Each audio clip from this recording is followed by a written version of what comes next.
Okay. Is the music too loud? A little bit, probably.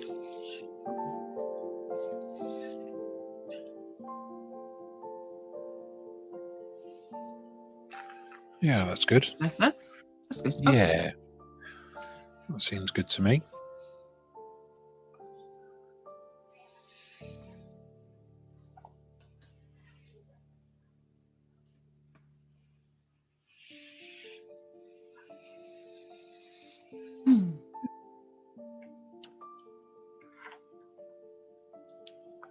So, what have you been up to, Maya?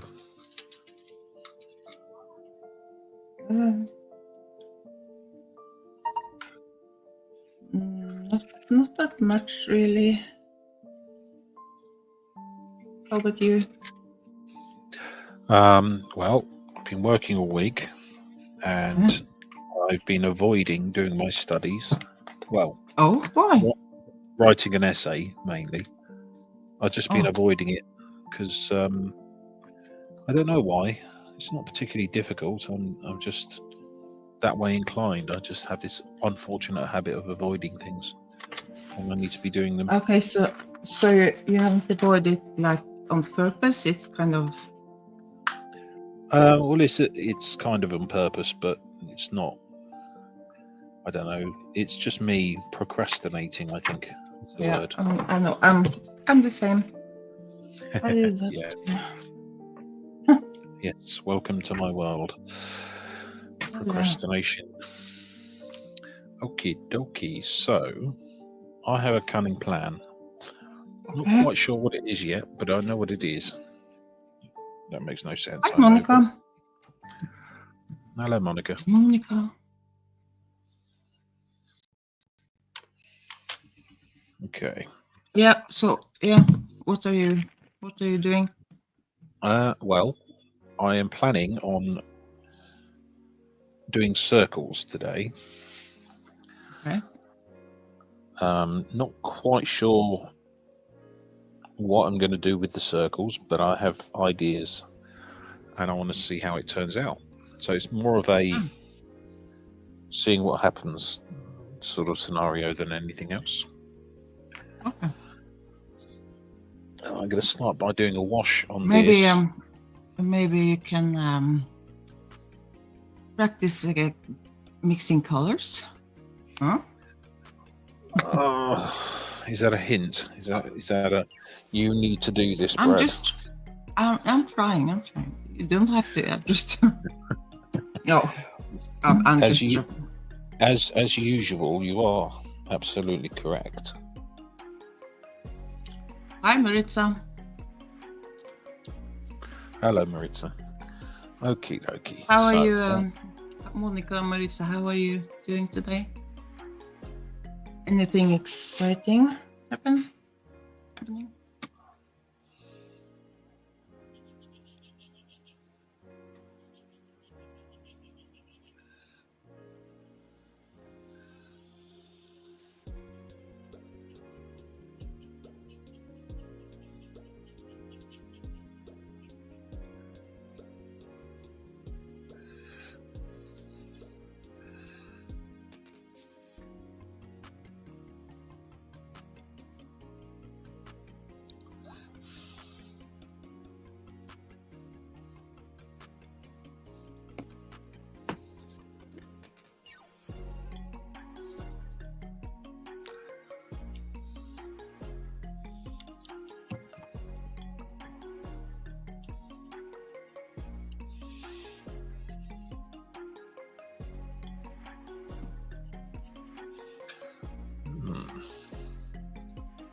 So much mess around.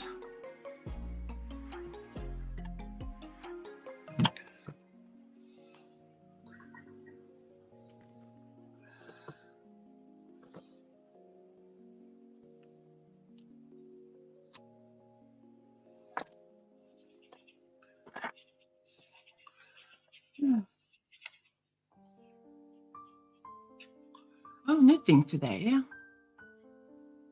That's good. Knitting. I used to be able to know how to knit. Yeah. Yep. And then I had to purge it from my memory. I can knit if it was in emergency and I needed a scarf, I could knit a scarf to so I wouldn't freeze, but it would look horrible. And just straight left or wrong, I'm not sure. Emergency knitting. Yeah, I to save my life, I can knit a scarf. But that's it. No, I'm pretty bad. I was, and now I'm pretty useless in general. Now I'm going to have to go and find a hairdryer because my lovely girlfriend decided to use it for the actual purpose of a hairdryer, drying her hair. I think you need your own hairdryer. Yes, that's a work in progress, definitely. Yeah. Definitely. Okay, I'll be back momentarily. Okay. Hey, I'm fine. Oh my God, I'm not complaining. Really.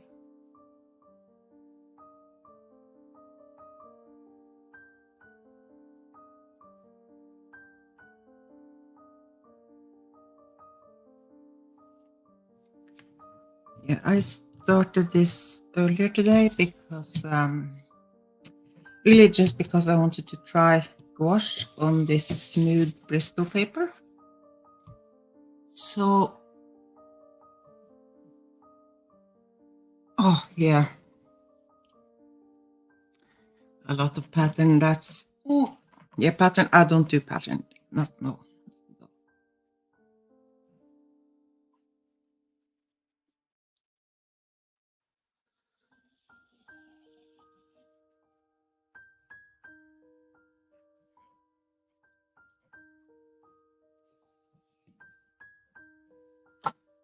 See, Brad, you want like a small travel.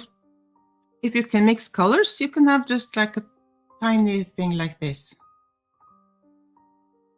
Oh, he's trying. I'm not sure. Okay, yeah.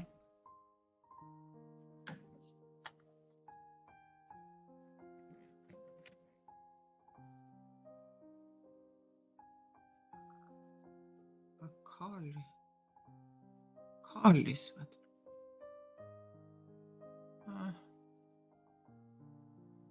I'm not sure. What's is it called Carly sweater? Or does it have like a Norwegian name?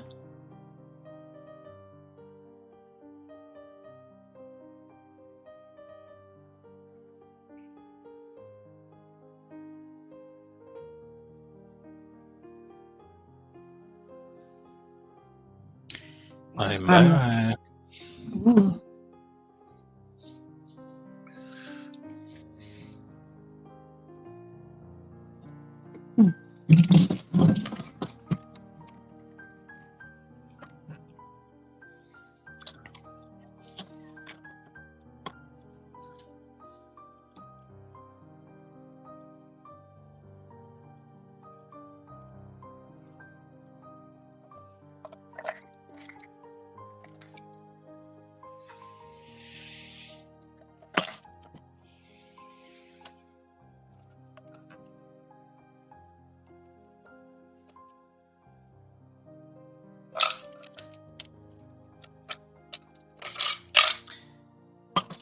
Brad, it's not I'm sorry to be nagging you a bit What have I done? With the color. What's it called? What have I missed? No, I'm sorry to be nagging only about the color. Well, no. I like this name. No, you're not. Sorry about that. Did you hear that noise? Yeah. Oh, sorry. No, that's not unintentional. So I'm just supporting another YouTuber while I'm watching this. While I'm doing this. Sorry. No, it's okay. You need to nag me because you know what I'm like. I'm rubbish at these sort of organisational things. So I actually appreciate it. I do need to sort the colour thing out eventually. And where's 20? There's 20.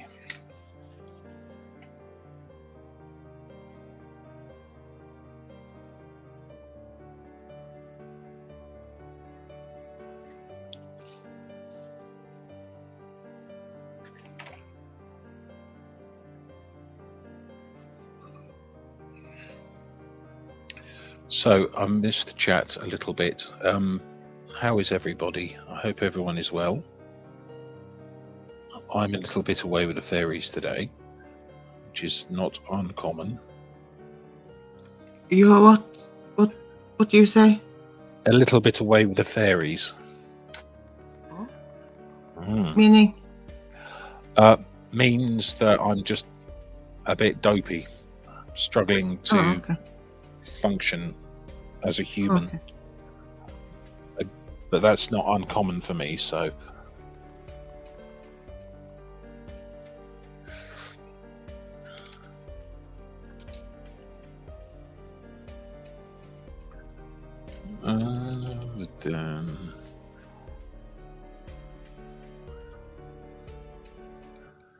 Okie dokie.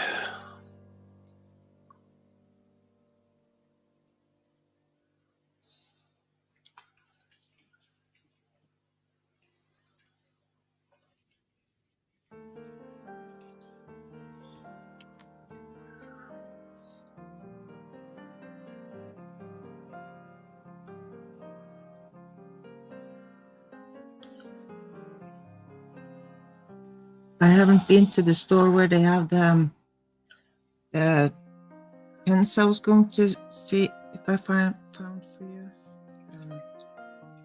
I haven't been there yet. So one day. It's all right.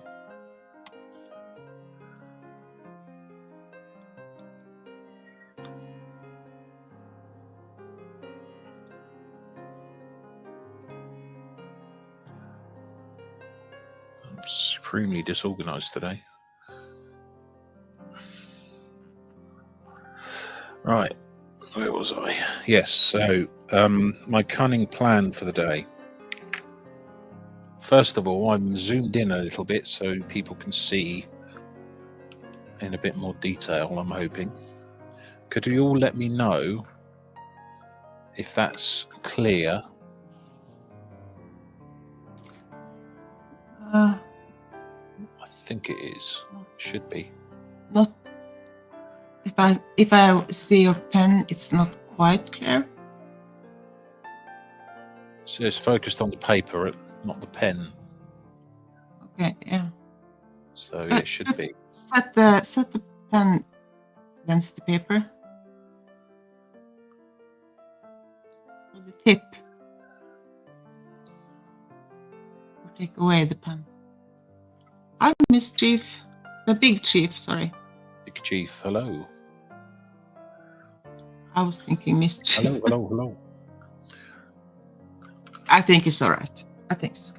That'll do. Okay.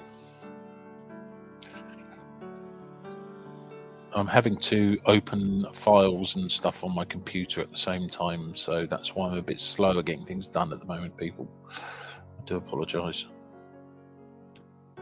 It's all right.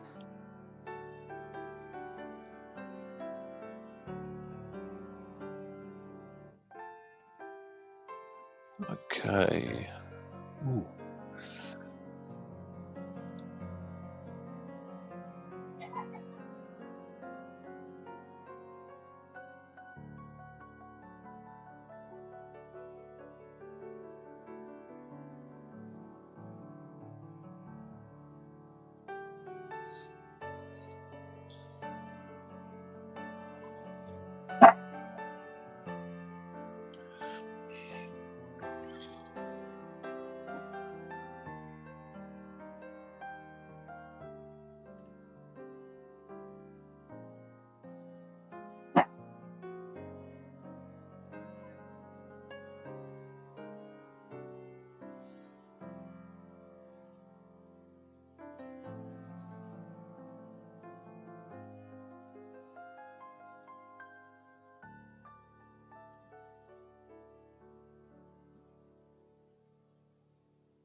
Hello, Breezy.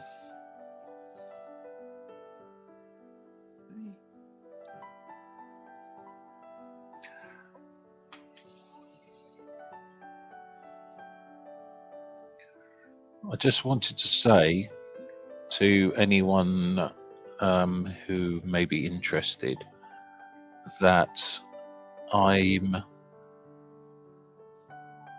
Give me 2 seconds.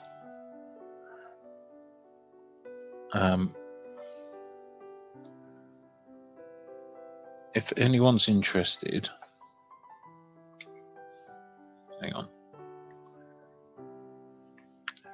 My good friend Claire, the ethical tailor, has just started back doing some streaming, and Oh yeah, she's very passionate about the environment, but also looking out for other people, which is one of the reasons why she's joined the fight against Scientology in the past. So if anyone would like to pop into her channel and say hello, she's streaming now. But even if you just subscribe to her, have a look. She's exceptional tailor. She's actually at her workshop at the moment. She's doing some tailoring for someone.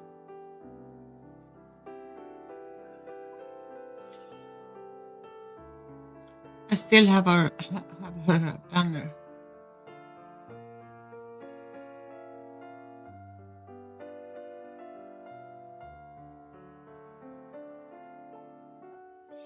Maybe we should ask Heather to join us sometime.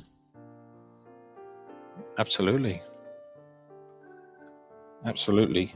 Claire said she will join us at some point, but at the moment she's got a lot going on. Yeah.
Okay, there's the link to Claire. Sorry, yeah, I to thought to the stream. I thought I'd put the link in, but obviously I didn't. Sorry. Yeah, Claire is excellent. If anyone would like to subscribe to Claire, that'd be great. Pincho Becky, hello. I'm doing circles today, Becky. I'm not quite sure exactly what I'm doing yet, but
it's good to see some of you popping in to say hello. Thank you so much. Hi, Becky. Yeah. So just be aware she won't necessarily look up at her screen very often. Yeah, well, no, she's busy, and But when she does, she'll get a nice surprise, and that'll be good. Thank you, guys. Appreciate that. Yeah. So we'll have Claire on at some point, hopefully. I've actually seen some of Claire's art, Maya. She's very good. Yeah, I know. You've seen it as well, have you? Yeah, we did some painting like earlier. Did you? Yeah, when we streamed like Monday chit chat thing. At one point we had some days where we were some of the streams you were painting. Yeah, I can't remember. I have a terrible memory. So, with this little tree here, On her channel, that's where I saw you. Like, well, I saw you when you were at the protest, but I didn't know it was you. So got you. Yeah, that sort of inspired me, or just before the protest, to do the YouTube stuff.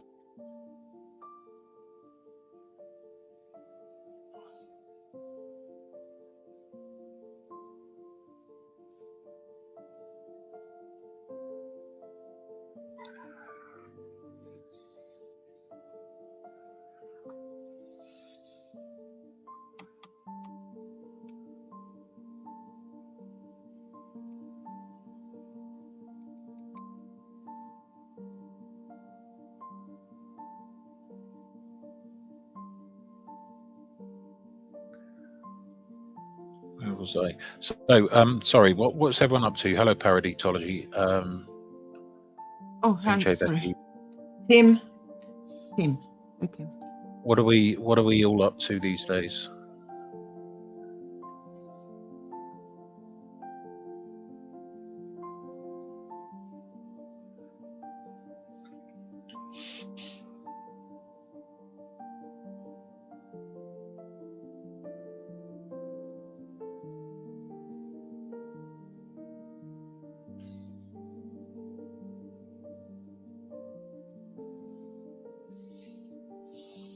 I'm going to add some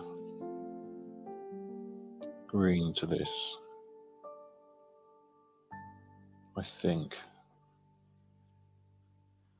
Oh no, hang on. No, Becky, it looks like a photograph. No, it's just because you see it so far apart. You don't see it like close up.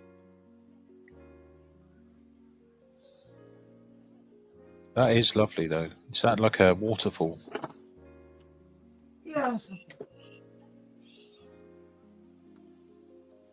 Hey, Brad, I found this one. Do you want it? Shall I send it to you? Well, I feel guilty if you send things to me. No. Why?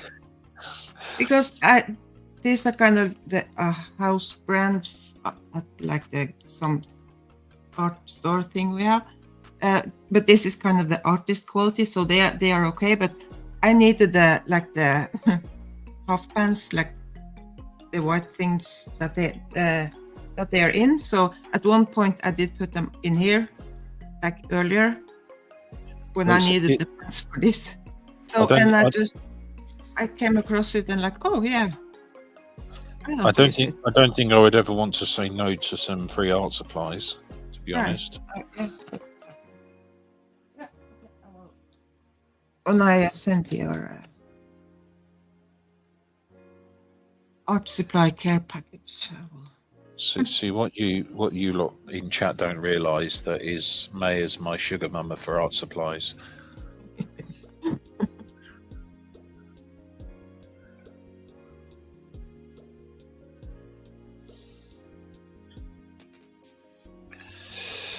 Okay.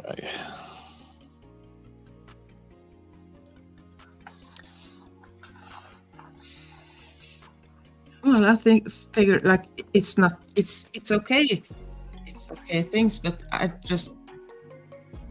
don't use it. If you can use it, like why not just someone else can use it? Oh, I'll definitely use it. I'm just very bad at allowing people to spend money on me. Yeah, well, I didn't like they just were in my drawer, so like in a box somewhere, and so I did buy them at one point, but like for me, not for you. So then I kind of kept buying things for me. So yeah, Well, it's very kind of you. Thank you. yeah, I probably have more stuff around. So.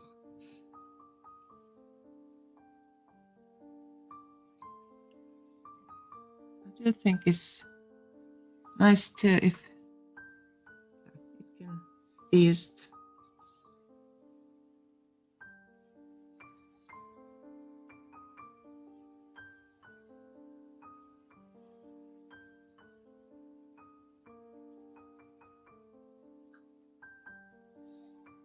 So the image that people are seeing on screen at the moment, for anyone that's interested, is actually 40 millimeters wide. That's beautiful. It's 40 millimeters wide.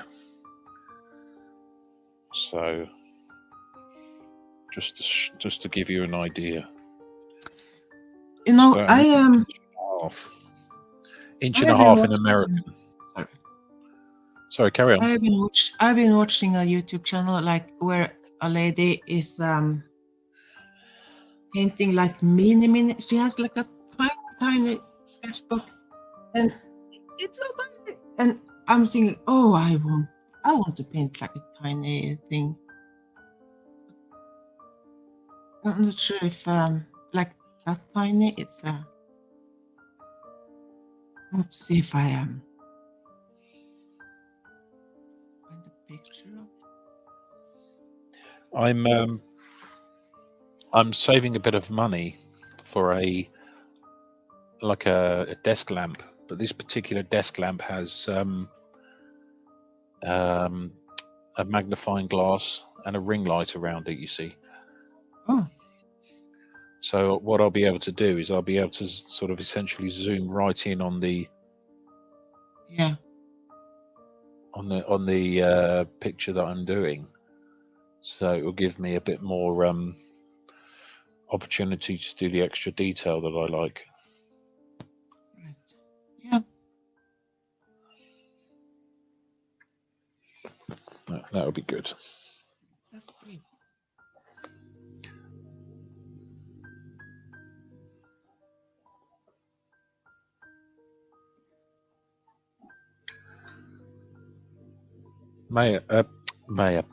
Becky, have you been doing any jewellery recently?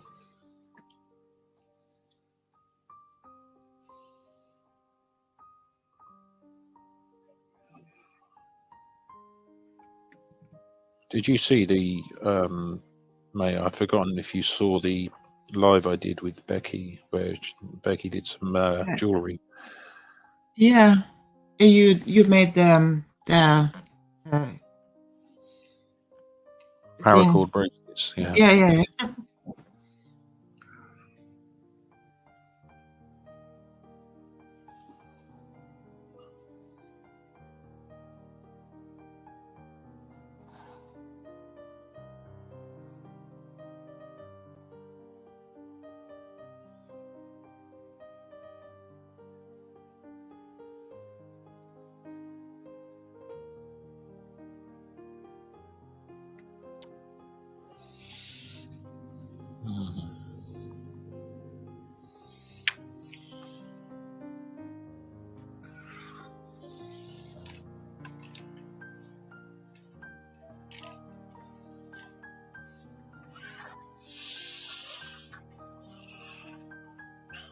Oh, hang on, I haven't finished yet.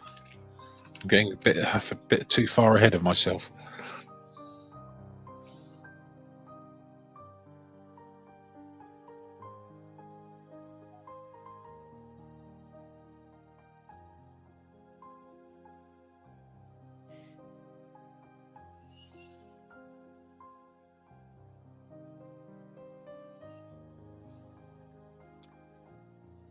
So look at this. Look at that tiny sketchbook. Oh wow. That's tiny. Yeah, this is the sort of thing that I'm interested in trying to do one day. Yeah. Yeah, because I was thinking of your tiny circle painting when I saw that. I was like, oh, that's Brad. Yeah, I think one day, maybe one day.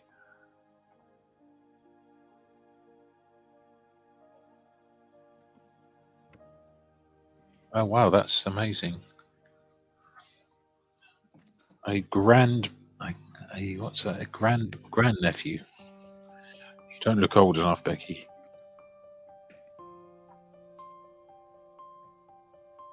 Nephew. How? Huh.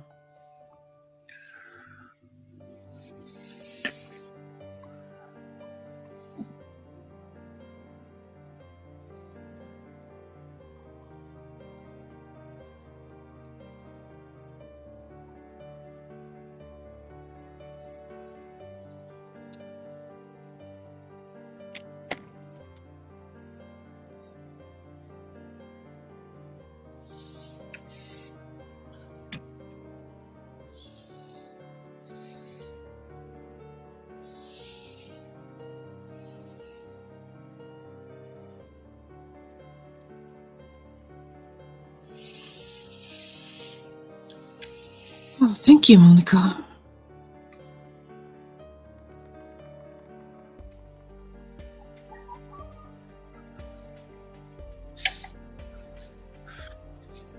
Monica, I feel the same. Maya always upsets me. She can start a painting that she says is terrible, and to everyone else it's amazing. Very frustrating. Okie dokie. Because I see a picture in my head, like not this as I am watching, like looking at some kind of image I found. So I'm looking at the picture, and and this is kind of not that good, like compared to the picture. So maybe that's why I keep comparing.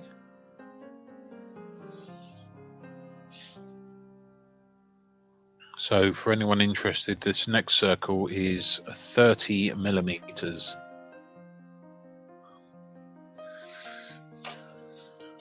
You wait until I get some proper practice in, Monica. I'm planning on getting even more detailed than this eventually.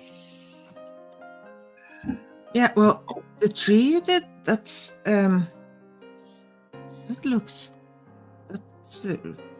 really good.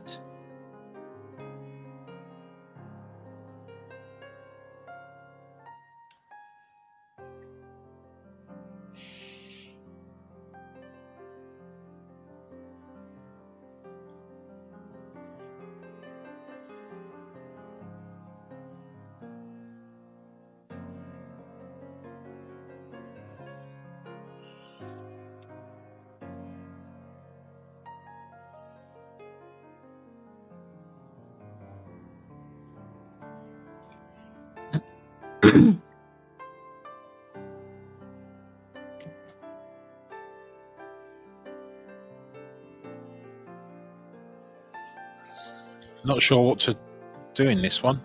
Come on, people in chat, let me know. I need ideas. Come on, come on, come on, come on.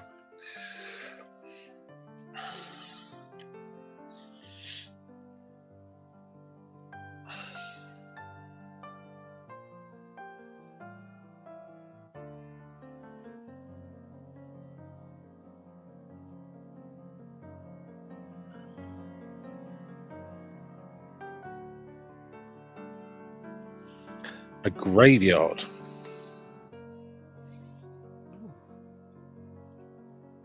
Not on this painting, not on this picture, but I have got another bit of paper ready to go for the next picture.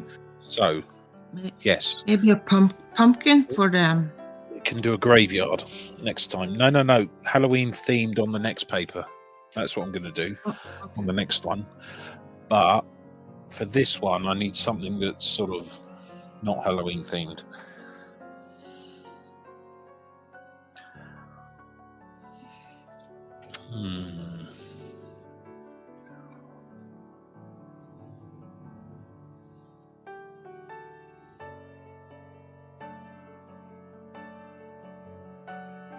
Yeah, Halloween is okay from a distance. Yeah. Okay, right, come on, let's think about this, Brad. What am I going to do?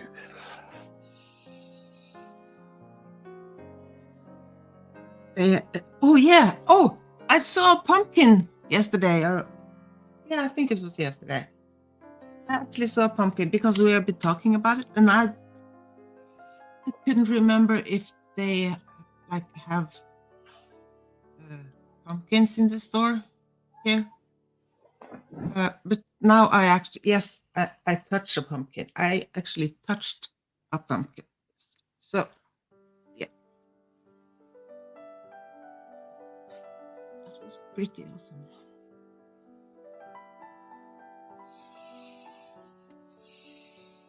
But anyway, they had put out their Halloween stuff, and I looked at it. I was thinking, oh my god, Americans, like, they would probably laugh at the Halloween thing.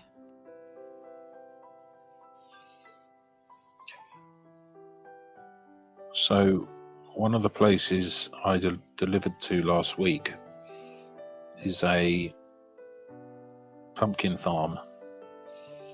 Ooh. Yeah. They have like a Halloween festival there every year.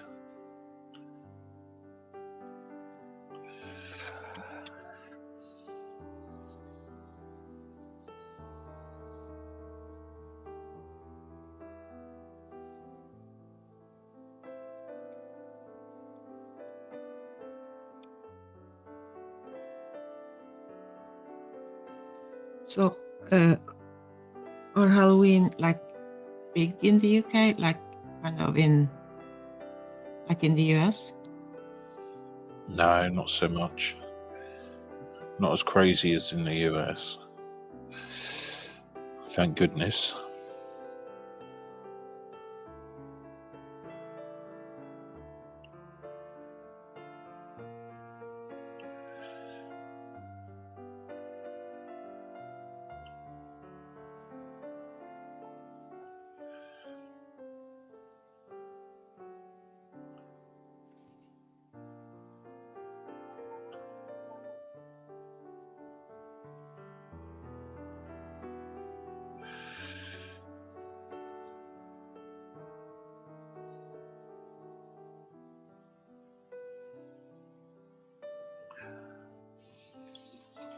Can you see that clearly? It's not too bad, is it? Yeah, no, not too bad, but it's not like super.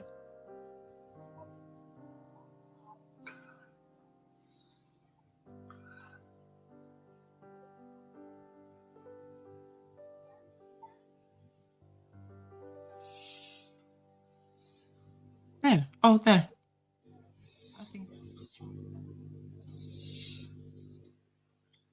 I think that's good. Oh my gosh, she carves pumpkins. Wow. Oh, thank you, Becky. I'll have a look at that. Definitely.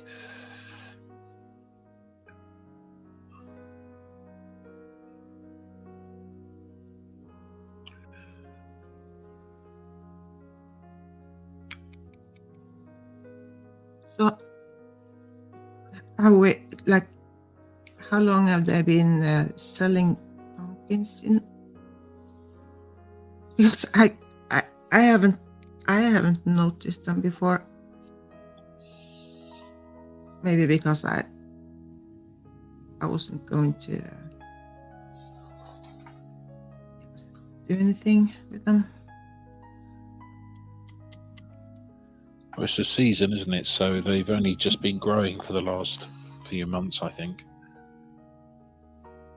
Oh yeah, but like how many years they actually have been? Because it's recently they have started to sell. Like No, they've been there doing used it to for be- the last 10 years or so. They have like a Halloween festival there that goes on for months.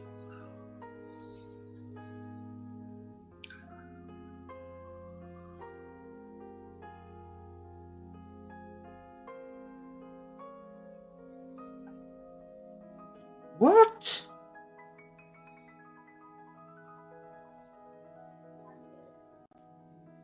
Did you carve this?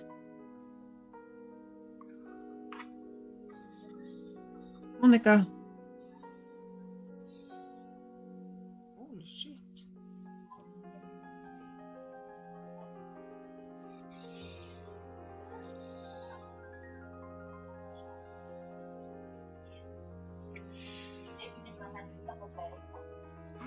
Wow. Can I show them?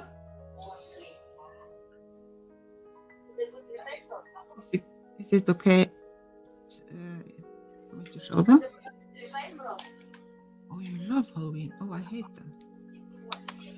Well, it's okay as long as I don't have to deal with kids and stuff.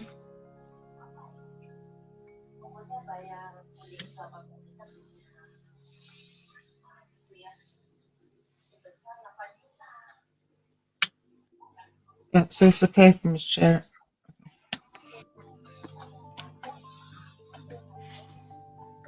Let's see.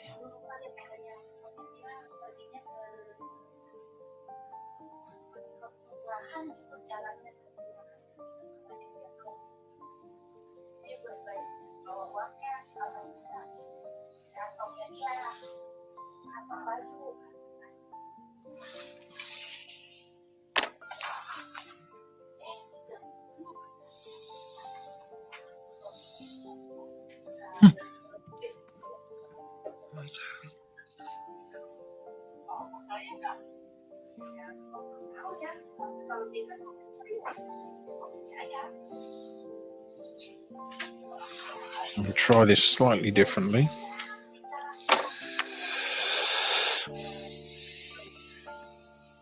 Oh.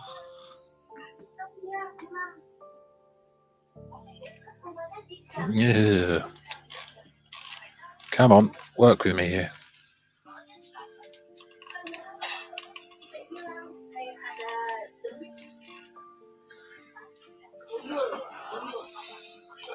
Let's try this. Okay, so this one, people, is 20 millimeters wide. So it's 2 centimeters, or just over 2/3 of an inch. No, sorry, 3/4 of an inch for those American amongst us. Well, I'm not sure what I'm going to do in this one yet.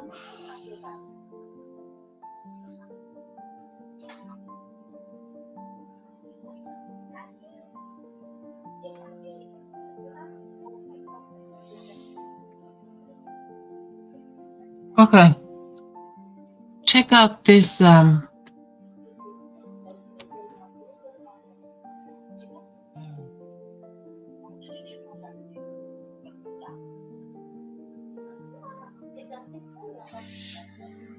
Oh, wow. yeah. I like the one on the top right.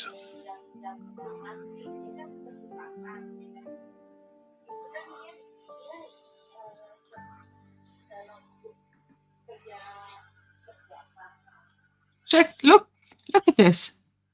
That's pretty cool.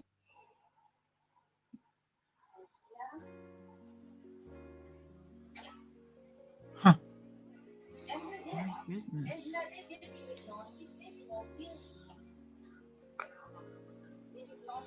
Huh.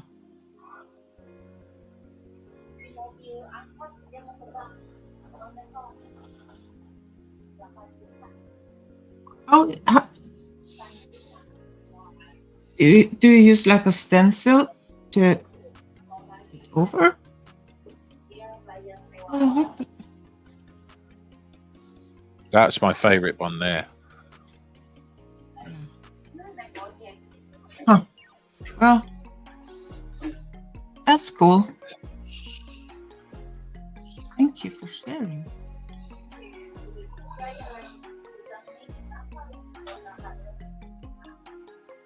Maybe you have to come on and do some pumpkin carving with us.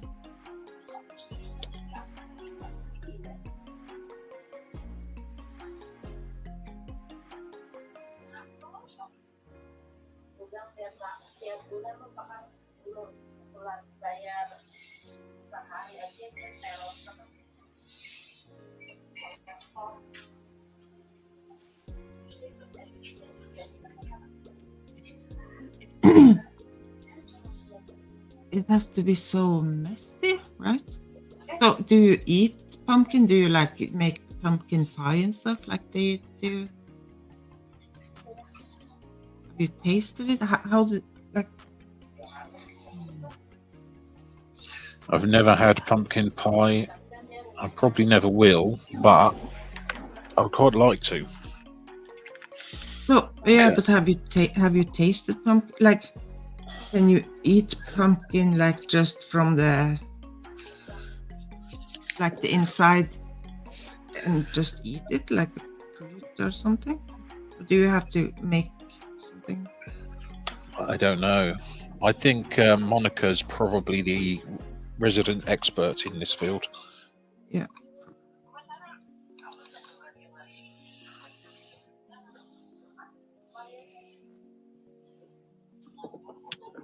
I bow down to Monica's experience. Oh, is that light better?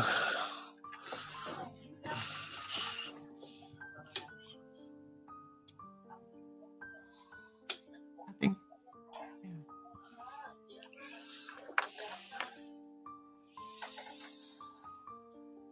Yeah, best when it's cooked. Yeah, I am.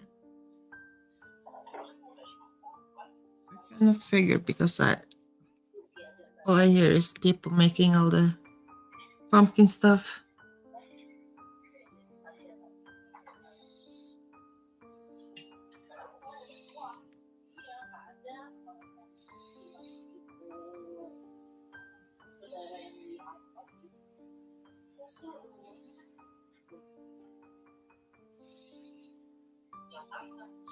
There you go. Look at that. All right. Not sure if it shows, but it's a heart with lots of hearts inside. Oh yeah, I can see. Awesome.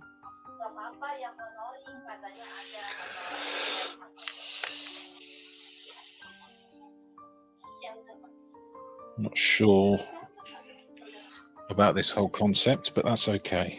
That's okay. Can live with that.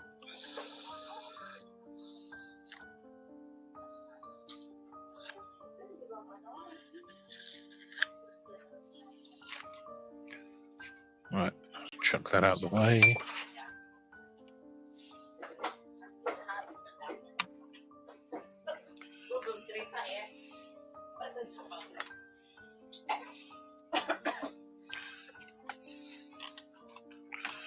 Thank you, Sarah. Sarah's just brought me a cup of tea. Isn't she lovely? Oh, that's nice.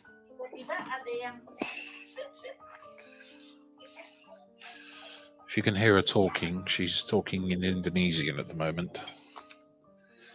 Yeah, I can hear her talking in the background.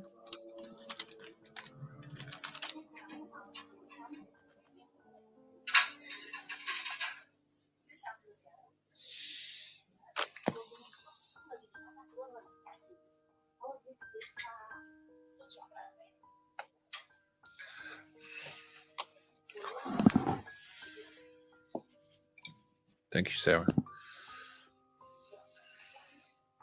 Not only a cup of tea, but a bit of cake that she made.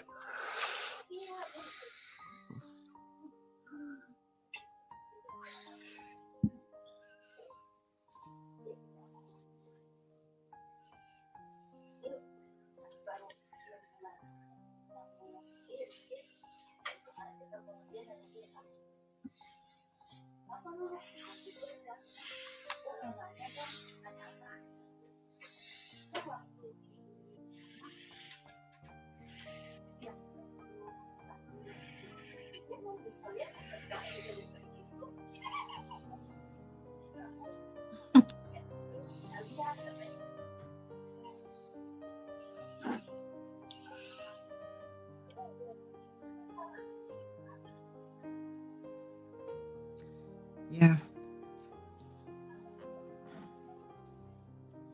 Is Becky going? Yeah. Have a great catch you later, day. Becky.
Ha ha.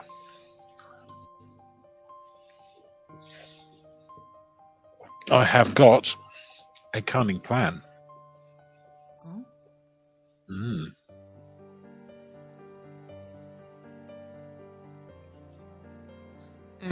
So do you want to share? Mm. Yes, I will momentarily.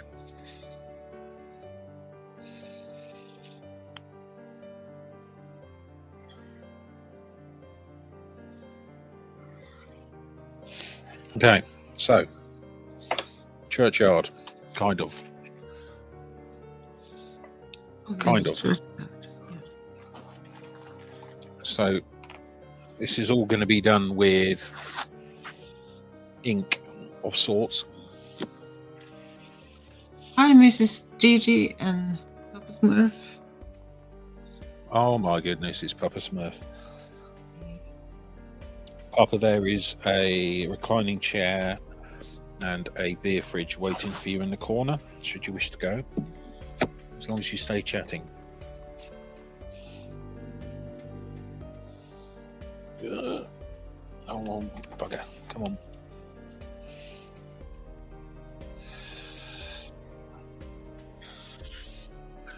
Hello, Gigi.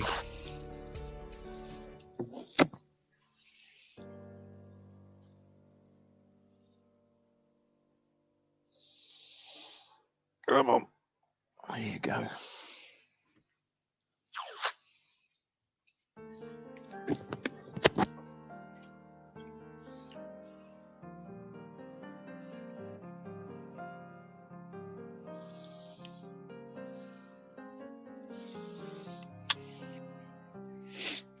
Okay. We are going to be doing this in 100% ink. Just to be adventurous. Yeah.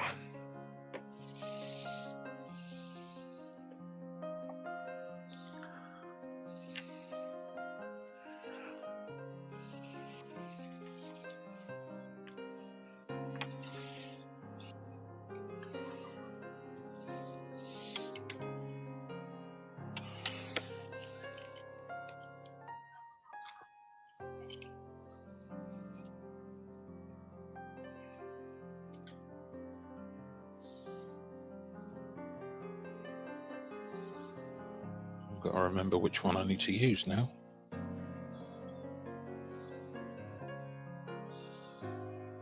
This is my collection of nibs, Maya.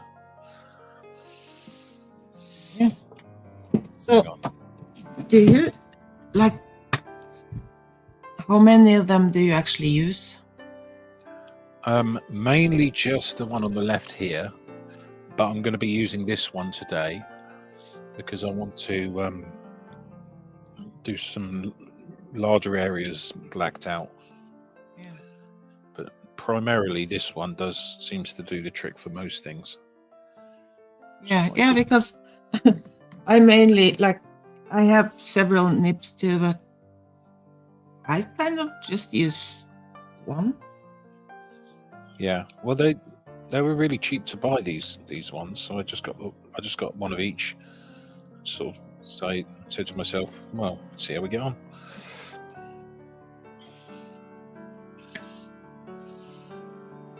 Yeah, that's what I was thinking too. They were quite expensive. Yes, you're right, Papa. Actually, it is a bit. I've got a cup of tea on the go though. Cup of tea. So, can I just say, for those of you who are just arrived, anyone that might have just arrived, if you have the opportunity, would you mind going over to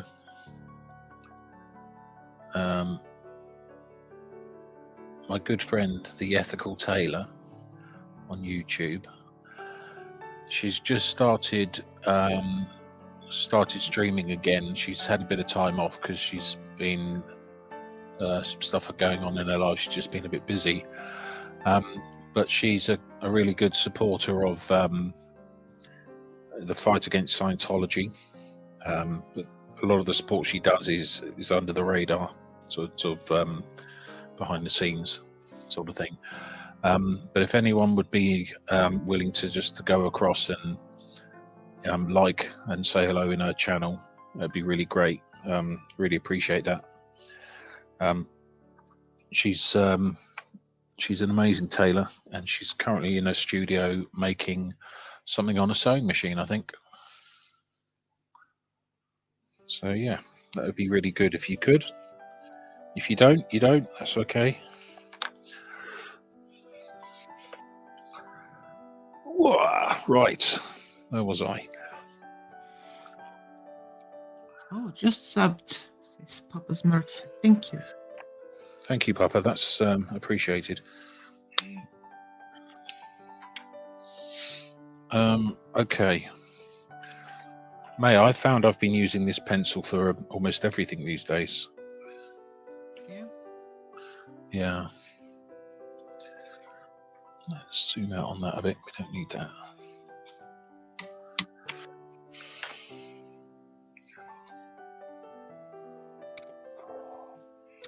Yeah, if you like the pencil, no need to change something that works for you.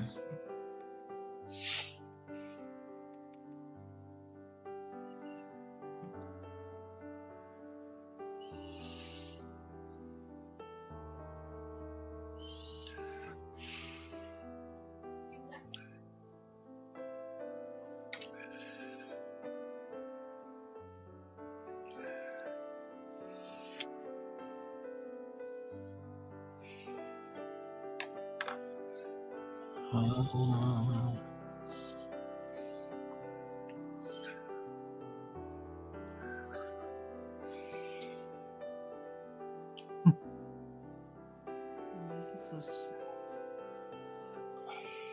so small. I don't know if you can see the pencil at the moment, guys. If you can't, I do apologise. You will be able to see something soon, though, because I'll be adding ink relatively soon.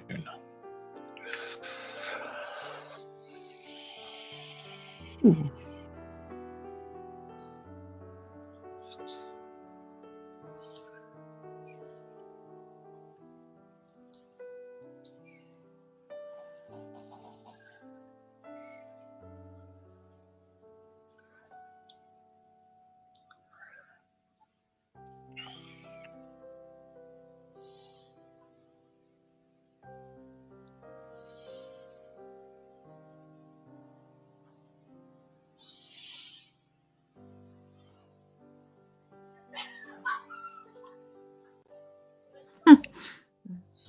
She's having a good time. Oh, you can hear Sarah, can you? Yeah. Yeah, she's on her phone to her friend over in Indonesia. I can understand a small proportion of what's been said, but not very much.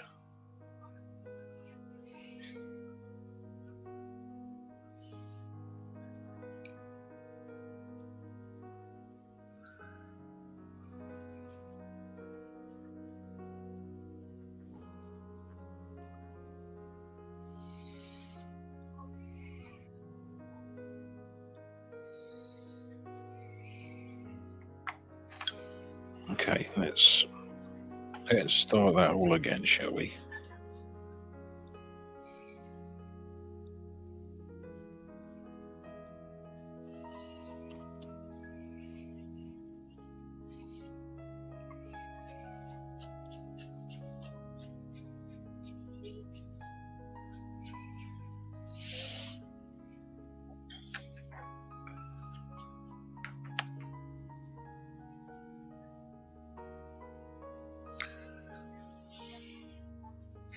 What's going on in chat? Is everyone happy? I think it's pretty quiet.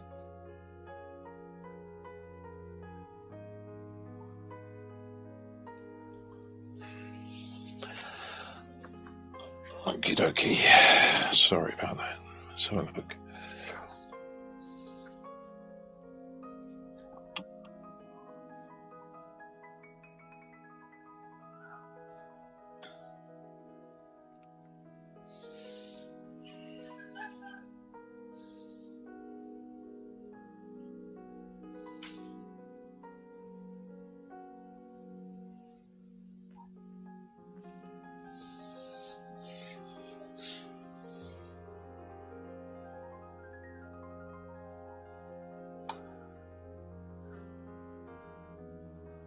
This is where I need a Sharpie pen for what I want to achieve. A Sharpie, like a thicker. Yeah, like a black marker. Yeah. Didn't you have a Sharpie? I did, but it ran out. Oh, okay. So I need to get hold of another one. I know everything you have. Like, you have a Sharpie. Yeah. you know more about what I have than I do, I think, most of the time.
Ah, that's where I went wrong last time.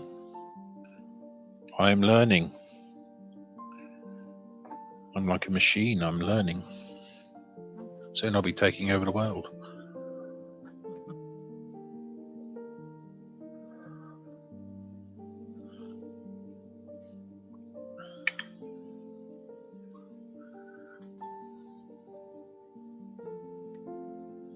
Here's the link for Mrs. Gigi. Gigi or Gigi?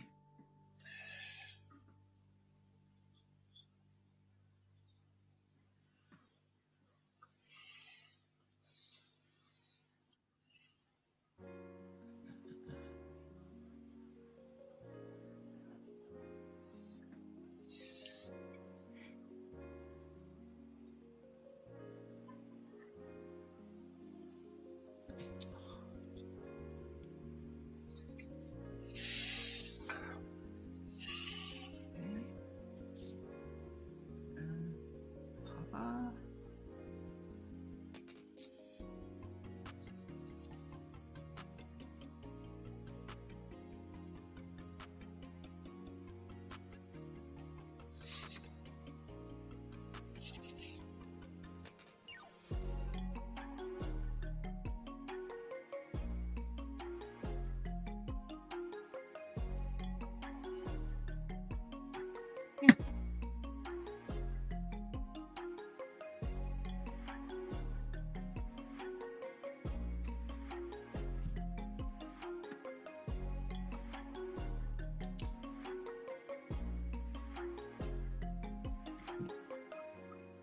You know,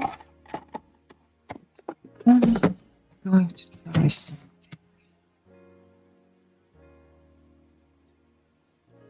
You can tell I'm concentrating. I'm being quiet for once in my life. Yeah.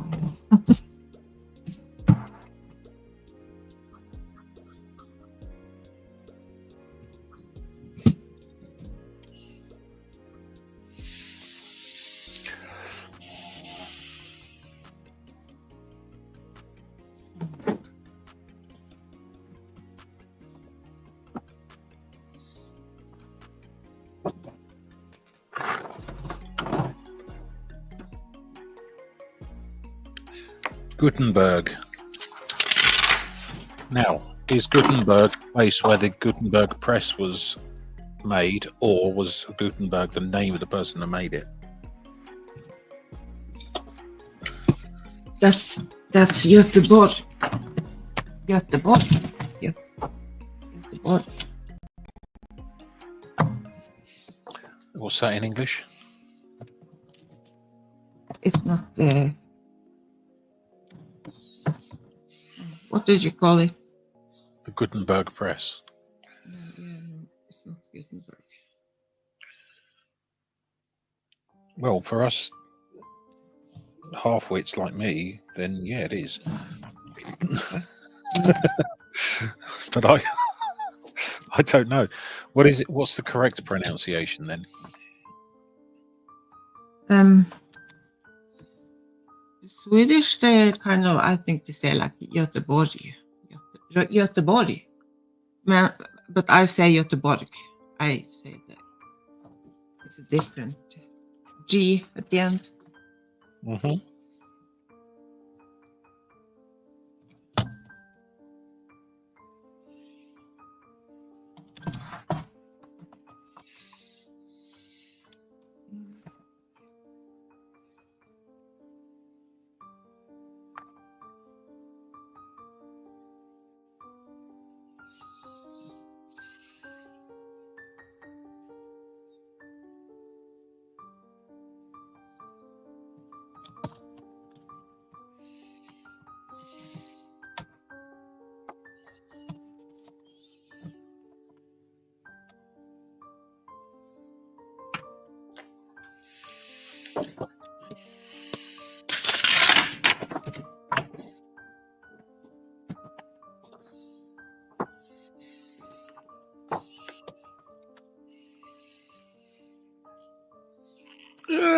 Come on. Do you find that your ink pots get stuck on?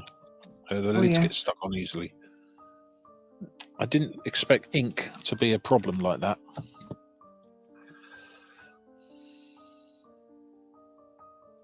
Yeah, and they can get like really stuck. It's not just a little bit.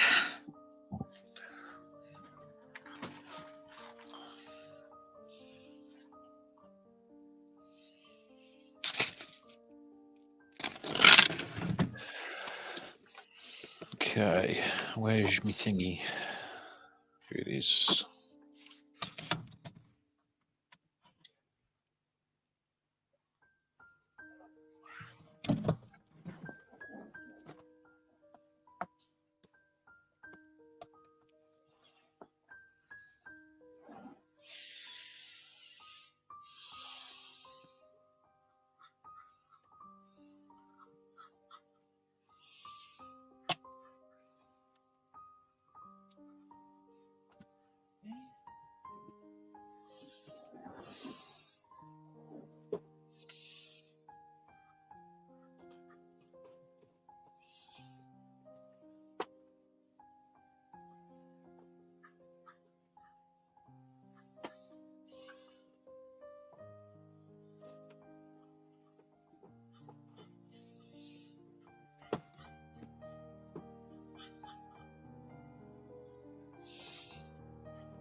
Now I will try to make my own sketch pad or something.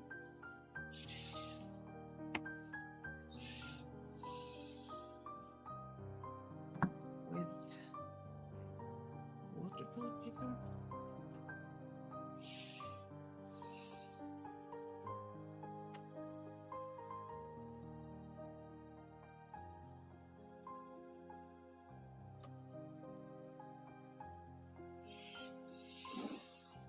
So this picture I'm doing now was inspired by Monica, I believe. Was it you, Monica? You mentioned it, didn't you? Halloween obsessed Monica. Yeah.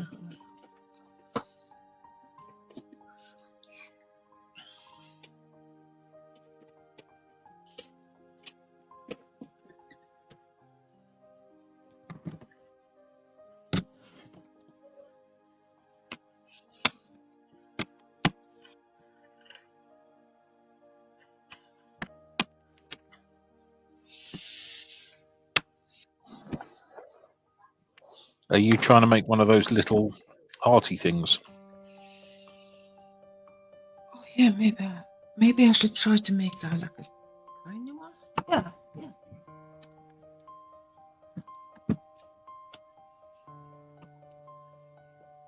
Just a bit. You know that paper chopping thing that you have in front of you? Yeah. I want to get one of those. Yeah. Because what I'm finding at the moment is the paper that I'm cutting is quite often wonky. Yeah. It's hard to cut, like just hold the paper down and to get it straight.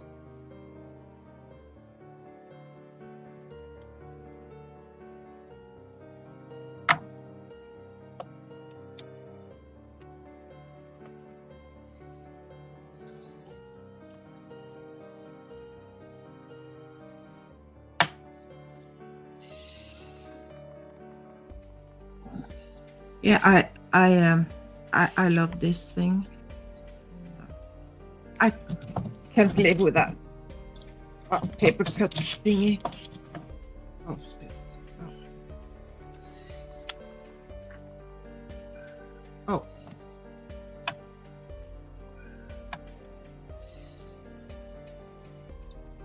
Should I make Yeah, it even smaller? No, that's perfect. Because you can always make a smaller one, can't you, at a later date? Yeah, I just I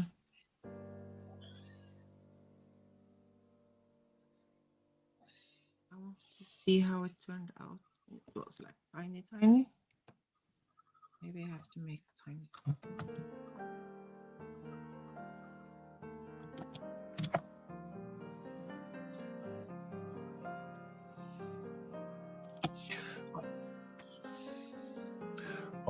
Oh my goodness.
Yeah, they're not completely even, but that's I wasn't really.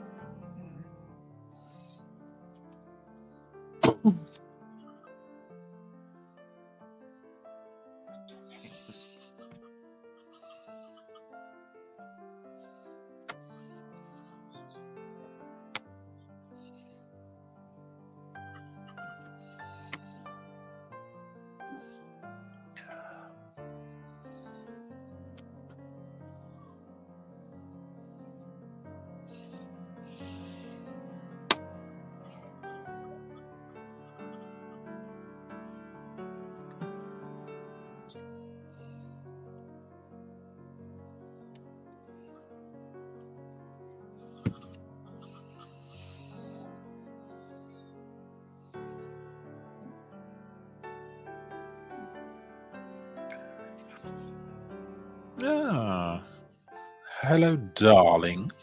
The SP chef has arrived. Oh, hi.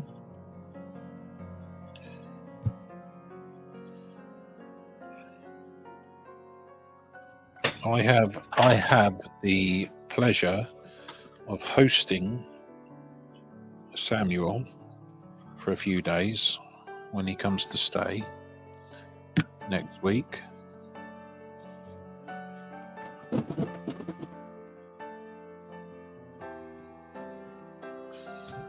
Hi, Susie.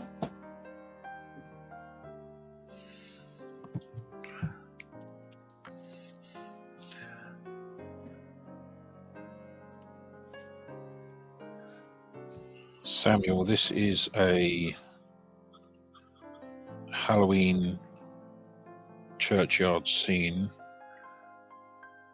that Monica recommended.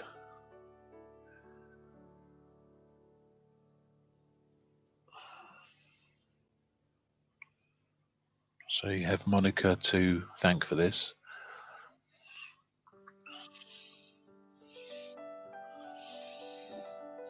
And I've doing it all entirely with ink.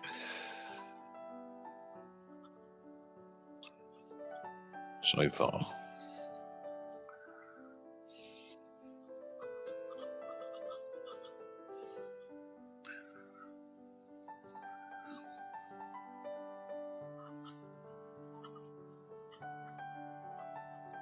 Oh, hi, Jeanelle. Oh, I was going to send you the link. I forgot. Jeanelle, good to have you here.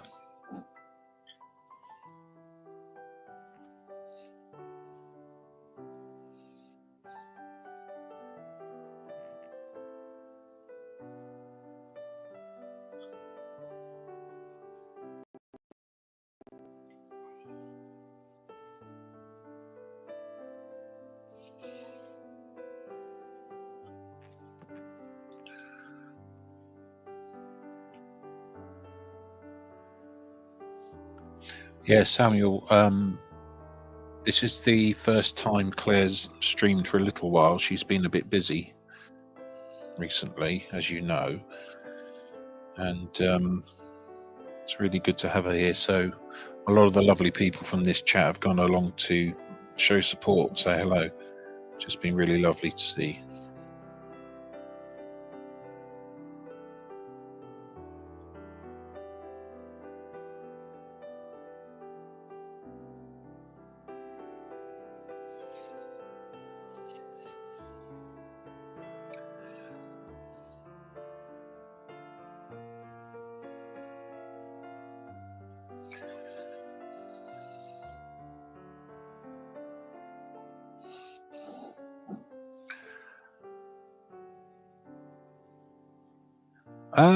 It's a good question, Sam. I'm not sure is the answer. Possibly not, but I might potentially put a hint of colour, but I'm not sure at the moment.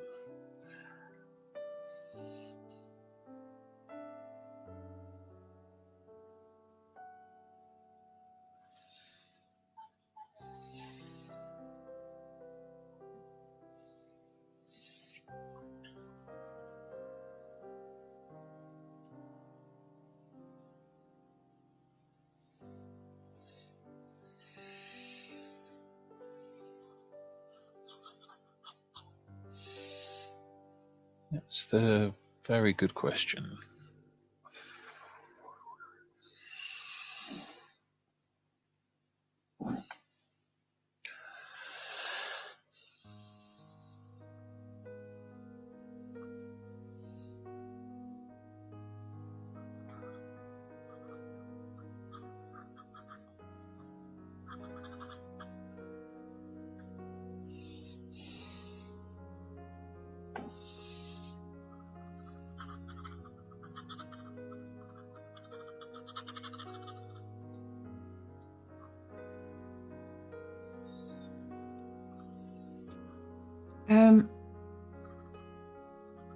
No, I'm making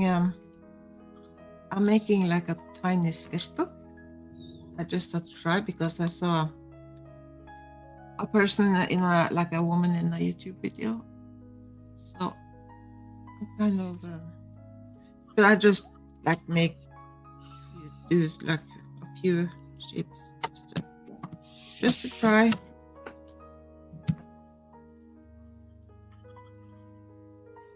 I bought this like bookbinding glue thing. Like, oh shit, a while ago, and well, that's not smart.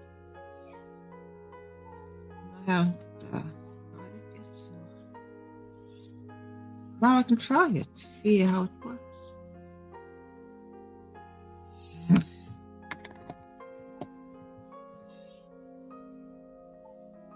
Oh, do you know the weirdest thing just happened? There's a tiny little spider that's just walked along to my Halloween related picture and had a look around and walked off again.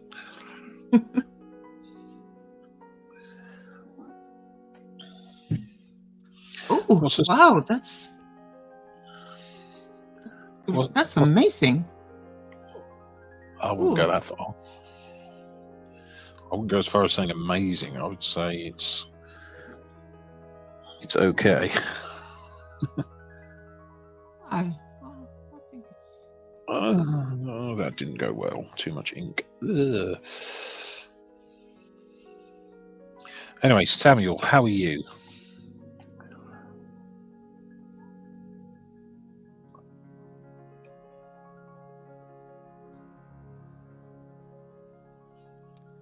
Wow. Yeah, he didn't even say that he appreciated my work, Jeanelle, I have to say.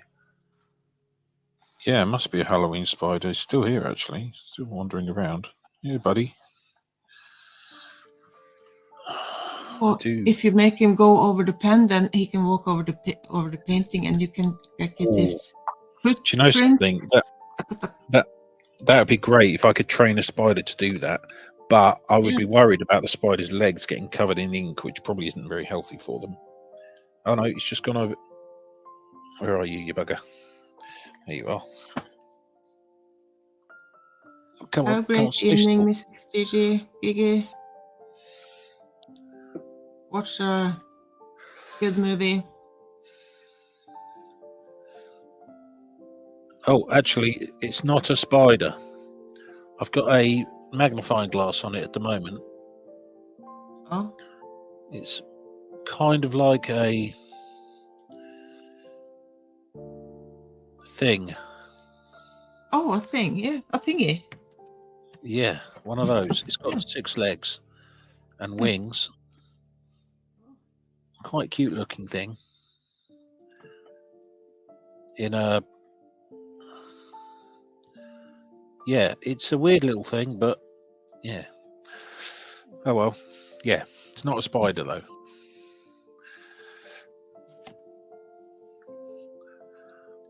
Da-da-da. Right, Leg thingy. Yeah, 6 leg it's thingy.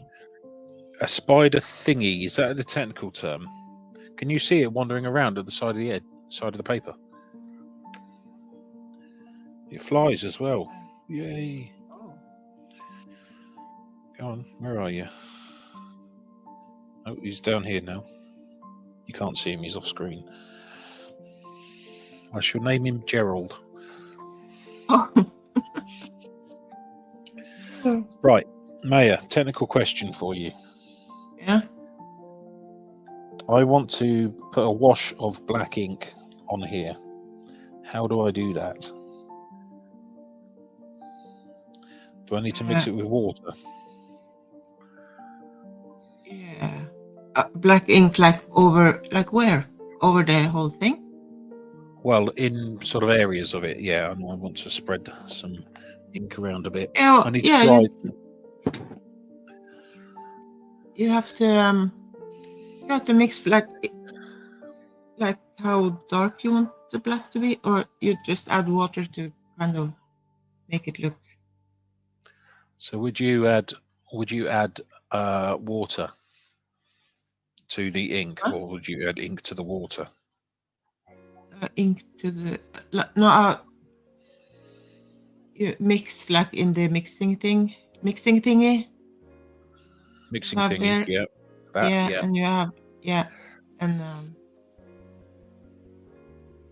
I would do that. Yeah. Okay. Well, I will do that momentarily. I am just going to get my hairdryer again, and I'm going to work to dry this ink out, because what I don't want to do is get ink splodging in the wrong place. So bear with me while I mute you all.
Right.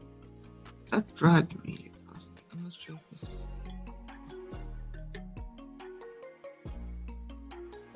maybe. I have to wait.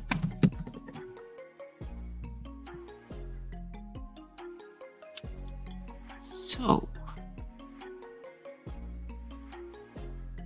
what am I doing now?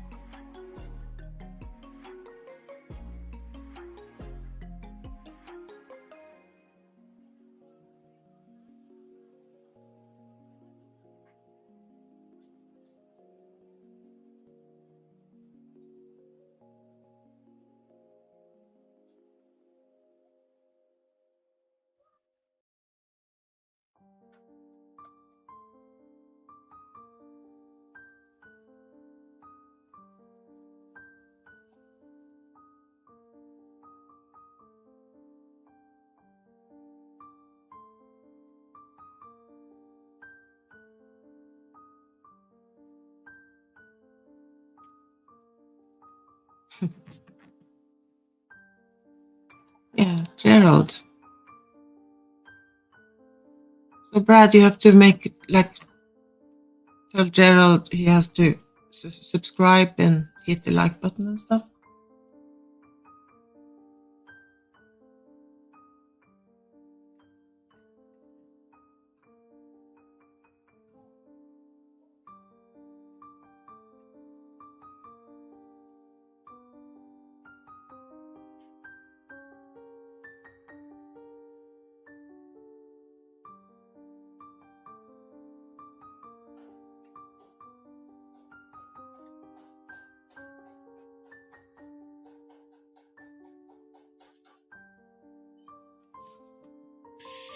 I'm back. Susie, hello. Good to have you here.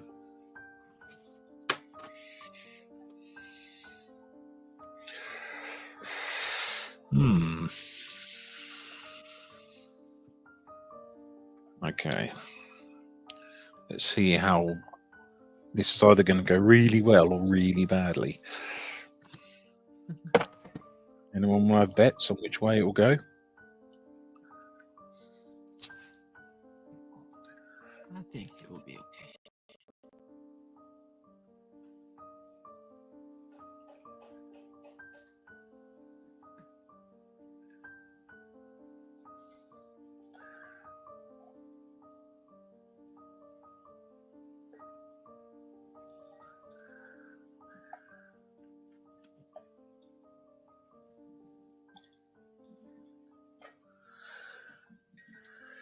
There we go. All right. Brush-wise, any recommendations?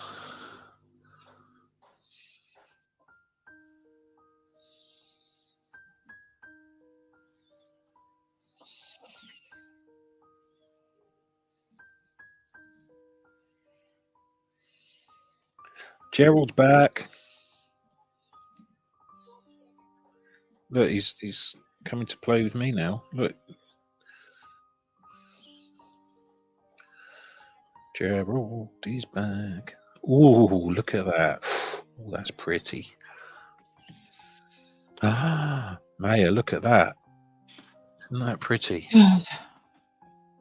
Yeah. Oh, is that the black one or is it the sepia? No, this is black.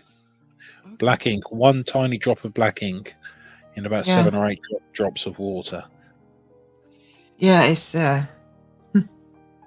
tiny.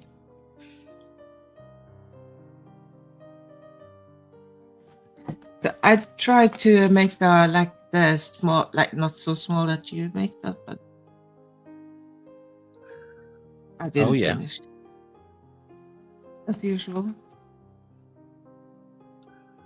No, I haven't tried.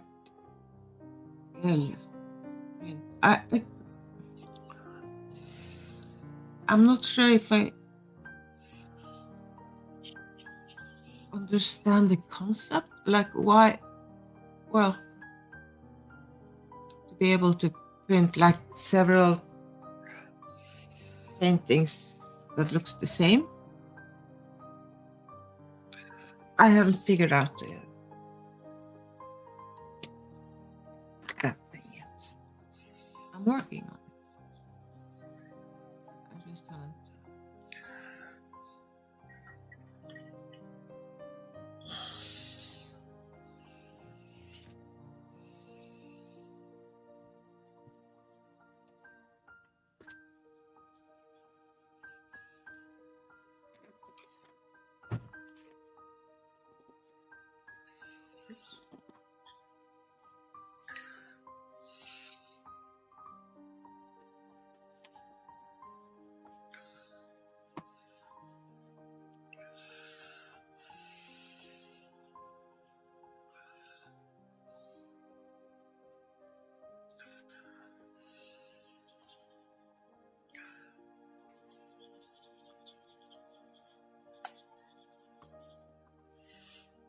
Ah, look at that. Yeah. Ooh. All right. Wow. It's getting better. I'm trying to be very careful not to put too much on in one go.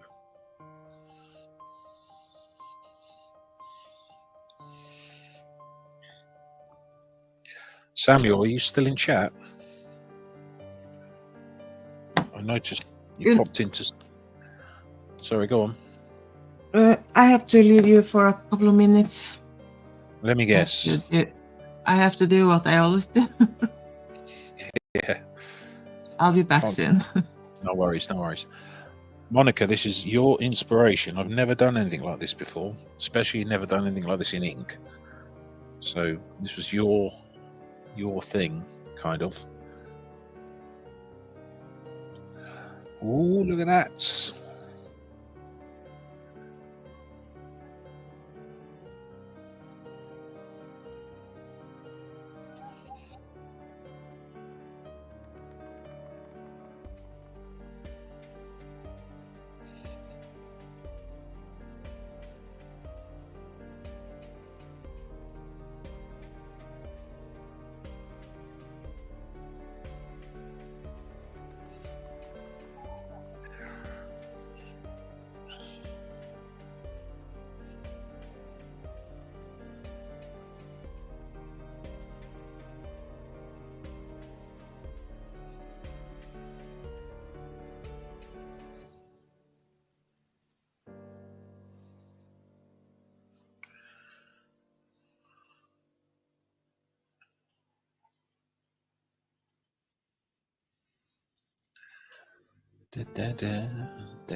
Yeah, I definitely enjoy doing that.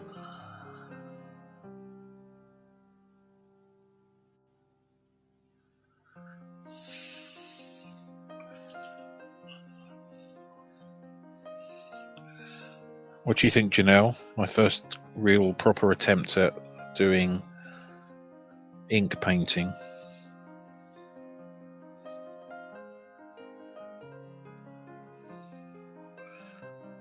So I believe we've had this conversation before, and I think you seem to be pretty good at this sort of thing, if I remember rightly.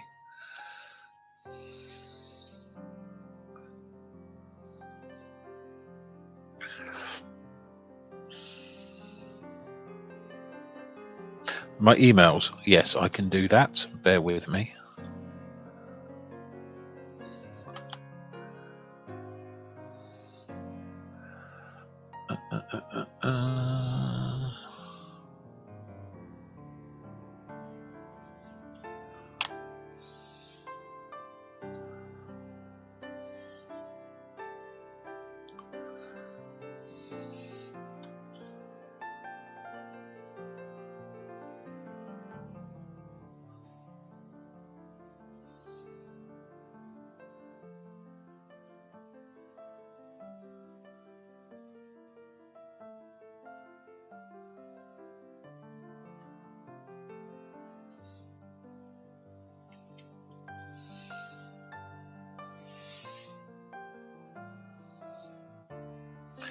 Jeanelle, I've got your email. I don't understand how that stuff works, unfortunately.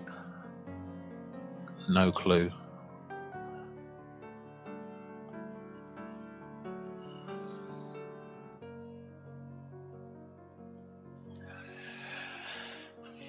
Yeah, so Jeanelle, I've been trying to build up the layers gently, so I don't want to overdo it.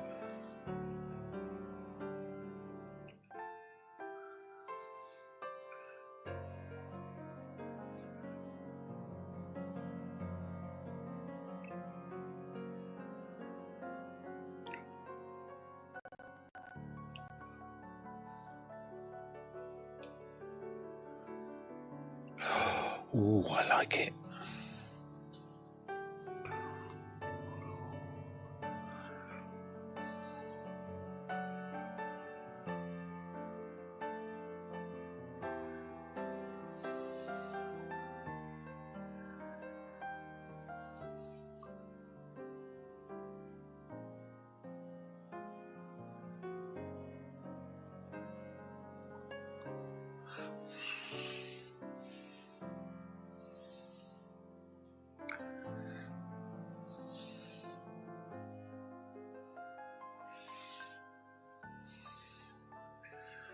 Yeah, I like adding ink wash. I quite like this,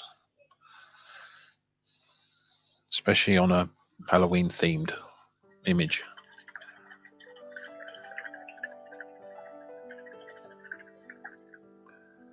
Janelle, quick question: does ink cause problems for your brushes if you don't give them a really good clean?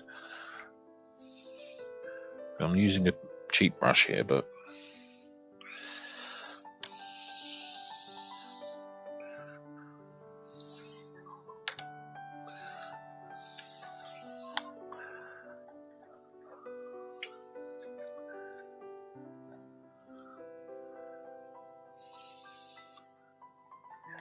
yeah, that's what I thought.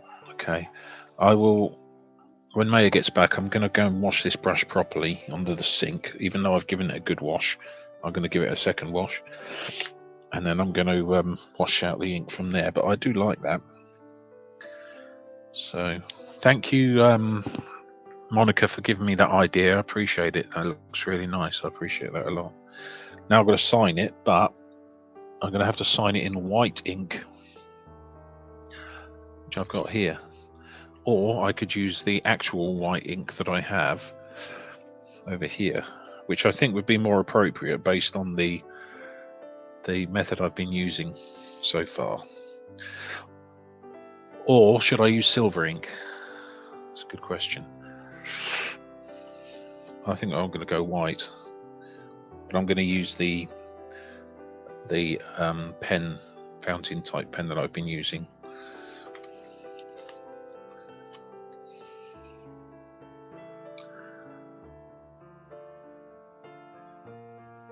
Yes, it is permanent pen.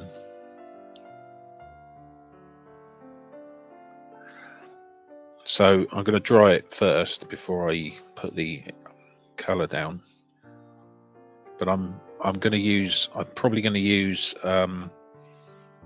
this one here, which is the Winsor & Newton white. You can see that or not. Maya's back.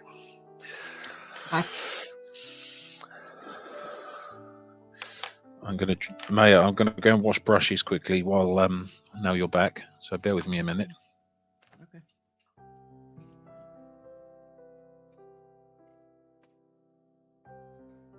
Yeah. That looks great. Oh boy.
Yeah.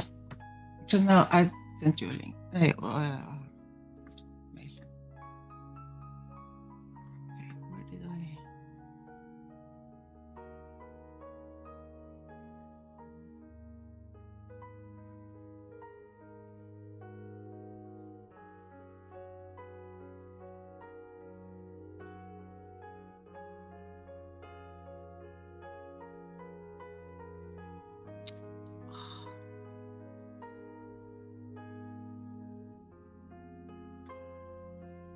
Sorry, I just had to rearrange my.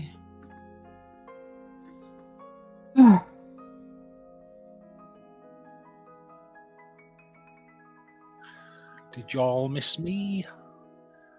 Of course. Always. Right. Now I'm going to turn you off again so I can hair dry. Da, da, da.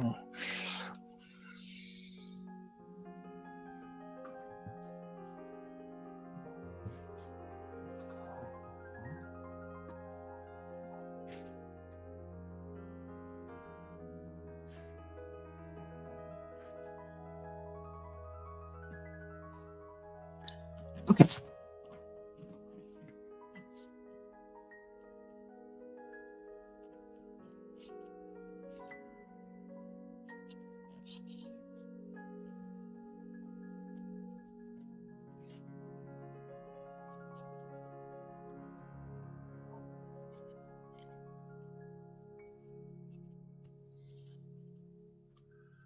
Okie dokie. Right, so that's that. Does that need anything else, in anyone's opinion? I think it's okay. Yeah.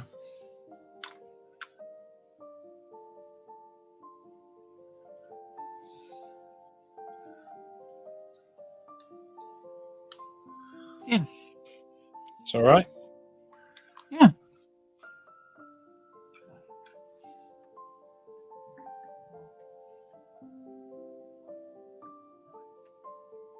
Oh. Hey.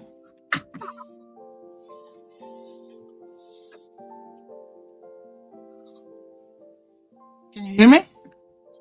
I can hear you. Hello, hello. Okay. Can you hear me? Hello. Yeah. Good. Hi, Brad. Hello. How are you?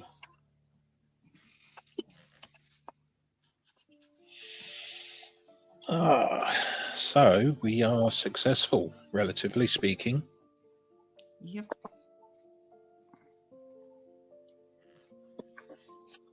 I didn't realize that you named the spider Gerald, so I was just looking in the chats for Gerald.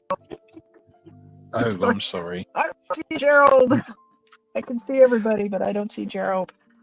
Oh no, Gerald has disappeared now. He was But yeah, trouble Gerald was anyway. running. I actually have a pet spider which I keep behind a bit of wood up in the corner of my room.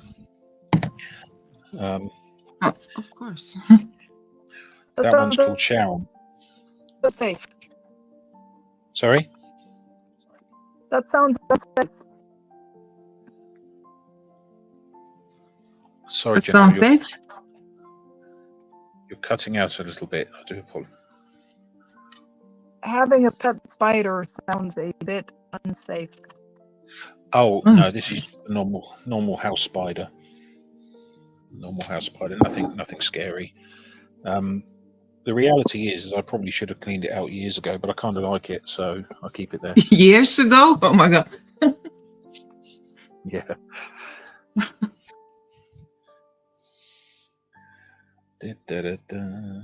Right. So I have. Go on, carry on. I've been working on particular painting for feels like ages. I think it's about a week now.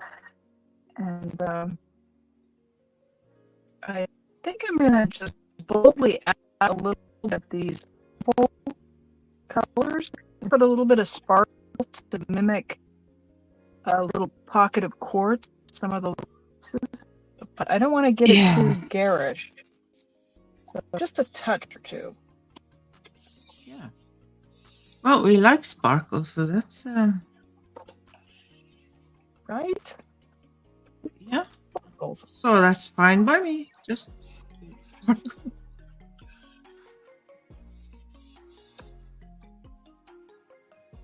Did you hear a great disaster with this, Brad? I'm so sorry. Say that again. When I peeled the tape off, I lifted the paper, took a layer of my watercolor paper right off the painting. So yes, I used to do that every time until Maya taught me the hairdryer trick. So yeah, I feel your pain. I operate on this idea that everything is content. I've tape peel shorts. It's often done really well, so I was set up to do it as a short. And the camera was rolling, and I just kept peeling. Oops. So Yeah. I don't know if it'll teach me. I'll probably do the same thing next time. I don't know. I always think like, well, it probably will be okay. So then I just yeah. Well, if it's something important that I don't want to destroy, I can use the hairdryer.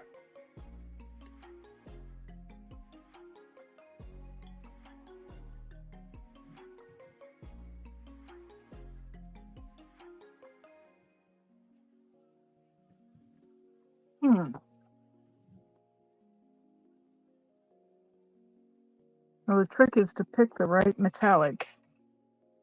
Yeah.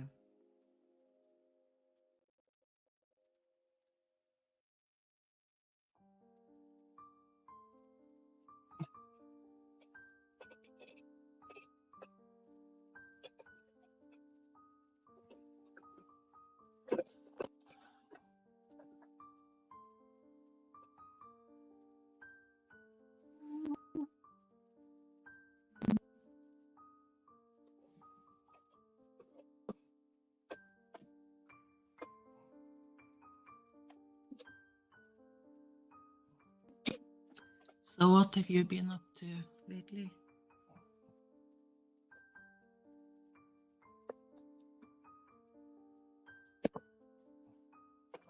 You got your house done, like the contractor.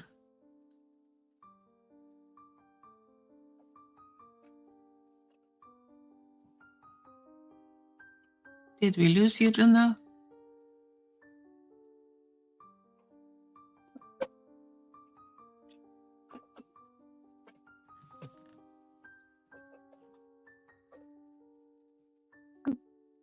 I'm sorry. Did you say something, Maya?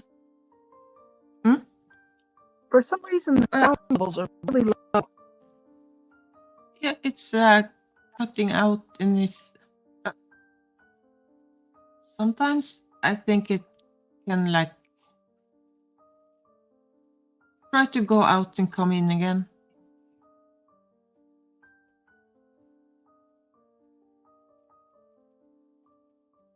Maybe.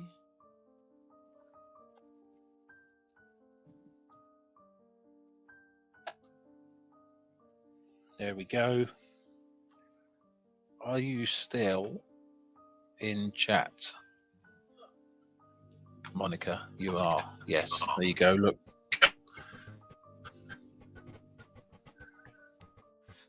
You know, that looks really. That's yeah. Yeah. Still low? Oh, I can hear myself. Oh, I can hear myself.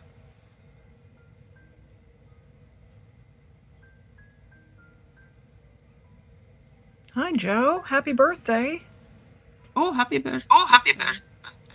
What? Everybody I'm wish hearing Joe echo. well. I'm hearing echo. Janelle, it's Janelle, you. it's you. Me. Still okay. Sweet.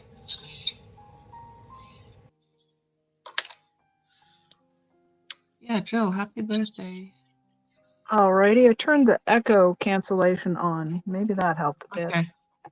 Oh yeah, that's it. Oh, hang on. Yeah, I think it works.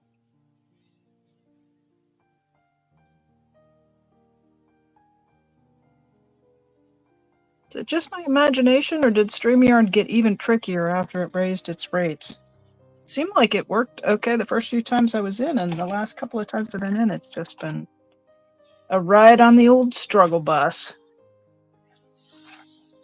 Yeah, I'm not sure if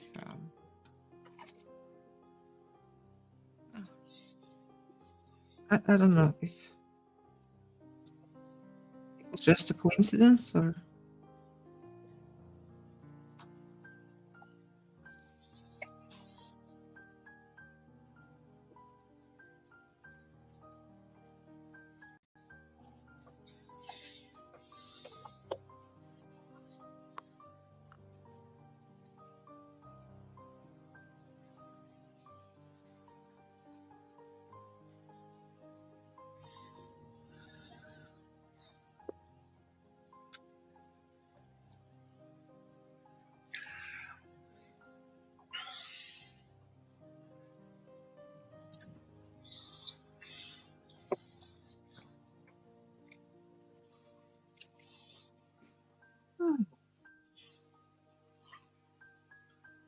Monica, what did you think of this, by the way? Is that what you were looking for?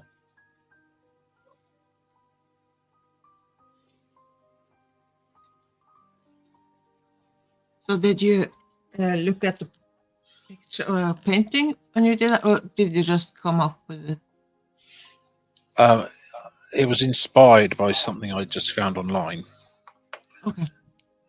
because I don't have any imagination. So Wow, that looks really cool. I really like it. yeah, it's all right. I kind of like it myself. Not quite sure what to think of this one though. I think I had the right. I had the right idea with the one at the bottom, but that one is somewhat strange, and then the one at the top is just a bit silly. Yeah, well, you kind of try and practice. Well, it's called learning, isn't it? I suppose. Yeah. I'm not unhappy with it. I just, you know.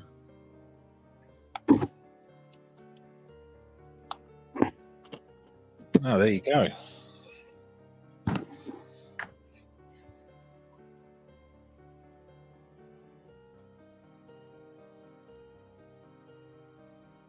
Yes, Joe. It is rocks and pebbles, and then little bits of turquoise and amethyst and peridot and tiger eye. A little bit of everything in there.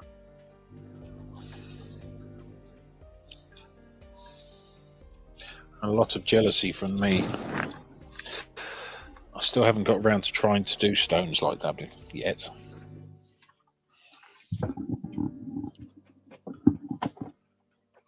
So what I'm working on right now is adding a little bit of a metallic paint or pearl paint. I'm mixing it up fairly dilute. I want it to look like there's just a little vein of like quartz crystals in this black rock. So the silver color I'm using just has bits of glitter in it that are just silver colored. I hope. No, actually, as it dries down, I'm seeing a little aurora borealis, which is the kind of rainbow colored glitter. Yeah. But you know what? It's on there now, so I'm going to live with it. Yeah.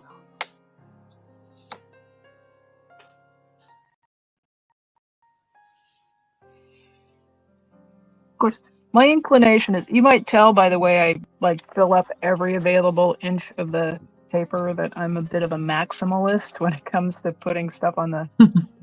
I just, like, I look at things and I go, all right, can I add sequins? Can I add glitter? Can we sew some rickrack and lace on that thing? It's just my style. But the temptation is always to keep adding.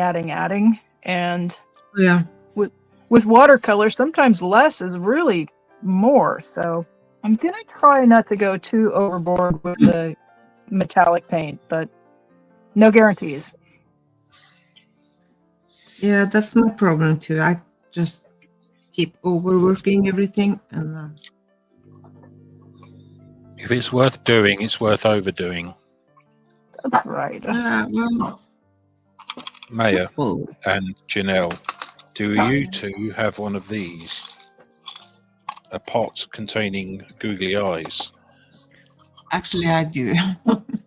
Oh, of course you. Well, who doesn't, Brad? Well, most people, to be fair, most sane people anyway. Nice try, but Most sane people tend not to have these sort of things. But let's be honest, none of us three are sane. Well, yeah. Can You're not. can I reach my pot of googly eyes from here? Probably. Probably.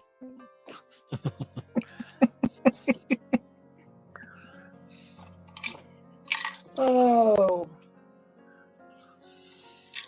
Yeah, it's kind of up on the top shelf, so I'm not gonna It's get a, close enough. yeah.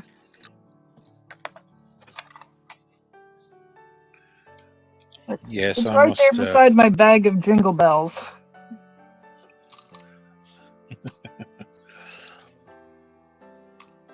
People do think I'm a bit strange.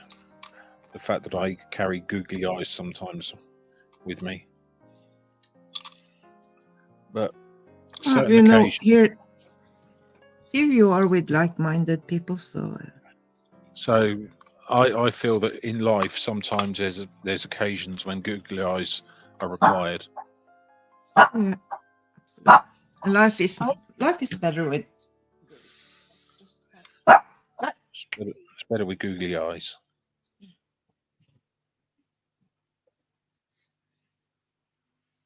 I do believe that Cricket, Chow Yun Smut, took googly eyes on the cruise and applied them to things here and there on the cruise ship. So, Ooh, what Absolutely.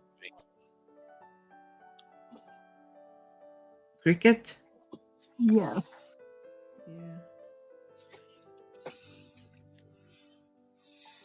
And if I recall correctly, I think she's talked about. I think she's also talked about going to Harbor Freight and applying googly eyes to things in Harbor Freight as well. So,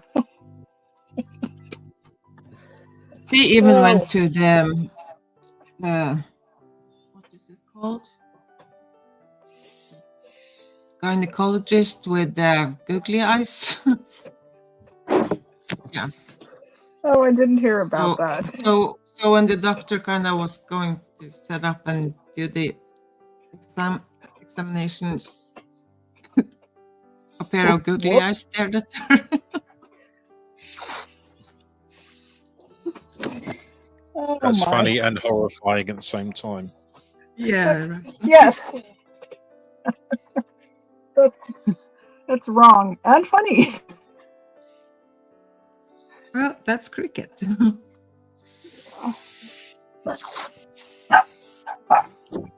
Nämen. I don't know if I said hello to Yes. you, but hello.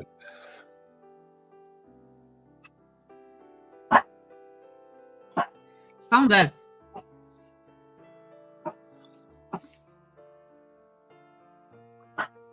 He's got the cutest little bark. Sounds like a cat.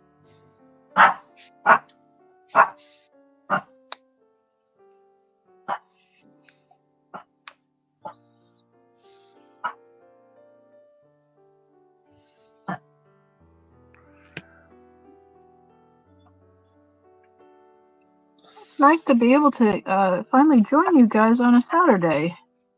Yeah. Feels like it just Yeah, I been think it's been a running for a couple of while. weeks since we did just Sundays. 2 weeks, I think. It's mainly to do with the fact that I'm knackered usually on Saturdays and lazy as well.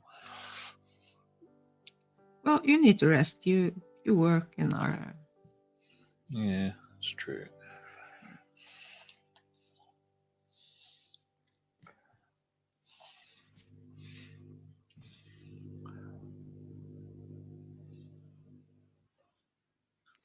Edible eyes too. What's the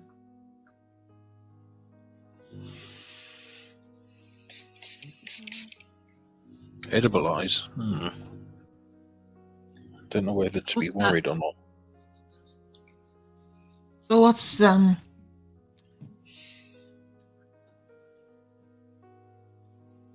Like you can eat them? No.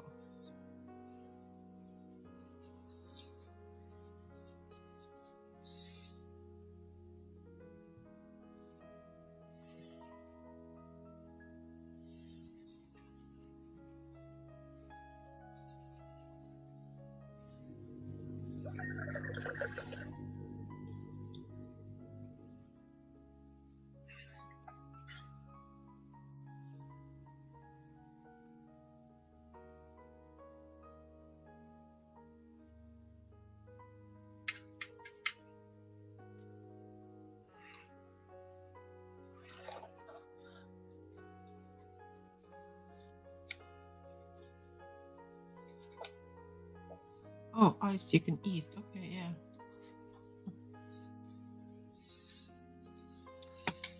Oh my.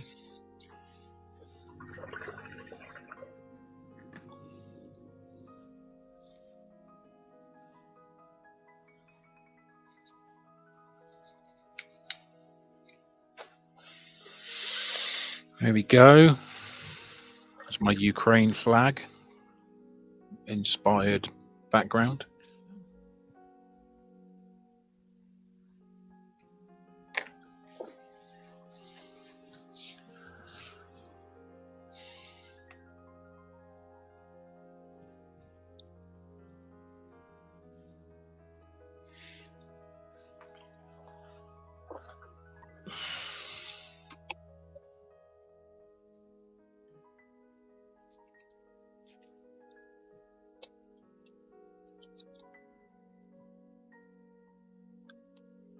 I've noticed something with StreamYard, which is that my phone seems to heat up when I'm using StreamYard. Hmm. And it doesn't when I'm just using YouTube. Have you guys noticed that? It's just me. I have never streamed from just YouTube, so I'm not sure. I don't know. Brad, did you stream from YouTube?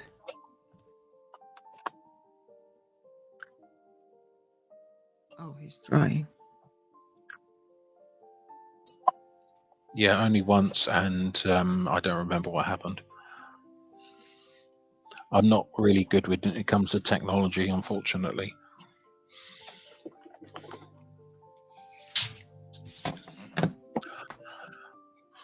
I believe I am going to call it a day because I am somewhat knackered.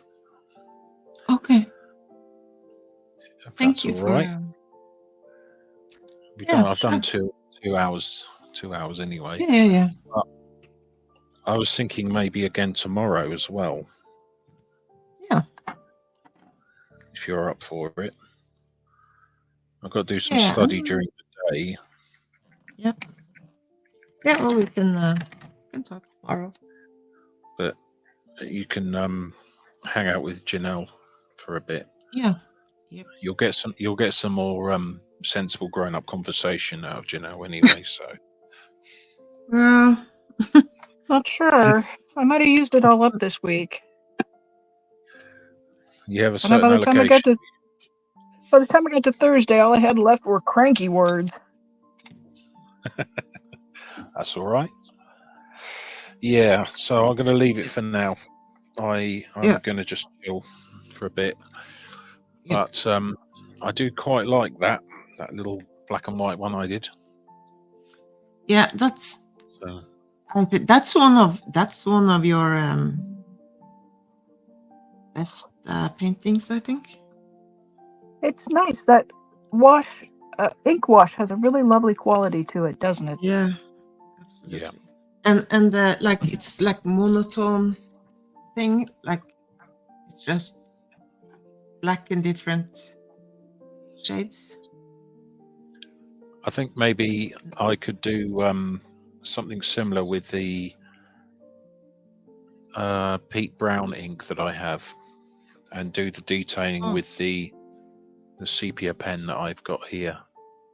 Maybe do something like that. That would look quite cool. Yeah. Right. Thank you very much, you guys. Yeah. Thank you, Maya, for having me. I We appreciate it. We talk tomorrow, and yeah. Monica, have a good night. Yeah, before I some go, rest. Monica, send me a hello link. to Sarah.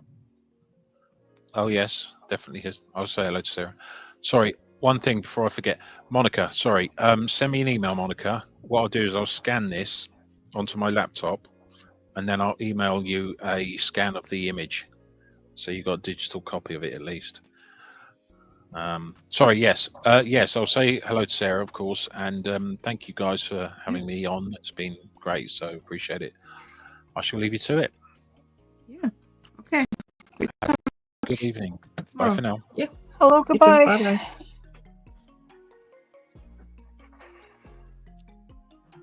All right.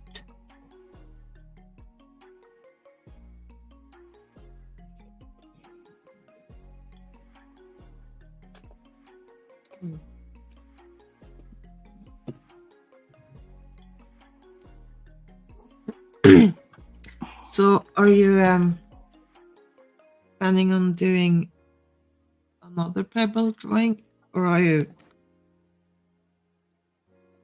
doing something? You were talking about you maybe should do something else. Oh, I think I have a few more. Okay. You know, because I did the small ones, which are sort of studies, Yeah. and Yeah. I really enjoyed the process on this one, and it just still feels like it's still evolving, and that there's still fresh Yeah. things to paint. Yeah. I think they look great, and it's kind of fun. Like on this one, I tucked in things that look like semi-precious gems. yeah, that one I really like with with the bigger pebbles, and they look like real stones or actual stones. Like Yeah.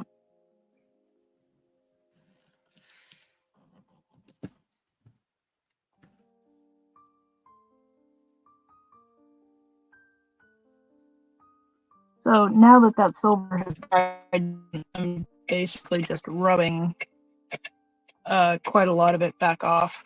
I just want a really subtle effect. I don't want you to I don't want the viewer to walk past it and just get blinded by the way the light hits it and catches off. I just what I'm going for is this effect that just looks like a pebble that just has a little touch of quartz crystals in it. So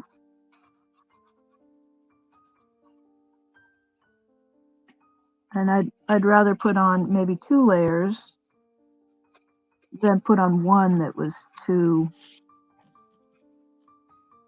shiny. Yeah. And watercolor is, as media go, it's very matte. It doesn't have a shine to it. And the those Japanese Gansai Tambi, the ones that come in this pan, they're more of a gouache formulation, and whatever their binder is, it's a little bit shiny, especially if you get the paint on very thick. So I kind of have to be cautious when I'm using any of the Gansai Tambi in with traditional watercolor, just to try to get the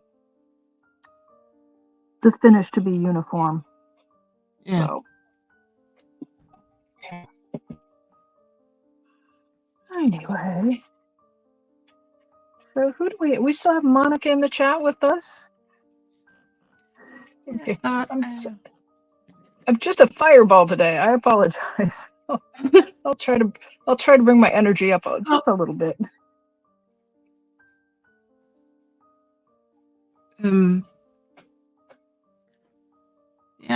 She was going to send Brad a mail, so I don't know if she. But there are a few people lurking and maybe.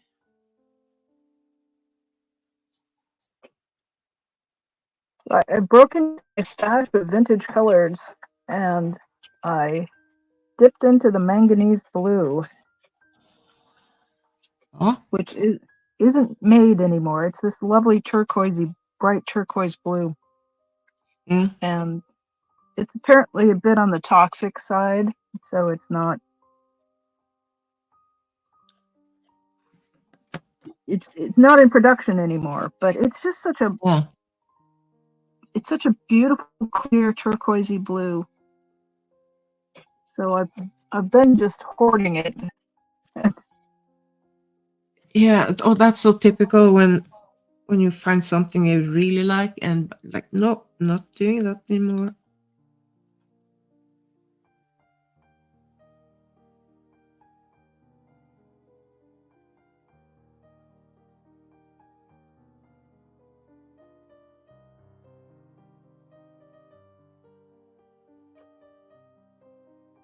So, how are the illustrations coming this week? Hmm? How are your illustrations coming this week?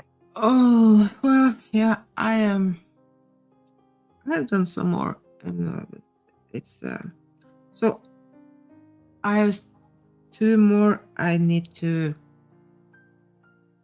I haven't started yet, so when I get like those started, and so I know kind of what I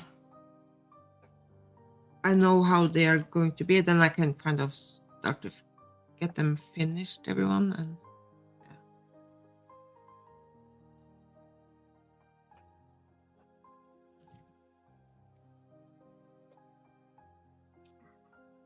I don't know why it's it can be really oppressive for some reason to have things that are assigned. I think as I've had free time and been able to just choose my own work, like it's yeah, more difficult when you have that freedom, and then on the other hand you've got something that you have to do, and it's got all kinds of constraints on it, and it can be challenging to switch gears and move into a different work. So yeah, I understand that feeling. yeah. But when I like have commissions and stuff, I really want to do like my own things and not do the like the things I have to do. So Yeah. but then but to do that without having a bad what's the word? Feel bad for doing something else instead of working on the. Yeah. Maybe a little bit feel guilty, or like Yeah, it's hard to guilty. enjoy. Yeah. It's hard to enjoy what you're working on because you know you've got this thing that you should be working on. Yeah. Right. Yeah.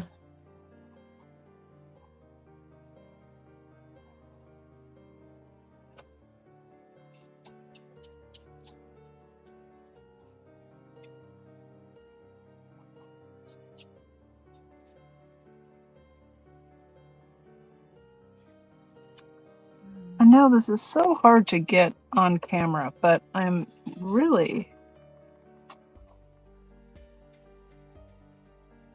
the effect is just I'm very pleased with it. It might actually be done.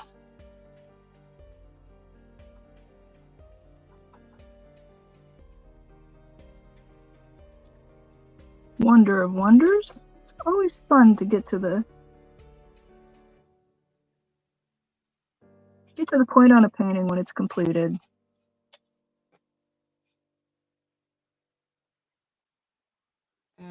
That's Brad emailed Monica in the.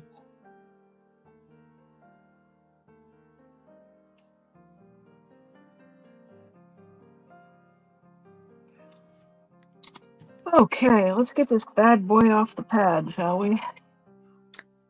Yeah, be careful.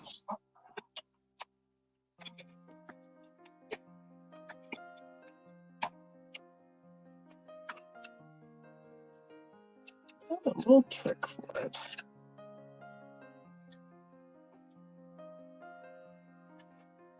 Okay.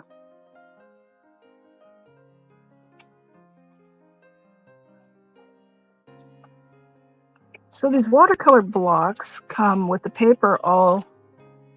It's glued from here all the way around, and there's this space of about I'd say 1.25 inches. Yep, but there's no glue. So the trick is to get that top sheet of paper,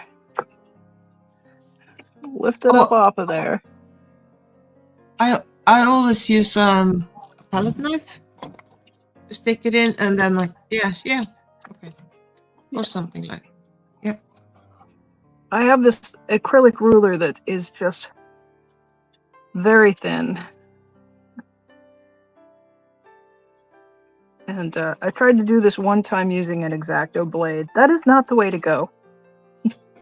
Oh, no. I know.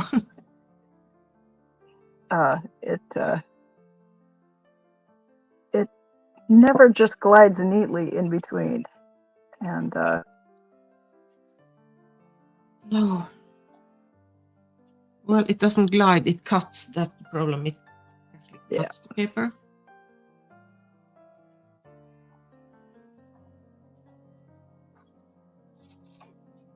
I gotta say, this is one of the most satisfying little things you can do when you're working on these paper blocks, though.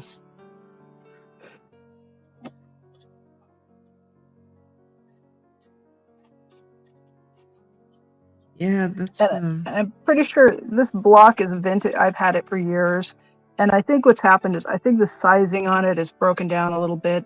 So. Yeah.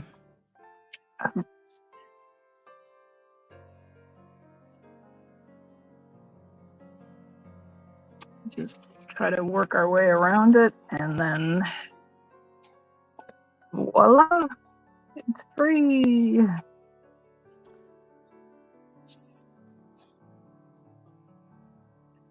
Okay, that's still got pretty good thickness, and I really only kind of peeled that off in one spot, and I tell you, I didn't really think about separating the paper fibers.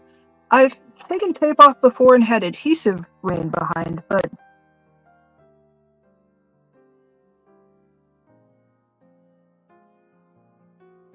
It froze. Sorry.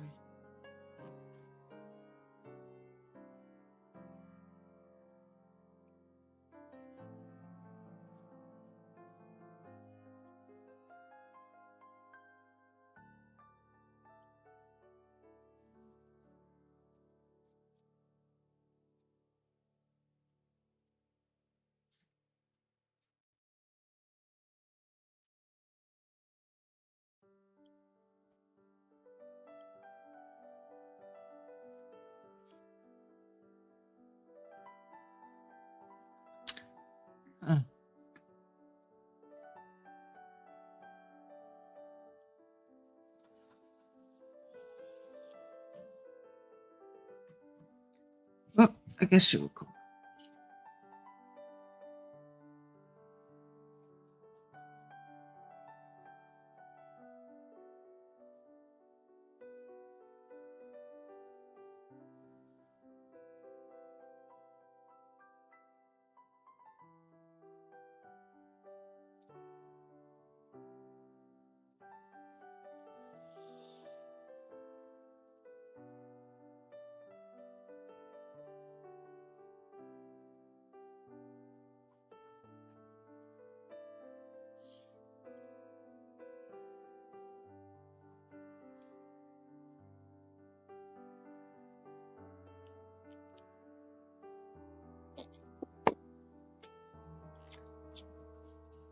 There she is. well, that's getting old. Well, the sound is okay, so it's not all bad. Good. Yeah, I don't know why. I'm just getting a lot of overheating here, and I'm wondering when I came into StreamYard, it asked if I could have access. I always just give it access each time. I don't give it permanent access to my camera. Yeah. And then it also asked if it could record, which I don't recall that, and I think I just told it yes. So I wonder if it's just working extra hard maybe doing it's something. maybe it's the recording. Yeah. If you try it to go like all the way completely out and then come in again, like from the link. Yeah, I think I'll do that, and let's see if we can. Just try to see it, test out. Yeah. All right. I apologize to anybody for the technical difficulties. That's me in a live stream. So, well, that's kind of how it's supposed to be. That's part of it. All right. I'll be back in a minute. Okay. Yes.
I'm back.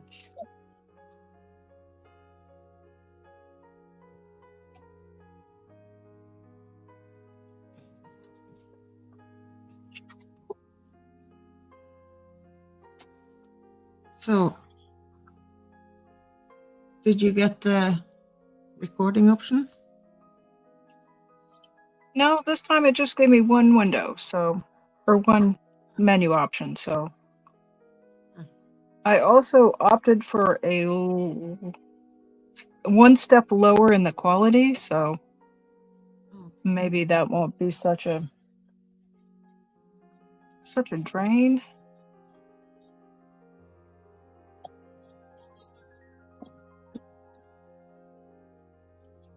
But yeah, well, let's get that out of the way and we'll start a new mess.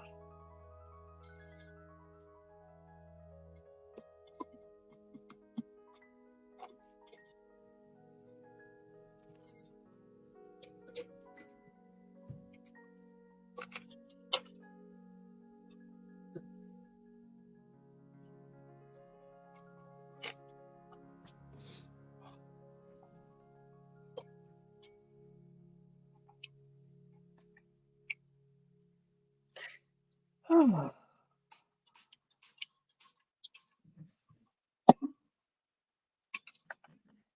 So was it a decent week for you, Maya? How was your weather?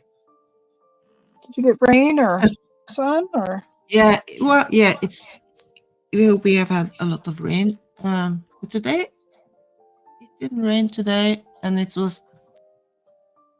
been like, yeah, I'm not sure, 14 degrees Celsius, and that's not normal for October. Is that extra cold or? No, it's warm. It's warm. It's like, usually we don't have, like, today we can like go outside in a t-shirt. That's Wow. That's not normal.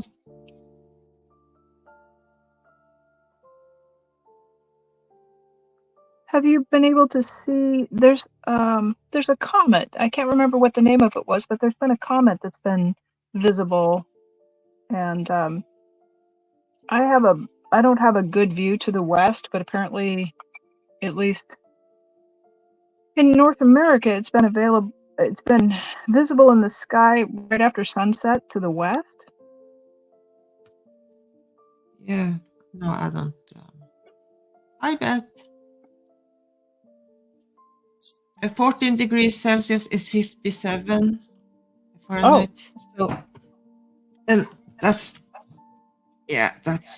way too warm for this time of year. Yeah. Hi, Beth. Welcome in.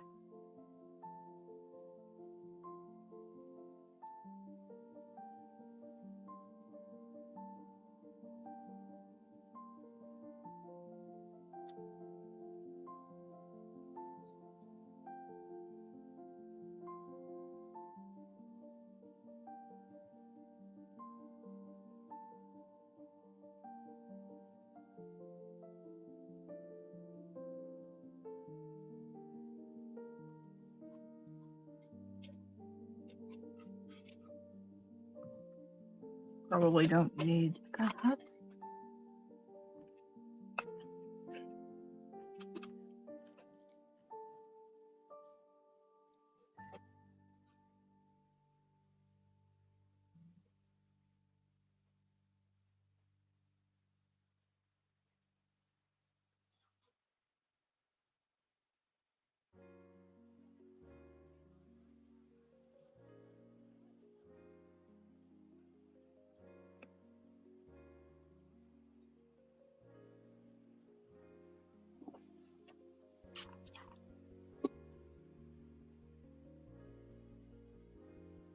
Beth, I was in your I was for a while in your stream yesterday, last night, and but I didn't say anything because I was going to bed. So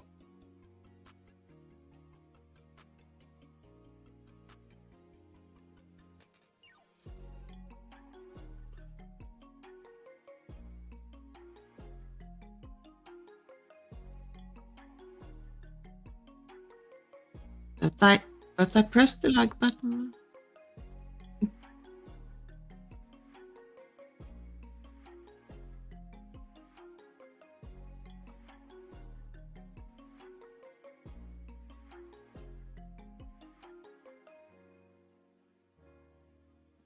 I end up with these little bits of paint left on my palette, and I don't like to waste it, so. I know. Like, okay, one more painting with blue, gray, green rocks. Just one more.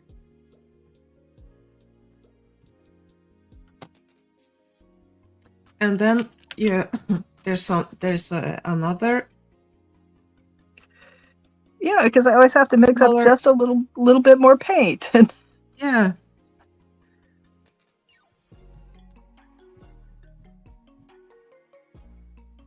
But I'm learning so much about granulating watercolors in this process, though, so it's not wasted effort at all. Yeah, I do love them, but I'm not like, I don't use them like to get the real effect from them, or like to.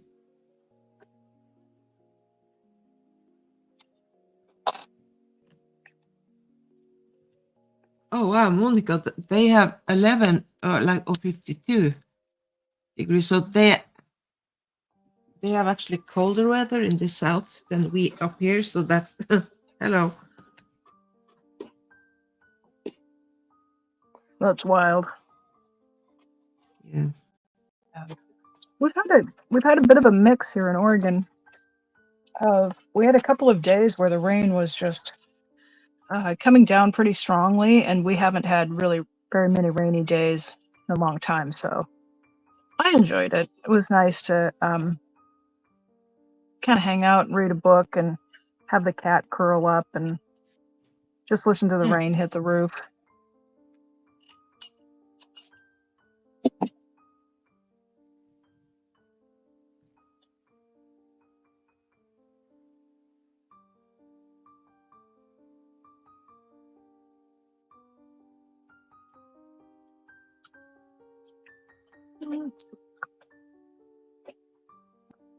Two. All right.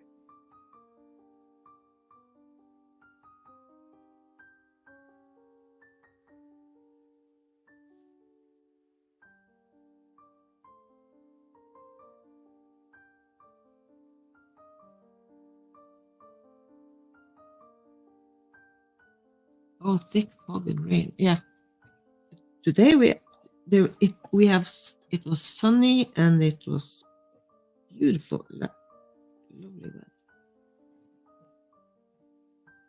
So we kind of have to enjoy it as long as it lasts, I guess.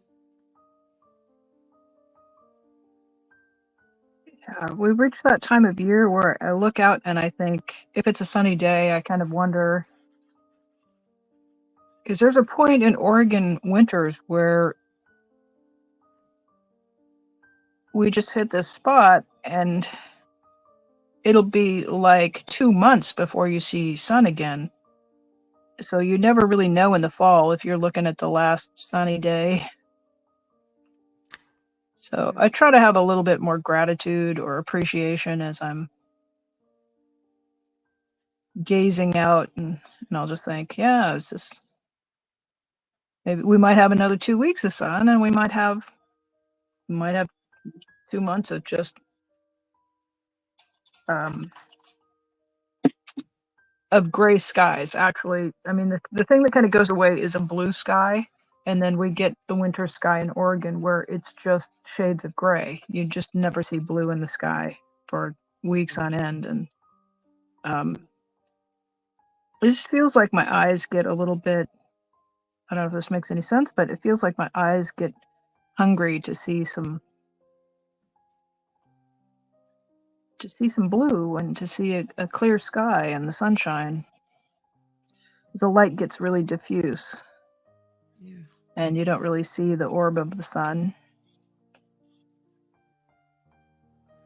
I hear you. Like you won't even really see the delineation of a cloud. You'll just look up and the whole sky is just Yeah. one big gray mass.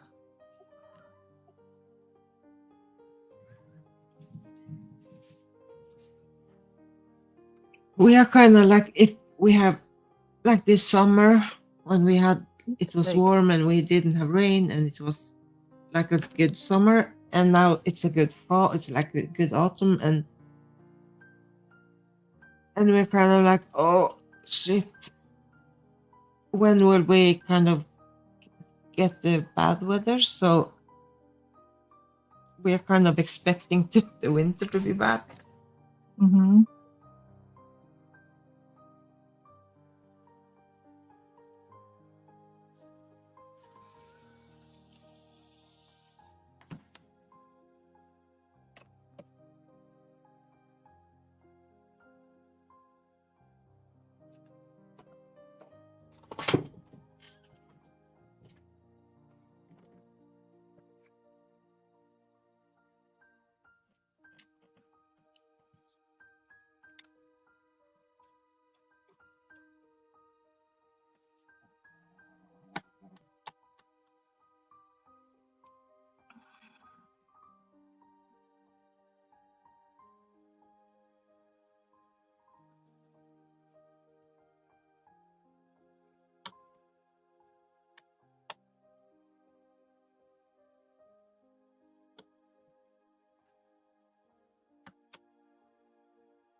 So what was Brad doing with those googly eyes? It just occurred to me he had them all out. I don't know what he was doing with them.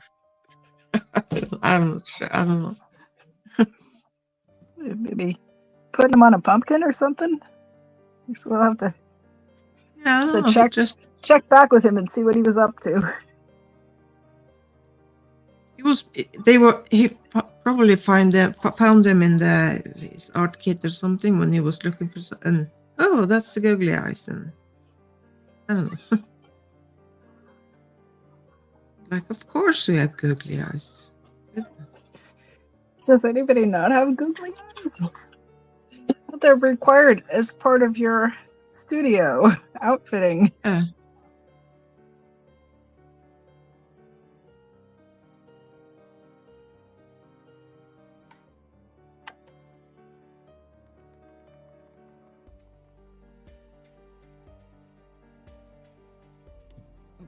Oh.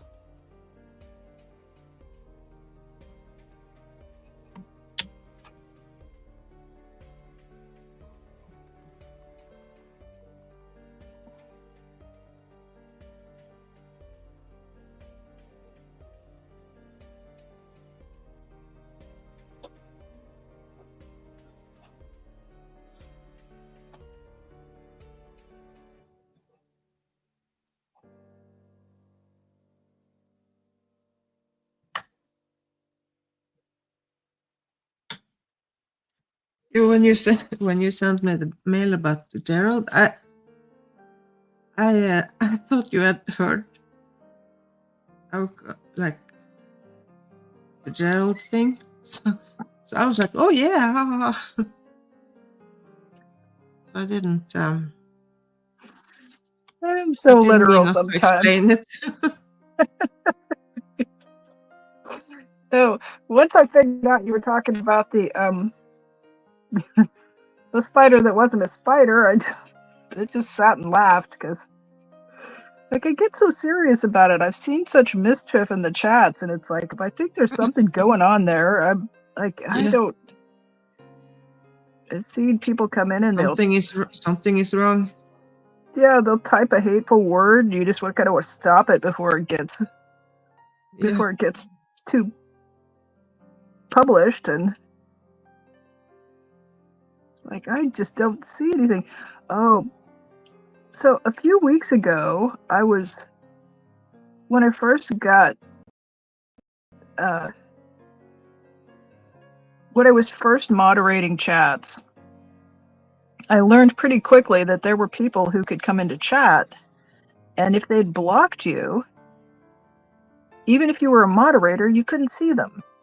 And so that made doing the job difficult. If somebody was up to mischief and they blocked the moderator, they could basically come into the chat and say whatever they wanted, and they couldn't. If you can't see them, you can't take any action to correct. You can't time them out. You can't block them. You can't delete their comment. So early on, I had somebody come in and to the chat that I was moderating, and they were causing trouble, and I couldn't see them. And the channel owner pretty quickly, they stopped what they were doing, which had interrupted the feed, so that was kind of a pain, and they handled the situation. But I contacted YouTube, and I never got a response back, but I wrote them kind of a fairly detailed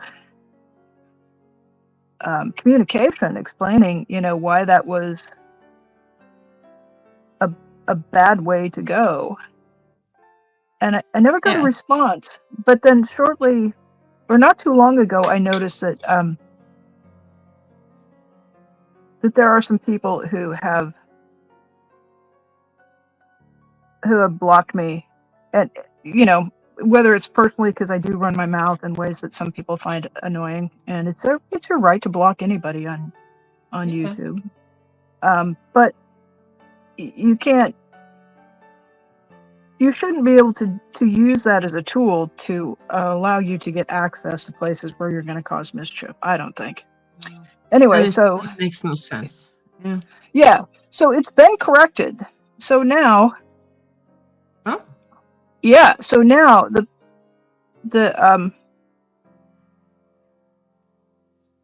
if I'm a moderator in a chat, I can see everybody now, and the only people I don't see are people that I can still block people, so I don't have to see them.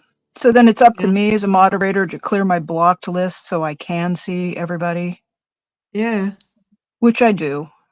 And then, from time to time I'll be in a chat and there's somebody who's just insisting on being off topic, or they're hassling with somebody else and I just don't want to see it, so I will block. And then I go through every few days because I do moderate in a handful of places now, so. Oh, don't mess with it. Let it dry. I know better. Let it dry. Yeah, so I thought that was interesting that the problem got corrected, and I can't imagine that I was the only moderator in the YouTube universe that was saying this is a problem for us, so please fix it. But it was good that I felt like it was good that it got addressed and fixed. So. Oh yeah. Yeah, because that makes no sense. How are you supposed to moderate and make the channel chat be safe, and if you can see the people? That's and if a content creator they've designated their moderators, they have stuff that they want done. They want things to go in a particular way, and YouTube ought to. I think it was just a loophole. I think that probably the people who designed it never imagined that somebody would work that hard to make a pest of themselves, Yeah. Mm-hmm. And, that's human nature to find and exploit vulnerabilities in any kind of a situation. So, I'm happy to report. Great job. Maybe there's not so many that actually send them a mail about it. They just think, I would probably just think, well, it's just the way it is, and it doesn't matter if I send a mail or not. If they change it when they change it, if they change it. So I probably wouldn't do anything, but maybe. Yeah. Who knows? But anyway, it's good that they fixed it. Well, I mean, as you know, and you're a person who does this too. Like, we're both people who show up and we use our names. And there's quite a contingent of people who don't use their names and they hide behind an anonymized name. And, I just wonder if people had to show up. Well, now see, on Facebook, you're supposed to use your actual name, but people are up to mischief there too. So who knows? Yeah. On Facebook, I have like a nickname thing because I made that before the real, like, we could use that before. I just never can get into Facebook. And it's like, I can navigate Instagram, I can navigate YouTube just fine. But for some reason, Facebook, I think it's just so simple that I overthink it. I don't know. It's too simple? I don't know. I never could figure it out. And I've got like a lot of family members and stuff who are on it. And it's like I can read their stuff, but I have a cousin and I tried to, like, I asked her to friend me and she just kind of, like, I never got a response back. And I was like, that's really weird. I see her at things, family gatherings, and she's just like friendly and nice. But for whatever reason on Facebook, it feels like, and maybe she can't, because I don't know how Facebook works enough, but it seems like she can't even see me there. So we're family, but we're not Facebook friends. Yeah. Okay. Yeah. It's weird.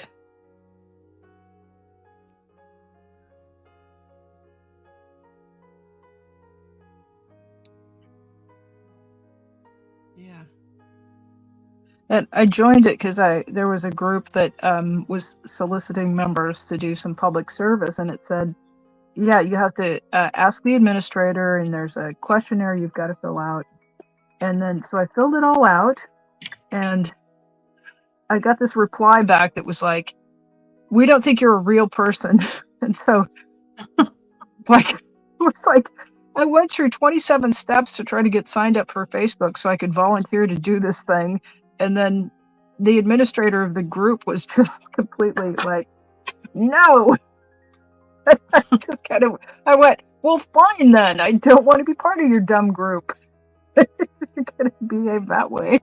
So, and I go back to the person who's like in charge of the group, who's not the administrator, like this person who's like, he's running the charity and he had somebody assigned to administer the group. And I had talked to him over on Instagram. And he's like, yeah, we'd love to have you. And yeah, you're just, you do things, you have skills and we have projects. And so I said, your administrator told me no. He goes, well, try again. So I go over and I fill out the thing again. And then I get like double the length of the, you don't have an established account. You don't seem to be a real person. And I just went, okay, all the no. Yeah. Because the guy was nice, but his administrator was just kind of a nutburger.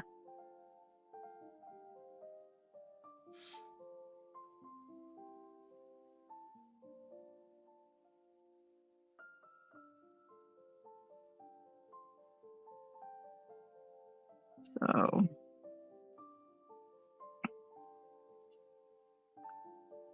my fellow friend that I had for a while there,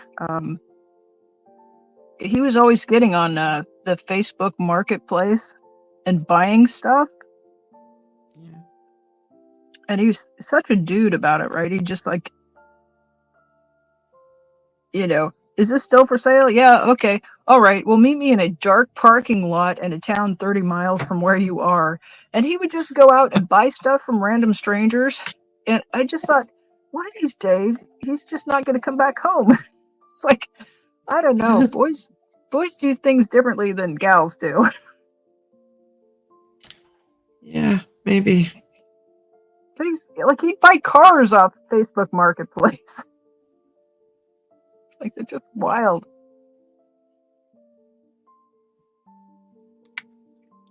I'm sure those deals go good 19 out of 20 times, but the one time it's just a weird thing. I kind of don't want that. Yeah, right. Yeah, well, have never bought a car, but I have been buying some things from. And here it's okay to like meet in somewhere. Yeah. Even I am now like just come and pick it up. I just set it out on the staircase. Yeah, like in the city. So Wow.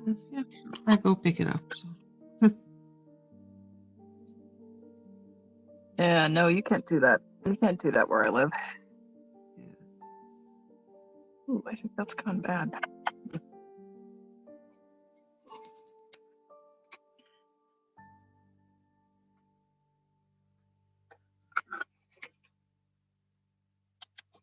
I think that used up that 4 cents worth of paint. Oh, yeah. Yeah, I hate to like throw away paint so much that.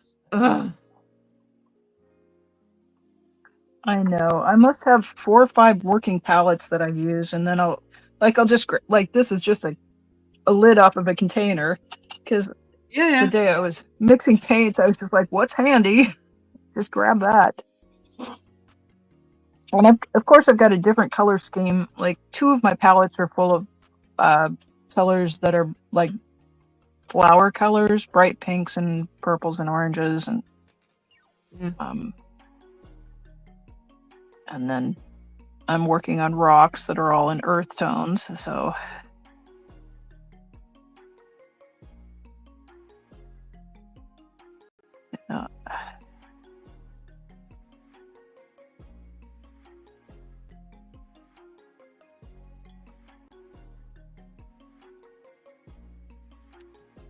got pointy. So I did a little math. Go ahead. Monica says, Maya, it's didn't here. Oh, you have to explain. I don't understand.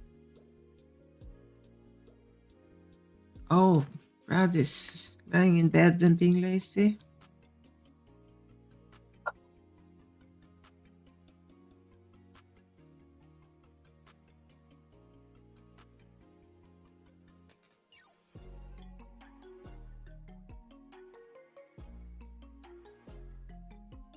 Okay.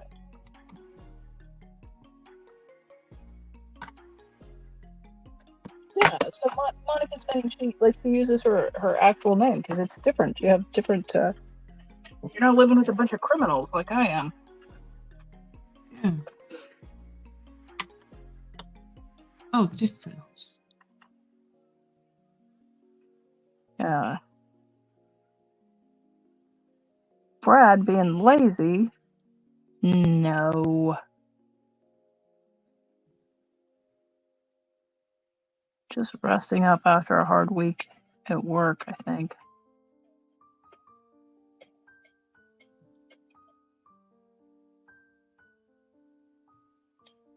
I forget when I'm putting in the big pebbles I forget to leave room for the medium ones.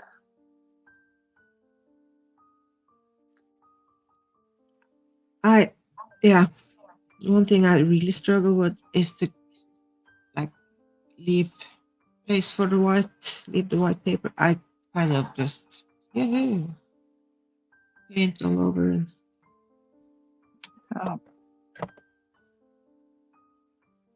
Well, on the last couple of paintings, I had left white highlights on the rocks, and it was too harsh. So I decided this time I was going to start with a light colored wash, and then I'll put I'll put a wash of a different darker color on top of these shapes. yeah. But it's always a struggle to preserve the negative space or to, that's kind of advanced level. Yeah. dropping in enough really dark shadows and then leaving your highlights. That's something that I think most painters have to Especially, work at that. yeah, especially if it's a painting with like a lot of stuff, like complex painting or something. Mm-hmm.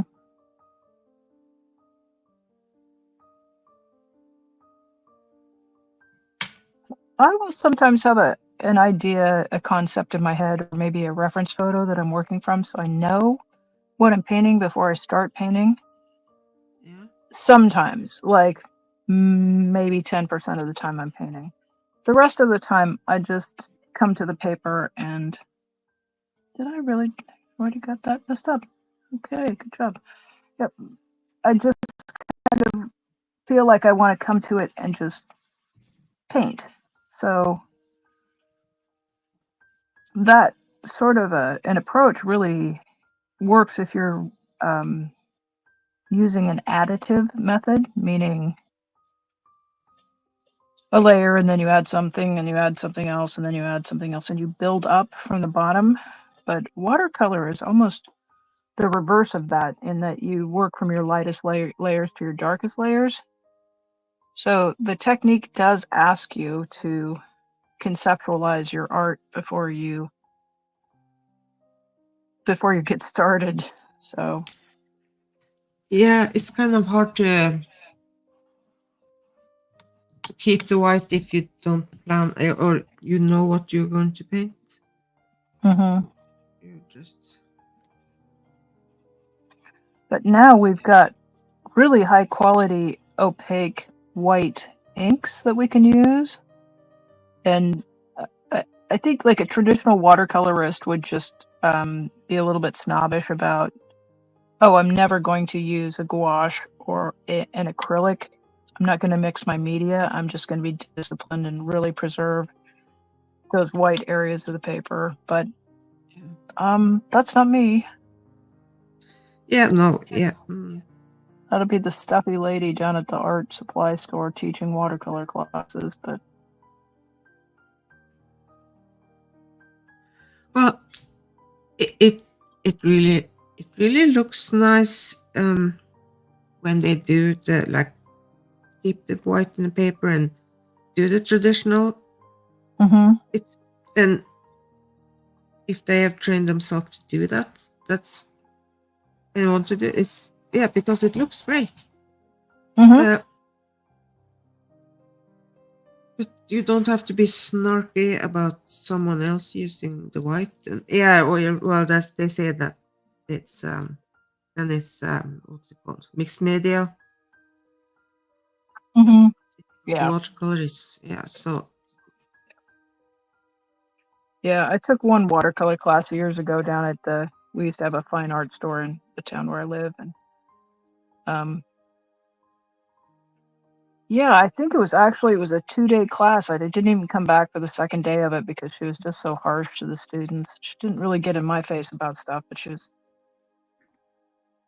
one lady who you looked over and it looked like the poor woman was about to burst into tears, and you could tell she just really loved flowers, and she loved this idea of learning to paint. And I don't know, you're paying money, somebody ought to be a little nicer to you, I think. Yeah, and like, well, for me the whole point with art is to kind of have fun and have a good time and enjoy it, and to find the joy that's about paint, like you get when you paint. And if you're going to have like a snarky person that is picking on you for everything, no.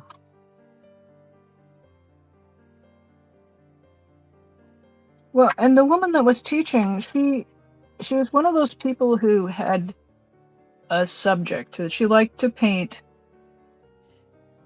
a particular flower, and so she had probably painted this same type of flower maybe hundreds of times, right? And once you explore a subject and you paint it again and again, you will develop the tricks. And there are a lot of tricks of strokes in watercolor, of using a particular shaped brush, pressing it down, lifting it up, loading it up with paint in a particular way, so that you can do what's called one-stroke painting. And if you can figure out the way to load your brush and how to do the stroke, you can do the petals all the way around a flower, doing that same brush stroke all the way around.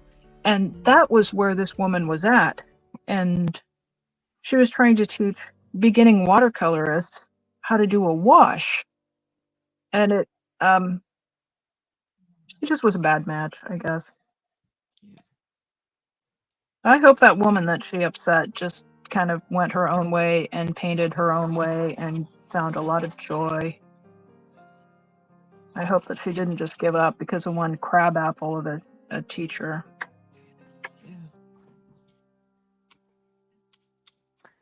Yeah, Monica, she says, I can go out alone with the dog after midnight without any problem. And I live in Norway's fifth largest city. So, Except for the polar bears. well, yeah. Those guys. Those troublemakers. I lived up in Anchorage for a while, and it was like that up in Anchorage. And you could go wherever you wanted. People didn't mess with you too much. There's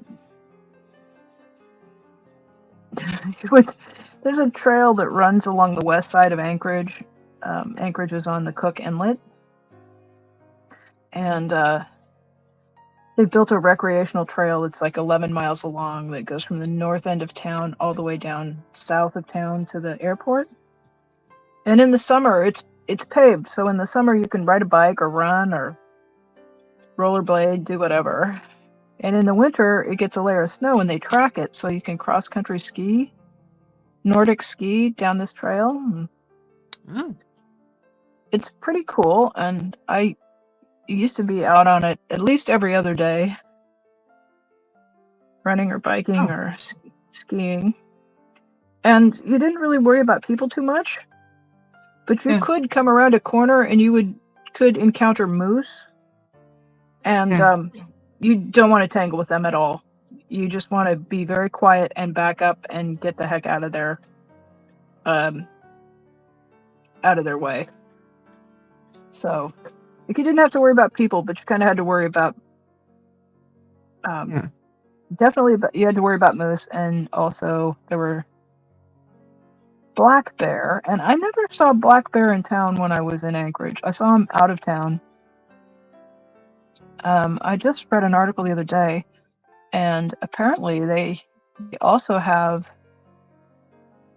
It was something like somewhere around 70 black bear that live in the municipal area, and it was like 15 or 20 brown bears or grizzly bears, which you definitely would not want to encounter one of those when you were on foot.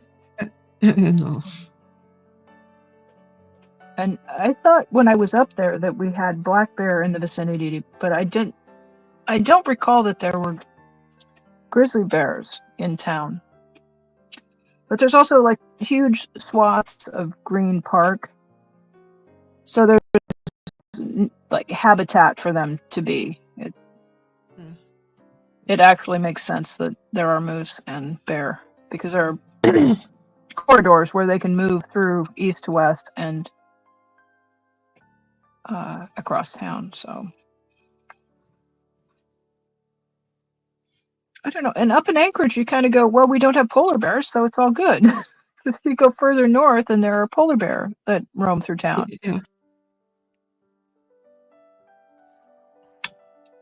Yeah, we don't polar bears. We don't have them. That's good. They are they don't mix well with people, or people don't mix well with them. That might be a better way to put it. Right. Yeah. Mm.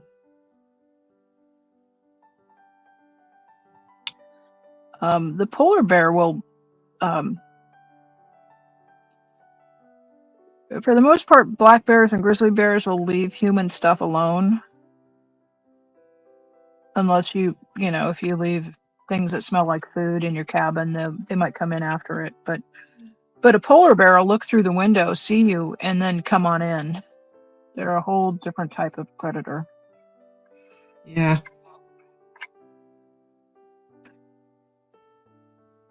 Yeah, a moose won't like hurt you or kill you because he wants to eat you, but like the polar bear, he kind of Yeah. want to have you for dinner. Pretty much.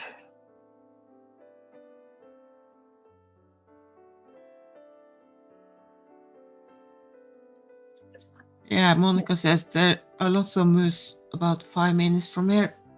They're from the center, but no bears.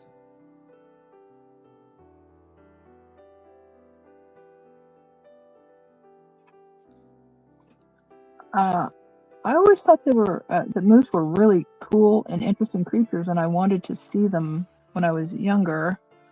And I did see them on a trip to Yellowstone Park when I was around 20 years old, but not up close. And then I had visited Anchorage and was with a friend on that Tony Knowles Coastal Trail, came around a corner and saw a mother moose with twin calves, and I hopped off my bike and grabbed my camera and started taking pictures, and my friend was saying, "Come on, let's go." And then he just disappeared because he knew better. The moose looked at me and she laid her ears down and the hackles were up, and I think she just must have understood that I was too stupid for my own good, and I don't know how I managed to avoid getting trampled, and I was extremely lucky, and I didn't find out till later, and my friend he's like, "I wasn't going to stay there and explain it to you. I told you to get out of there, and then, you didn't follow me, so." And then a few other people explained to me how moose operate, and if you come into their area and irritate them, they'll defend, particularly if they have calves. So I got some cute pictures of baby moose, though. Such an idiot. But yeah. The one and only time I ever did that. And you can see the mother moose in the picture, her ears are just, you can't even see her ears because they're all flattened against the back of her head. And yeah. Oh, I was lucky. I was so lucky. Yeah.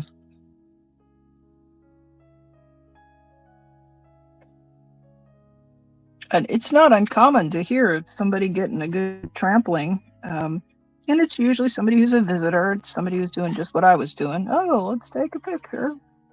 Yeah. No, let's leave the wildlife alone. It's not often we hear someone get hurt from a moose. There was 1 year a moose kind of attacked the dog that was, I think the dog was tied to the fence or something. Yeah. And the owner tried to get the moose away from the dog, and yeah, it was, so he came with some, I'm not sure if it was a shovel or something. He kind of shovel he found in his car or something, and hit the moose, but the moose didn't care. He was so focused on the dog. So, but it turned out okay. The moose kind of gave it up and left. So my friend's sister,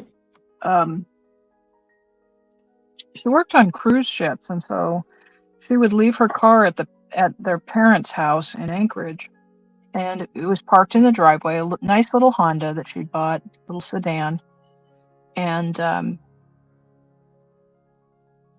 as the snow builds up and the snowplows come by, they scoop the snow off the road and they make a berm, and over the weeks of winter, the snowplows had shot a berm of snow beside Melissa's car, and she wasn't there. Her car was parked there because she was out on the cruise ship. She worked there doing that, and one morning a moose had walked up the snow berm and then just used her Honda as stair steps to get down onto the driveway, and stepped off the snow berm onto the top of the car, and then across the windshield onto the hood of the car, and then just stepped down on the driveway to come eat some plants or do whatever moose do. And the moose absolutely wrecked that car. It just collapsed the top of it down. It broke like when he stepped on the top of it, it broke the glass out all the way around. Yeah. And crumpled in the hood. And so she came back from her cruise assignment, and her car, and she'd had it, like, I want to say 2 or 3 weeks, because she bought it right before, she'd come home, and she'd be home for like maybe just a couple 3 weeks, and then the next cruise ship would go out, and so she worked in the hair salon on a cruise ship. And so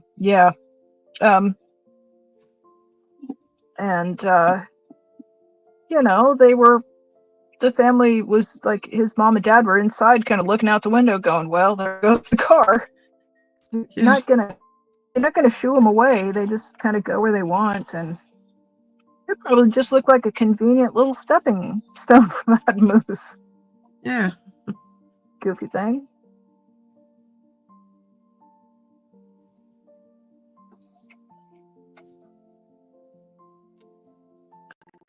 Anyway, I didn't find them anywhere near as interesting and charming after I'd lived with them for a couple of years, because they're kind of big and destructive. And I'm not saying they should be shooed off or harmed in any way. It's just they're a little bit difficult. Here, because like during the winter time, and the moose come, especially when there's a lot of snow, they come down from the mountain and stuff, and they just walk around in the neighborhood and in between houses, cars, and whatever. And so, of course, and last winter, like 5 moose was up in the schoolyard when the kids were out playing in like between the classes. And like, recess. just played around 5 moose. Like it wasn't. Well, maybe the kids were out when the moose were out. Yeah, that's not safe. No, the kids kind of, they know that they don't interact with the moose, like, and but still I was kind of surprised, but it was okay. But I understand that, like, people that have kids around here are kind of worried if they send their kids out and they suddenly is face to face with a moose. So I think for many years ago, I think there was like a moose family that lived around here, and they captured the moose family and moved it to another place.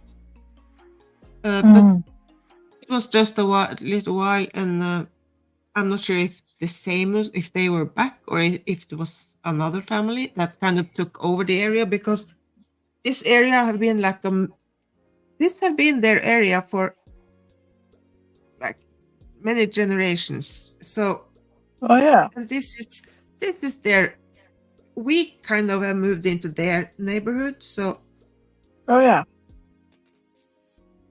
it's not right that they have to move but I understand that people are scared because they just 5 moose together is a pretty big group too.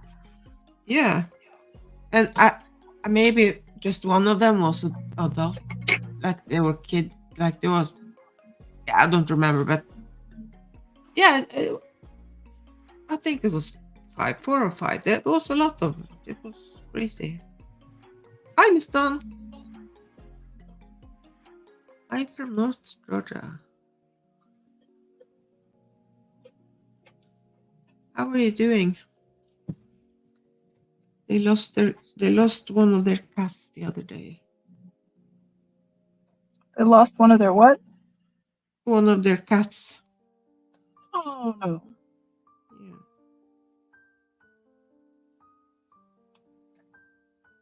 So now, if I recall correctly, Dawn has like a lot of like more than 10 cats, right? That's the person? Yeah, she has a lot of cats. She's I'm not 13 sure. now. Like 13 cats. Yeah, they lost one during the winter. I'm not sure how many do you have left? I have been fighting cat hair in my paint all day, and I have one long-haired cat, so I don't even know how you cope with. Yeah, 13 now. Yeah, I know. It's kind of no matter how many you have, you don't want to lose any of them. So. Well, they're also cats. Like no two cats are like their personalities are completely different. So it's not like you can just shuffle in, replace. Yeah. Yeah. No. I think the same with dogs. I haven't. Oh, yeah. I grew up with. We had dogs as I grew up, but I've not had a dog as an adult. So I always had a dog we shared. Yeah. But the cats that I've had have just been mine, and when they die, when they walk on or go wherever they go, it is. I don't know how they leave such a big hole for being little creatures, but they're a huge hole. Yeah. Okay, I think my neighbor is mowing my lawn again. I have to go tell them to not do that. Hang on, I'll be right back. My yard guy comes tomorrow. Like it'll be they keep just trespassing. And they try to be nice, so it's difficult. Excuse me a moment.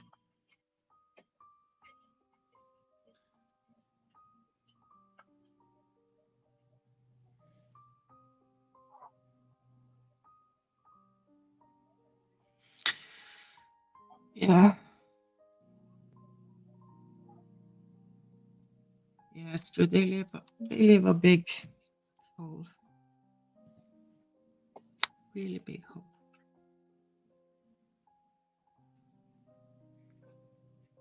Oh my goodness.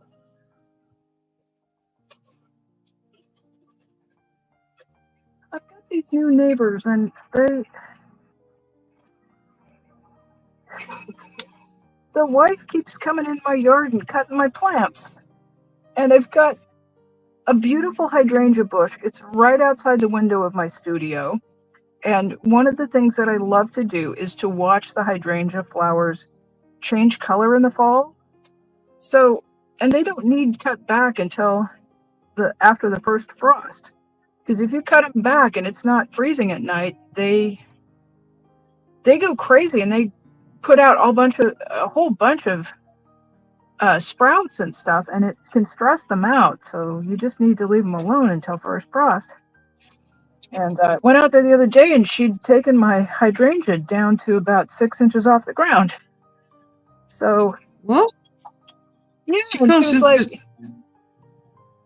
yeah, she comes in my yard and just she said, because her yard doesn't have rose bushes and stuff, and she took have 1, 2, 3, she had 4 rose bushes, and she cut those all down, and told me she knew what she was doing, which she thinks she knows what she's doing, anyway, I just didn't quite know how to respond because she said, well, I know Yeah. you had the heart procedure and you can't get out and do this stuff like you could.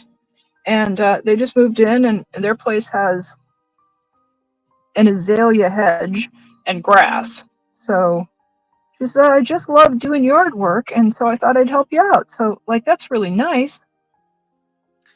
Yeah. But will you But quit it's nice. cutting It's my nice to plants ask down? first. I'm just, I'm really kind of frustrated with it.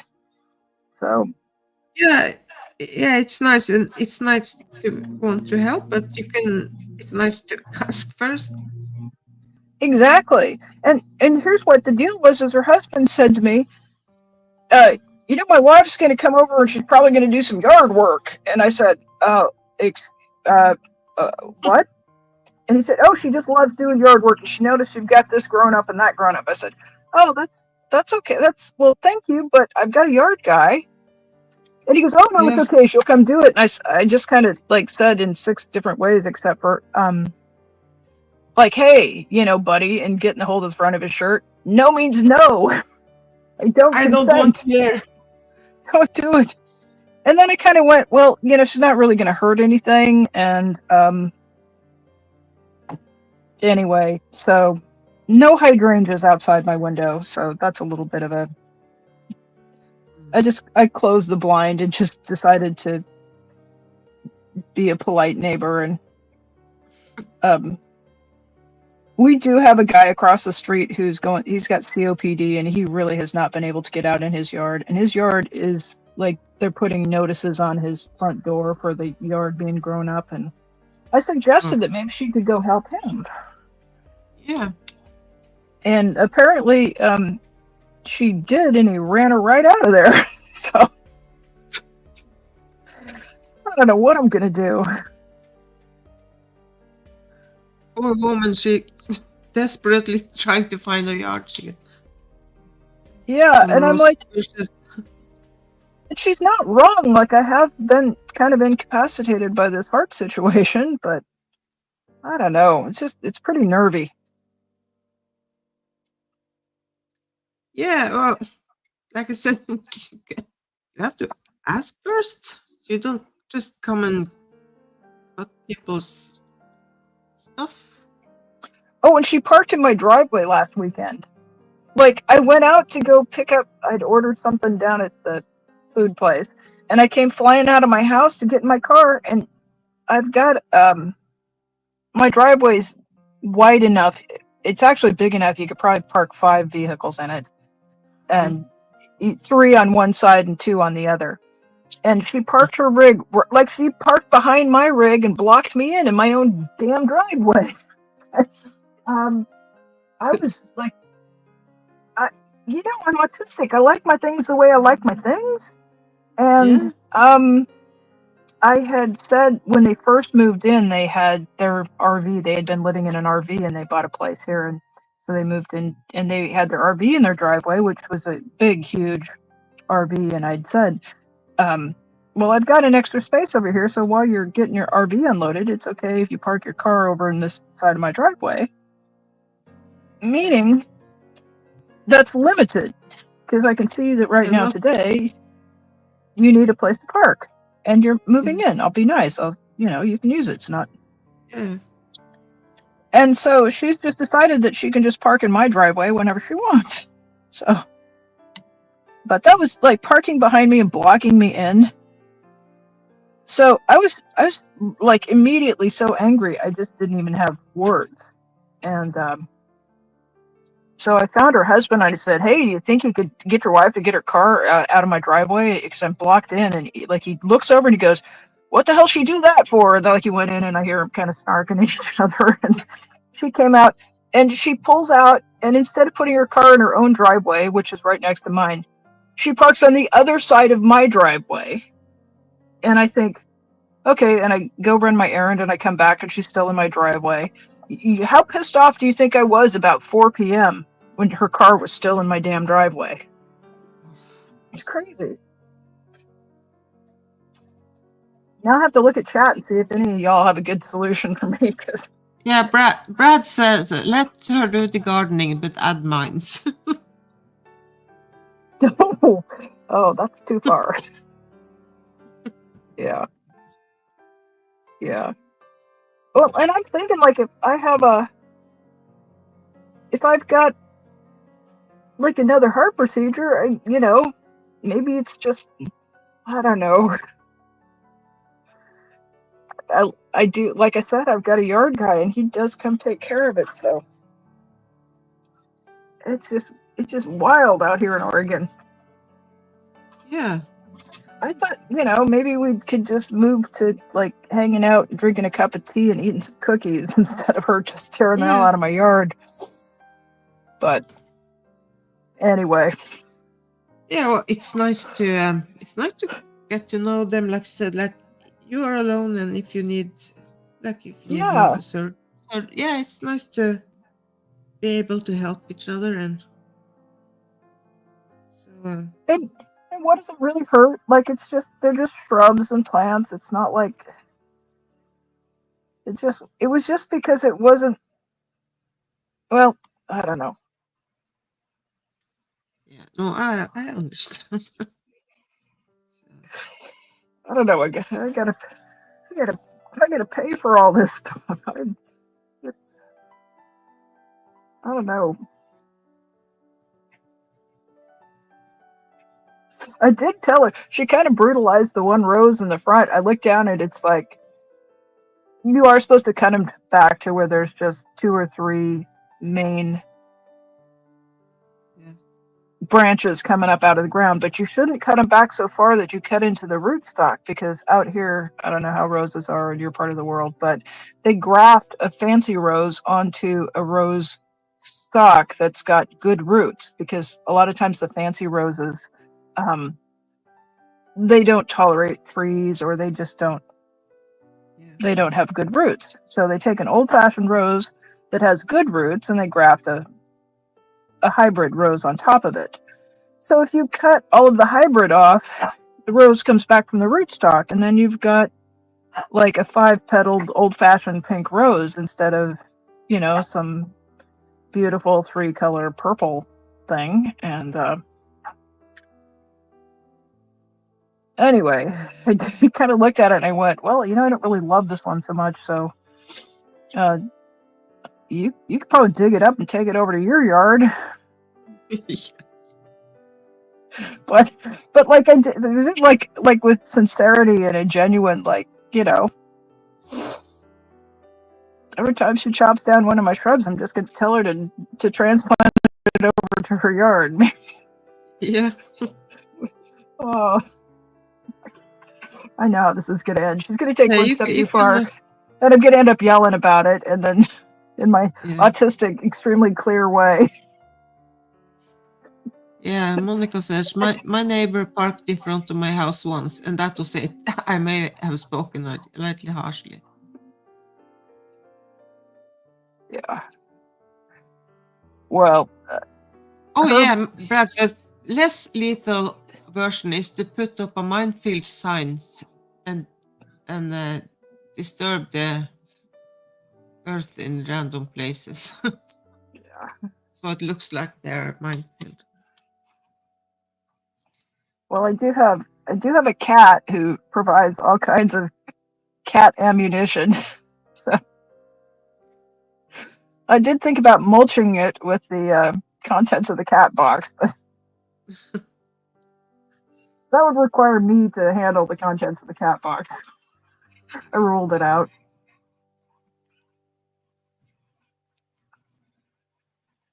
I don't know. This place it had an absolute disaster of landscaping when I moved in, and I've been here a few years, and it's like every season is a struggle to just get the upper hand on things.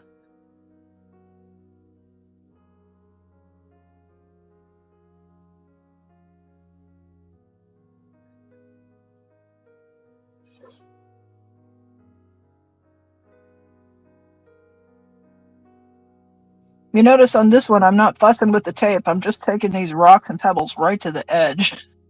Yeah. Yeah. It can be kind of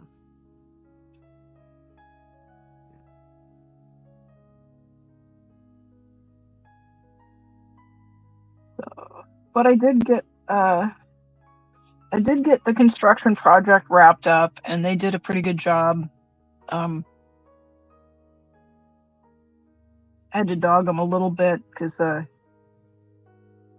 were a lot of spots in the paint where they other color showed through. So he came with a bill, and I said, "Are you going to finish the painting job before?" Actually, what I said was, "I'm going to need you to finish the painting job before I pay on this bill." Yeah. And then he did, "Oh, I don't know what you're talking about." And I said, "Okay, well, we did a walk around, and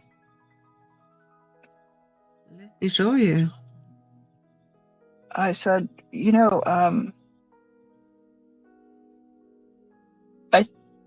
sun is shining on it now, and I know they were working on it, and the sun was over the other side." So I said, "Well, I'm sure that it just was hard to see because of the way the light was hitting it, but now in clear daylight, I think you can see the spots." And they painted dark gray over a light blue, so it was really pretty obvious where it wasn't covering. So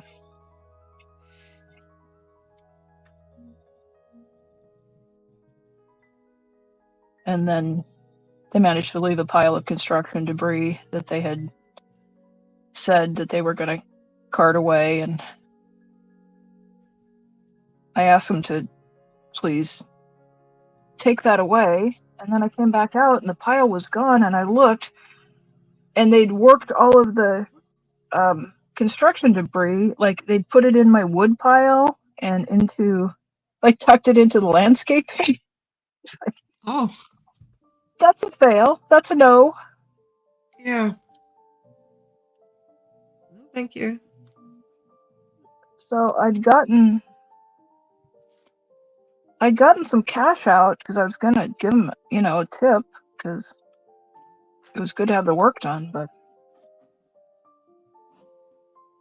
I don't know. It's difficult. I'll tell you, if I had to go back, I would stay living in an apartment and not do this homeowner thing. It's a pain. And every time I turn around, it's a pain. And it's an expensive pain, too. Oops, that's dark. Too dark, too dark, too dark. I think it actually would be okay if I had a domestic partner to help out with it, but just as a single person trying to navigate that and not being able to take tools to it and fix it myself, it's a lot. Yeah. Well, Especially if you are used to doing it yourself, and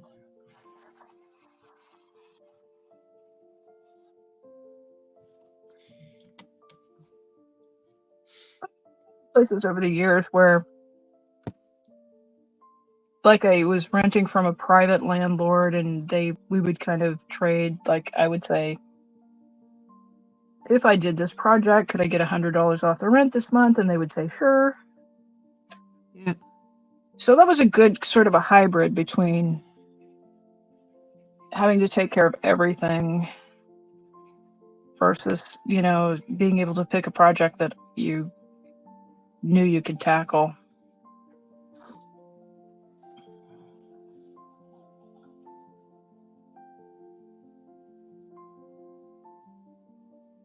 Oh, I was going to tell you, I was looking at my analytics. This your favorite part of this program. And Yeah. I'm a third of the way to my subscribers and a third of the way to my watch hours. So Oh, that's great.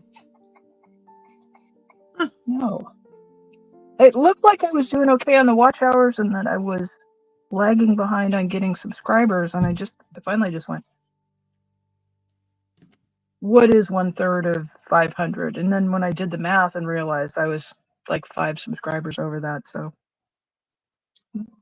they're Yeah. they're on track. I'm pretty pleased about that. I did see. I think it was the last time you did a stream. Mm-hmm. I saw your subscriber ticking, the numbers Mm-hmm. went up. Yeah. I tried to do so I had an idea that when I did the live stream and I set the chat to subscribers only, and I had this I had an idea that when I did that, it did help build subscribers. And so I tried a couple without, because I initially did that because there were a little bit of trouble in the chat. And so I just set it to subscriber with a 1 minute. You just had to be a subscriber for 1 minute, and then you could enter the chat. And then when I noticed on that first live stream I did that, I picked up like 5 subscribers on a 1 hour live stream. And so then I just routinely set that on my live streams. And so I was wondering if it was really just because I had made the chat subscriber only. So I ran a couple of streams where I just left the chat open, and there were 0 subscribers on those chats or on those live streams. So I just went back and reset it so that I just do subscriber only on the chat, and that seems to be enough to kind of tick it up a little bit to go. So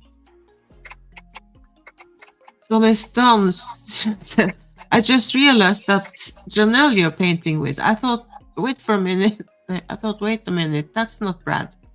Because the title says Brad.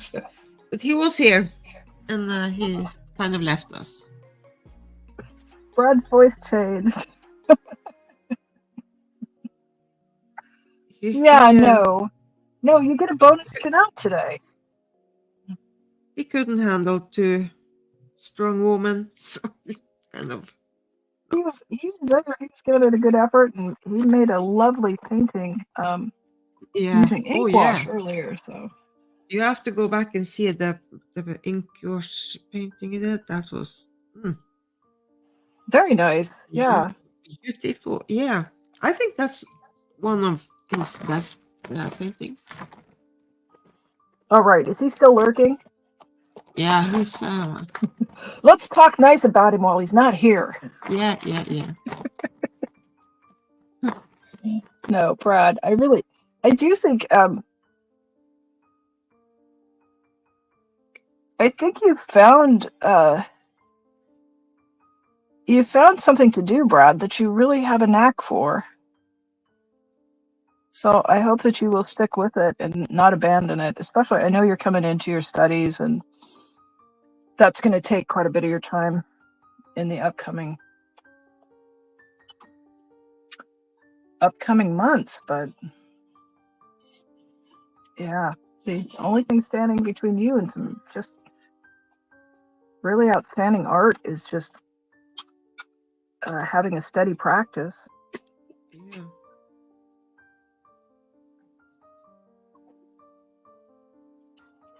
Yeah, it's amazing. Some practice, how much it do.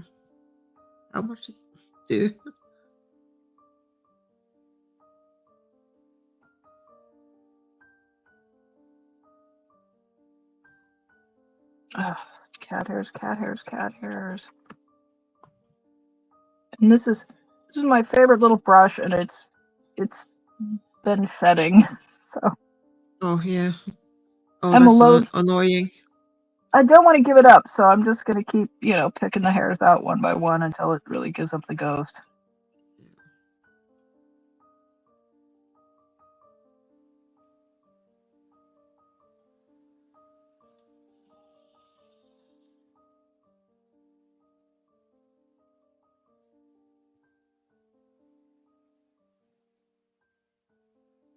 And then I left my palette open to dry, and then the cat she's decided she wants to sleep on the workbench when I'm not working. So, yeah. I don't know, 3-4 years I've had her, and she was not getting up on things, and now she's just decided that's. Oh, look, I can lay up here. So, if I've been painting, I usually leave my palette open so it can dry, and cat sleeps right beside it. Then it gets full of cat hair. So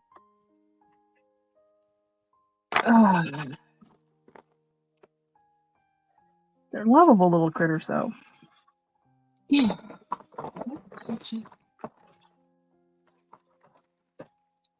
Just jettison that thing right out of my own hand. I think I have to go find something to eat. Yeah, it's about that time, isn't it? Yeah. I've been on for almost 4 hours. Well, thank you for inviting me to come on. It's been a little fun chatting and listening to it's me. always nice to have you paint with you. And we can always chat. Like the day I was so surprised when I was like 5 hours chat we had. I know. I got done with that, and I had to look a couple of times, and I don't know where the time went. We just had all kinds of things to talk about, I guess. Yeah. It was a nice chat. Yeah.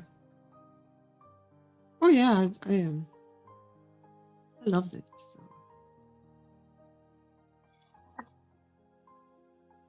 We always find something to talk about. Yeah. Well, it's kind of to me, it's really interesting to hear your stories about what it's like to live in Norway, because things are really different, and then there's things that are very similar. So, especially the time, living in Alaska, in that in a northern city, a snow city. Yeah, you because you lived up there, you kind of know how. Well, at least up here where I live, no sun and a little bit, not quite. I mean, you live at an extreme northern latitude, but let's see.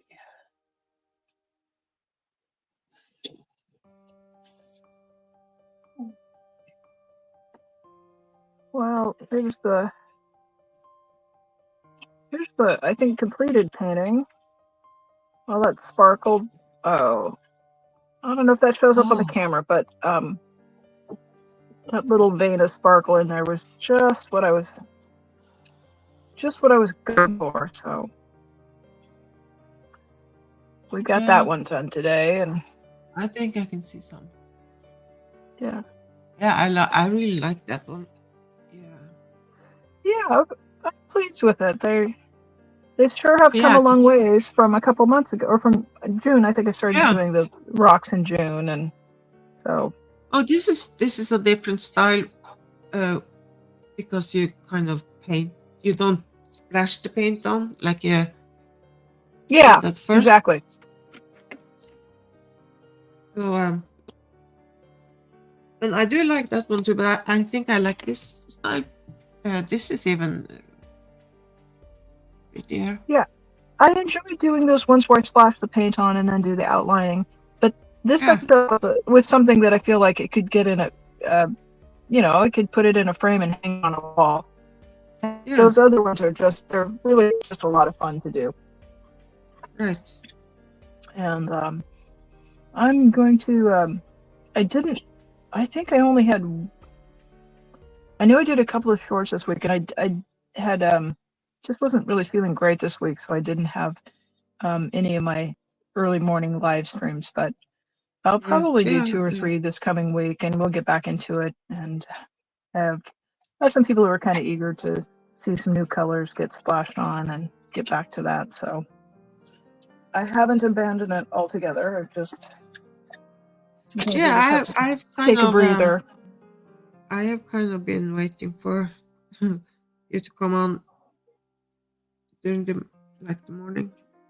I was going to answer your mail today, but I was talking to my mom in the phone for hours, and suddenly the day was gone. It was kind of a long one, so don't feel like, you know, Yeah.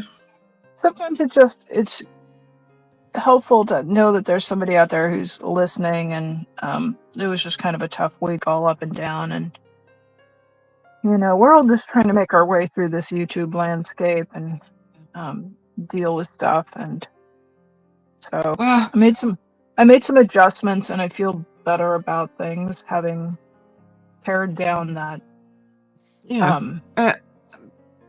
Because of my memory, so like I don't have memory, so I don't remember exactly what you were talking about in the mail. But I think, from what I can think, I had something to say about it, like something to add. So well, I'll I'd welcome probably hearing that. Yeah, I think I'm just feeling overwhelmed by the way things, some people that I care about are, treating each other in this space, and I just don't tolerate that very well. It does get to me emotionally, and I don't like it when things are all upset. yeah, no, and Yeah. yeah, it's been a lot lately. So Yeah. Yep. So,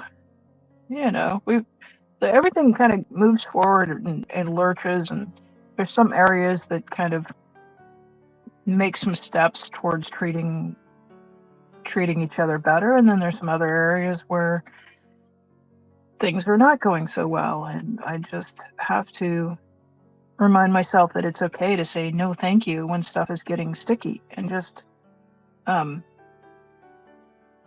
in a couple of circumstances I voiced an opinion about what I was observing, and sometimes that gets it gets some consideration, and sometimes it gets completely ignored. And the answer isn't always to campaign to get your way. Sometimes the answer is just to get the hell away from stuff that's toxic. So I tend to want to be a fixer. I tend to want to offer solutions, and yeah, me too. That's the problem. yeah, and there's quite a few spaces in this community where nobody's looking for any solutions. They just seem to be looking for a fight, and Yeah, I don't have energy for that, so I'm going to try to not do it. yeah. I have to. I kind of have realized, like, lately, that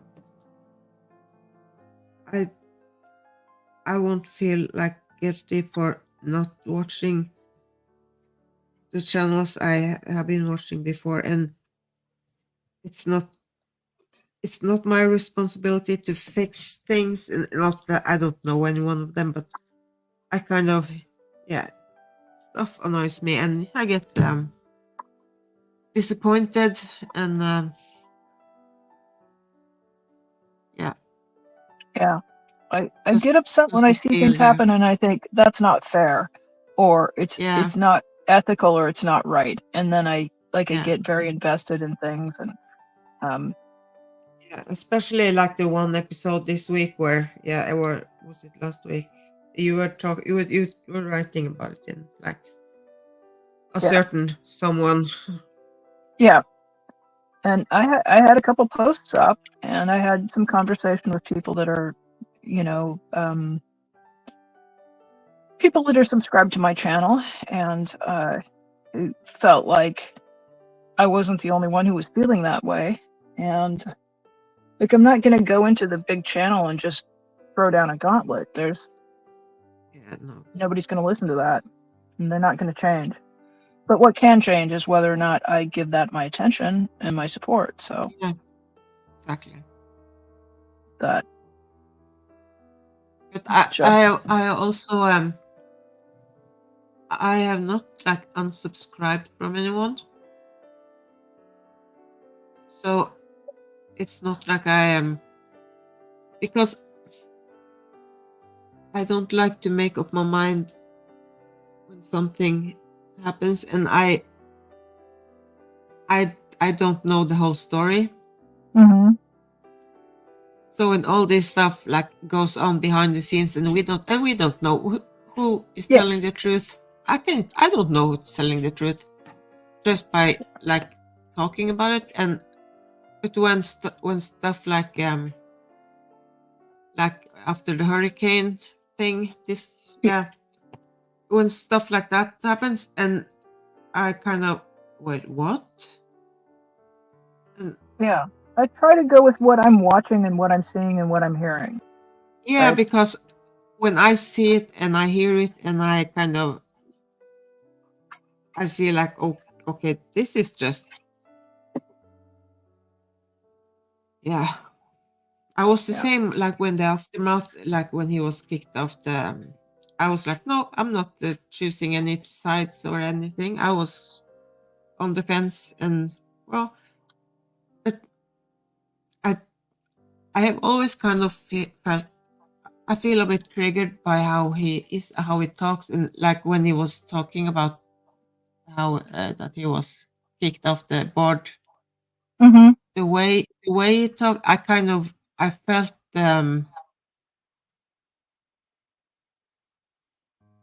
the vibe kind of like it's kind of Mm-hmm. coming out now. I felt it. Yeah, and I've like experienced it before, so I kind of recognized it. But then the letter from the lawyer and everything, like Miriam and stuff happens, and I was like, okay, well, no, um, because that I can see like with my own eyes. Yeah. And like I'm with you there. Like it wasn't anything that I like thought, oh, I'm going to take a side here or there. But it Yeah, definitely was hearing some stuff that just, as we say in America, stuff that made me go,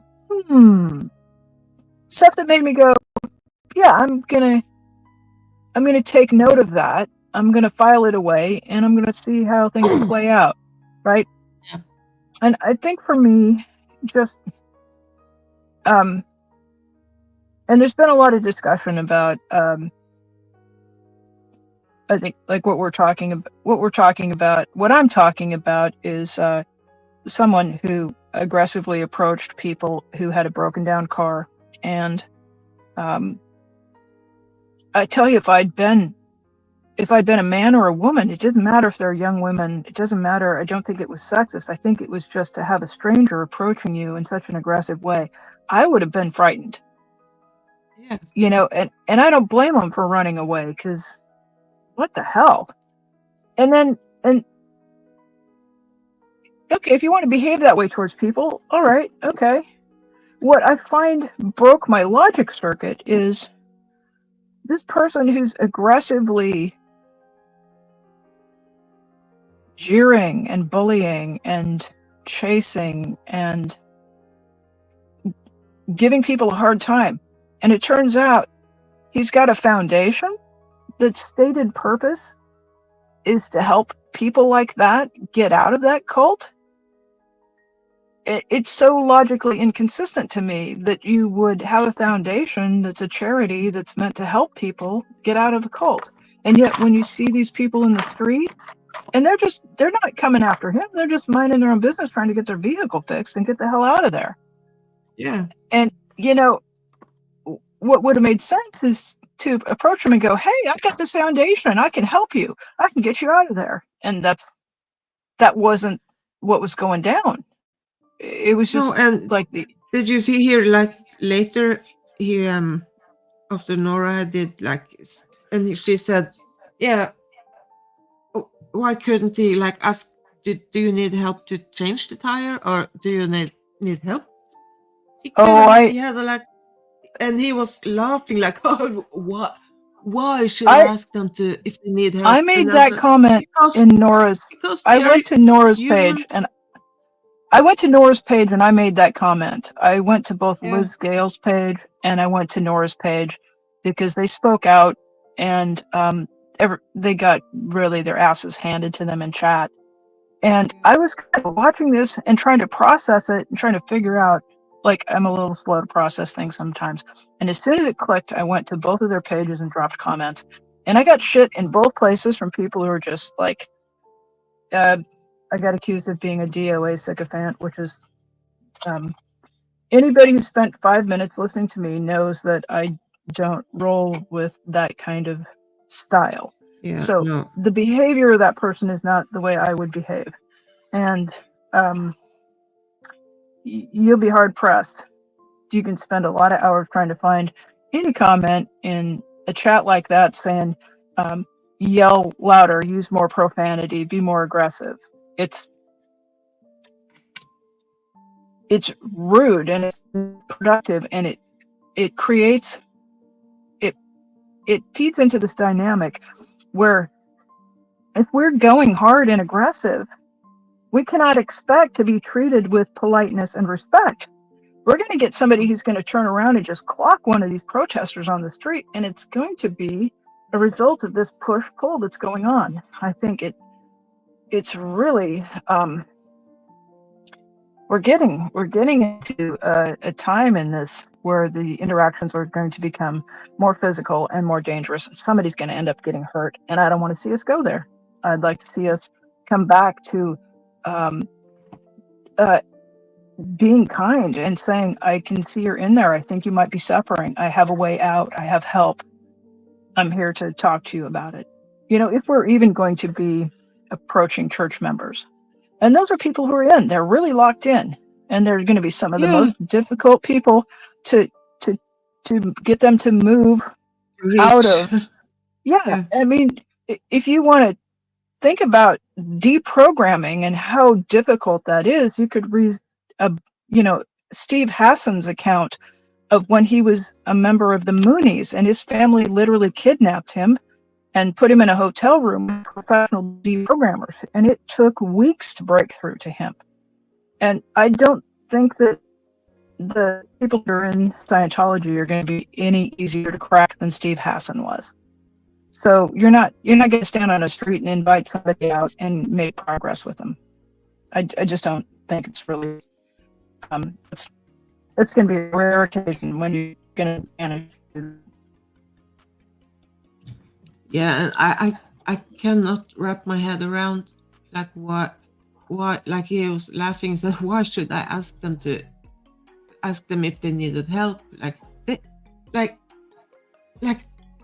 haven't done anything to him. It's not their fault. Like they were young people. Like, what the heck? Yeah, that was crazy. Yeah, Monica says I've chosen not to look at some at the moment. I've chosen not to press like on several. I just done that too. And I haven't actually been able to watch one for the past few weeks. Yeah. When I went over to Nora's chat, I dropped a comment, and then I think I said something in there about like, what the hell? Why would you harass? Why would your natural instinct be to give somebody a hard time, jeer at them, laugh at them, make them drop their camera, make them climb over each other like scared animals? And why would it not be your instinct to say, hey, can I give you a hand with something? If you wanted to really reach people, one of the ways you reach them is kindness. When is the next time he's going to have people like that? I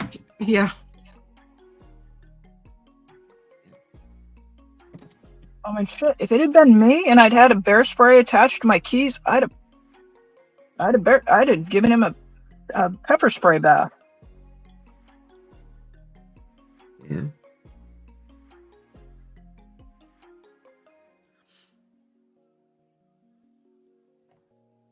So when this whole thing went down, I was kind of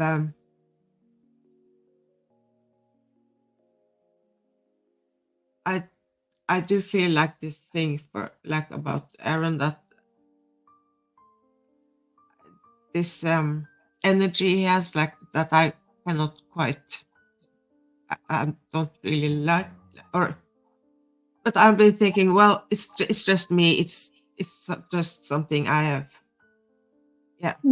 It's just something I triggered by, and it's not his fault, and he's okay, guys. So I haven't. But on the other hand, when Nora kind of went out and did her 3-hour live with just. I can't take that either. Yeah. No, so yeah, I think that just but it's a it's lot just to a ask mess. somebody to spend 3 hours listening to you verbally process stuff, and when you've got 100 people or 500 people sitting there listening to you, like it's a lot. And I've seen her make some strides and make some changes, and she will go through a period where she's kind of got herself a little bit more gathered together. And I have great compassion for Nora, but I Oh yeah, don't have yeah, capacity to listen to an extended emotional, like, I can do it in smaller bits, and I try to listen as much as I'm able to. But I do watch a lot more of her when she is doing things like the oh gosh, it slipped my mind. She did a topic. She mentioned this on her stream that she yeah, did something that she put together and yeah. The it didn't get any Narcanon, views. Like she Narcanon felt, thing. yeah, the Narcanon thing. And her mom was in Yeah, Narcanon, and like she's a tremendous resource. And I wish she would just say, this is what I want to do. This is my stuff that I'm in my wheelhouse. I'm strong with this. I'm not emotionally overblown so that I'm in discomfort and pain because of what I'm doing. I wish she would just do what she loves to do and then let the views come, because if you cut it down and you just go with what you're doing in your strength, those viewers that you get, I mean, that's genuine. Stop chasing the big numbers, because you're chasing big numbers. What you're going to end up doing is being nothing but a drama factory. but do you know if Nora have done any lives after she did where she was so devastated in the car? Let's see. Good night, Brad. Good night. I think I watched the one where she was at the post office and was just really speaking from the heart, but it was a lot emotionally. And then I do think she's done another one since then. I have not had the capacity to take in much of that. And I'm No, saddened by because that, because I love Nora. I love what she does. yeah, I want her to be cranking out work that she's thrilled and excited to do. yeah. I would love it if she could just stop dealing with Aaron and just do her own damn thing, because she's got I was tons of stuff. yeah, because I was thinking like she hasn't done a live like for days, and I was thinking I hope she's okay, because this was kind of a spy, and and she was called uh, CD no, Zero Dark Nora. Mm. That was bullshit. I'll just say that. That was a Oh, oh that was my a that God, was a that was fucking low blow. oh And yeah, and that says zero about Nora, and it says everything about yeah. Aaron Smith Levin. That's the kind of That's thing that can kind of make up my mind. Like, okay, no, I don't like you because you don't speak like you know how much it destroyed her with when he kind of the zero yes yeah, that's dude was terrorizing her, and yeah. then he turns around and used that name for her, and when afterward when yeah I don't care, I can say yes she was yeah, and I don't care, like you don't care that you actually hurt her so much, and you used And tell me again what that your thing. foundation is about. Tell me again What? what your Yeah, purpose is. Is your purpose yeah, to but help people one who've more. come out of a cult? Um, and this is how you behave? Well, you want to be a jackass. Give up the SPTV Foundation and just be a jackass. But doing both things, it's inconsistent. It's like, is this like the real, like they say, yeah, this is the guy we kind of see behind the scenes and Yeah. that we haven't seen before. I don't know, but I do not like. Oh, I've I think I've had Oh, I've dated guys like that. I've seen guys like that. It's not a surprise to me, but it's like, and it's okay. Be who you are.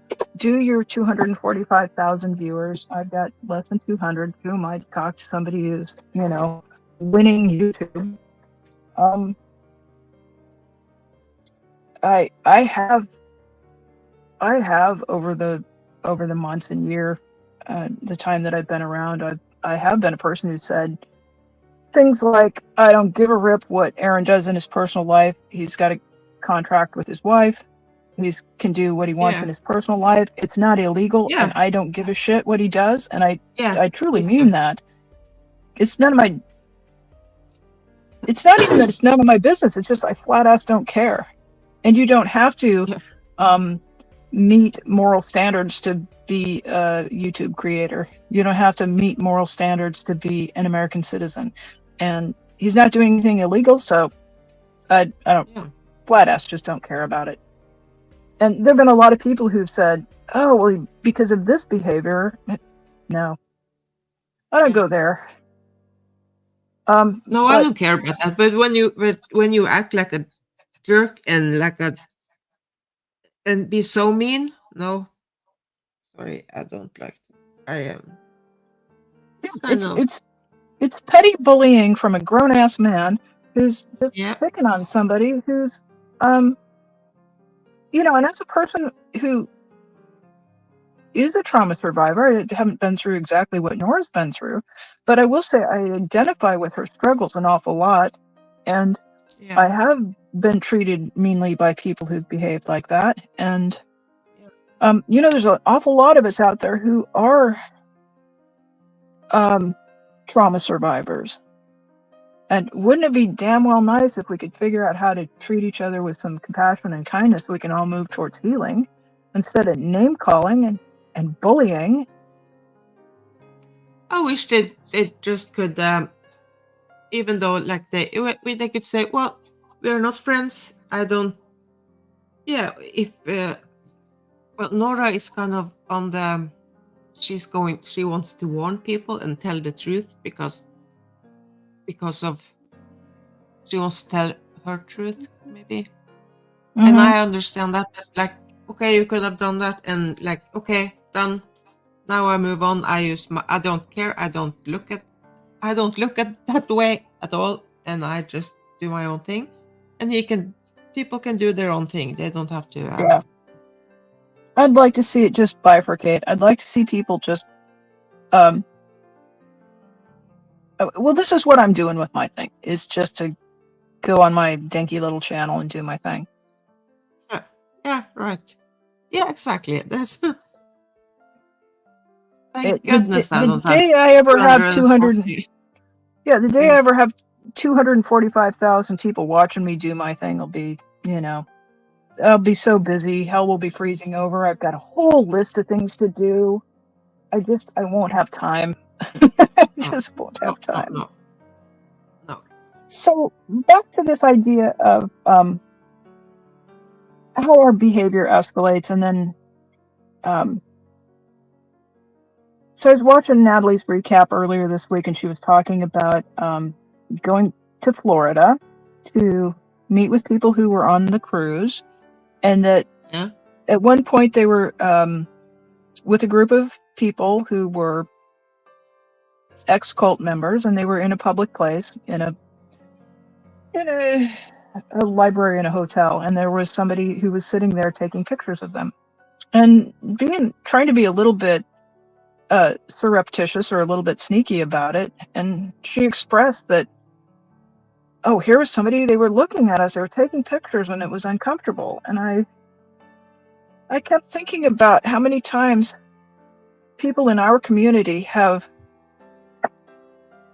taken video, been outside. That's all they do. It's all we're doing to them. It actually wasn't even as intrusive as what we're doing to them. I mean, I've watched members of our community drive pell-mell after Scientologists, chasing them through the streets, up the highways. I've watched us there with cameras on tripods, not give people a bit of peace as they're coming in and out. And we cannot be surprised if turnabout is fair play. And so I just, like, I had no sympathy for the complaining about, well, we were getting, we felt uneasy. There was a strange person there taking pictures of us. Who knows what he was doing with that stuff? Well, yeah, that's what we're doing to them. We're doing worse. So if we don't like to be treated that way, we need to stop treating other citizens that same way. And these people are going in and out of their church, the Scientologists, the public Scientologists.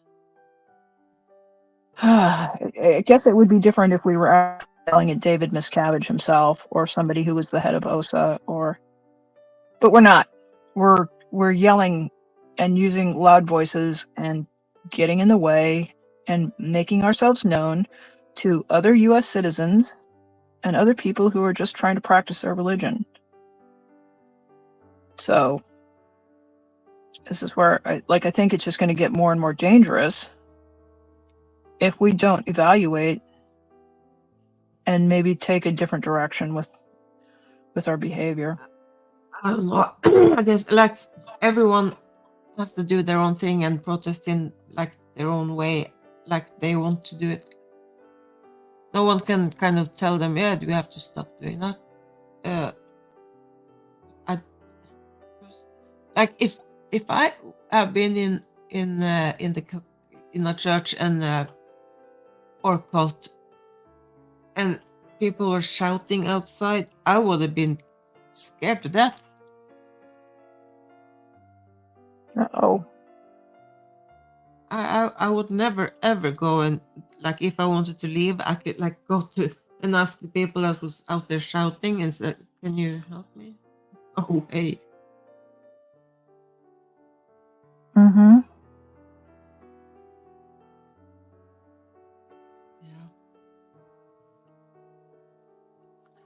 Yeah. Well, anyway, I hope Nora is okay and she didn't have a like breakdown, complete breakdown, and yeah.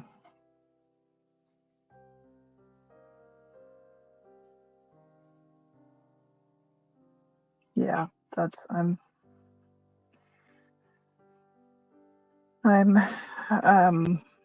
know she's in a process and she's on a path, and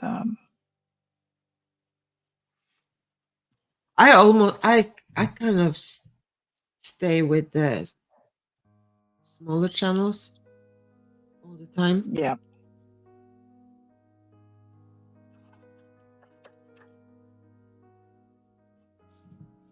Yeah. So and other art channels and yeah. Well, every time I come to this, like, and this is not the first time I've just come to this wall where I'm so sick of this protest stuff. Yeah. I know I don't have a lot of time left, and I got involved with it because of my background and because I thought it was something that that we could make some progress on. And I feel like I was really lucky to make it through my cardiac procedure. And I'll tell you, we reach points in our life where we think about how much time we have left and what do we want to accomplish. And I made some deliberate choices to be involved in this fight against Scientology. And I've more than once revisited that decision and said, is this really, if I have limited time, is this really where I want to spend myself? And there are people I really care about, and I want to see them keep making their progress out of the kind of emotional prison that they are in because that they were put into a cult by their parents. I feel deeply for these people, and I want to see them make progress and have healing and have joy and good, happy lives. But this week was not the first time that I've just said, boy, I can't even take looking at all this stuff coming up on my feed. And it's really just a button. It's just a click to unsubscribe and subscribe. So I had to, for my own health and peace of mind, I just had to unsubscribe from all but a handful. Yeah.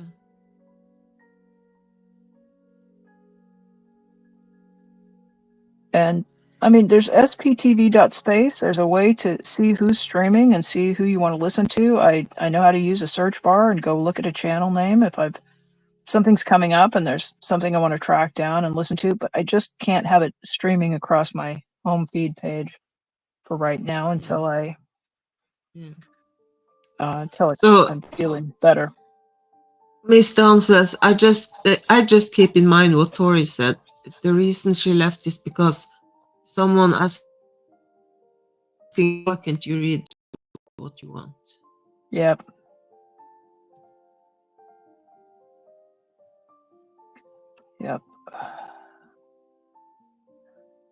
Tori, I feel like I in my mind a better approach could be like to overflow them with love and compassion and just show them so much love that you can, because the shouting and the yelling, they are kind of used to that inside, but that people care and are compassionate and have and care for you and want to help you and talk to you in a like respect. And I also think we could probably reach a lot of these people just by giving them the materials. I mean, Scientology is charging them tens of thousands of dollars, if not hundreds of thousands of dollars for these materials. And we do have some people in our community that are working to create a database with all of the OT materials. And, sometimes you can't really get to people emotionally, but you can we'll give you this information for free. And actually, here's PDFs of the, it's on the L. Ron Howard, or Ron Howard. Oh, that's funny. No, it's on the L. Ron Hubbard letterhead. So, like, we could literally just give away what Scientology is selling. That alone should be a way to, get to some of these folks. I don't know. I don't know what the answer is. I just know that, like, I've been watching this since the 1970s going, this needs to now get handled and stopped. Now it's like you take one step forward and 2 steps back. So there's always something, and But we can't keep making hay off of people that are being abusive to other people and then being surprised when it comes back to bite us in the ass. It just doesn't pass the make sense test. So, well, Maya, you were saying probably half an hour ago that it was your lunchtime or your dinner time. It's my lunchtime, so it must be way past your lunchtime. Oh yeah, it's 10:30 p.m. It's your sleeping. It's got to be your sleepy time by now. Yeah, I'm going to bed soon, so I'm just going to eat and maybe watch a little TV or whatever. Yeah. So well, we started it slow and then we lit it on fire in the last 40 minutes. Yeah, we do. Yeah. It's the same. Like when we're talking to, like, okay, we are going to quit, or when you stream, like, oh yeah, I'm going to wind down like in 50 minutes, and then boom, just chat is full of people. Every time.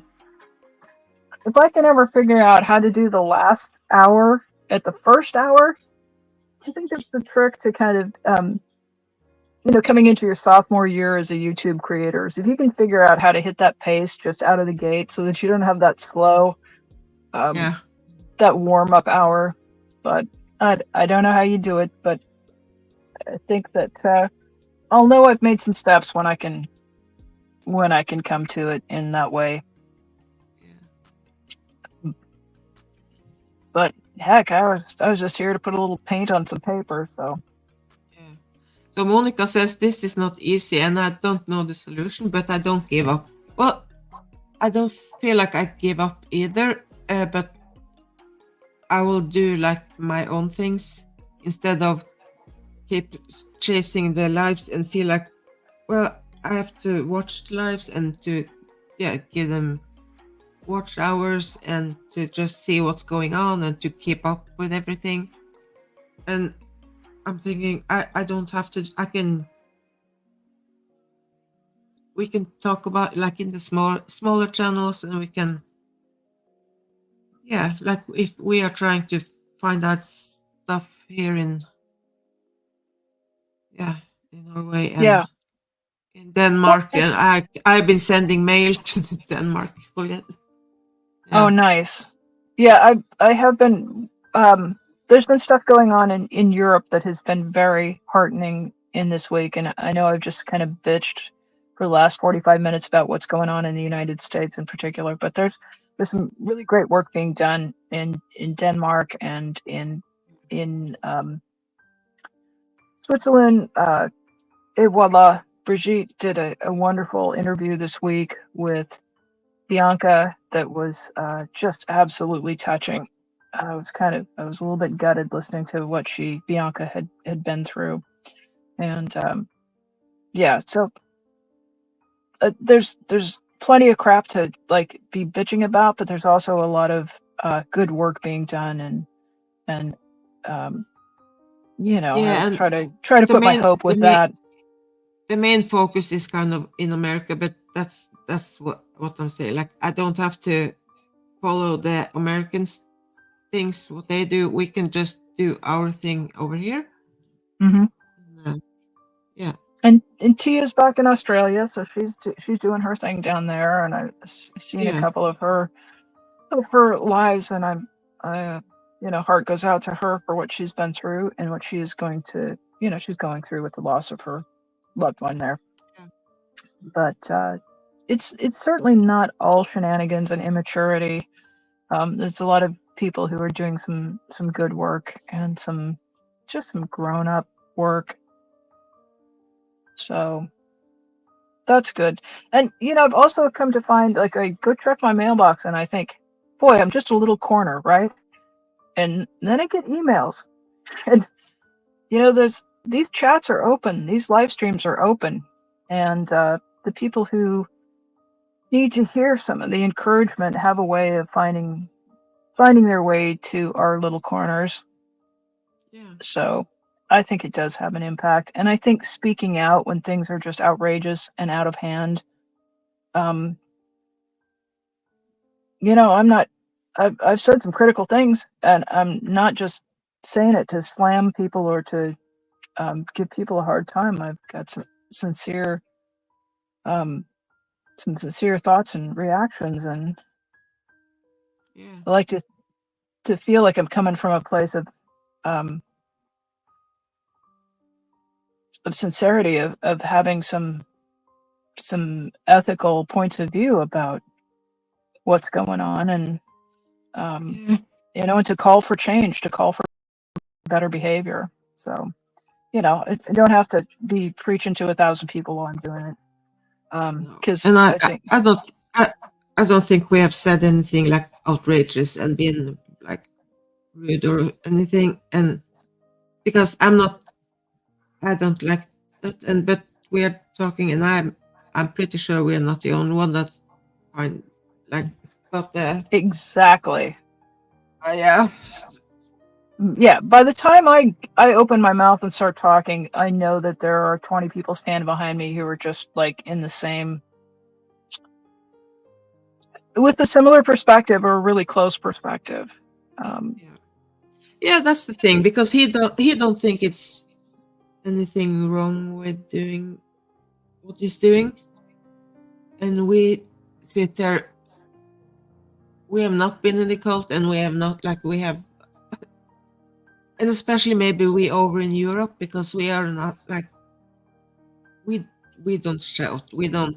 Monica she can we don't act like standing out and shouting and stuff. We are kind of just blending in everyone. Mm-hmm. So Yeah. And thank goodness. It's bad enough. It's bad enough we got it going on over here. Yeah, right. There's enough of it. Yeah. Well, I hope it will be okay, and everyone is, even though they don't have to be friends, but they don't have to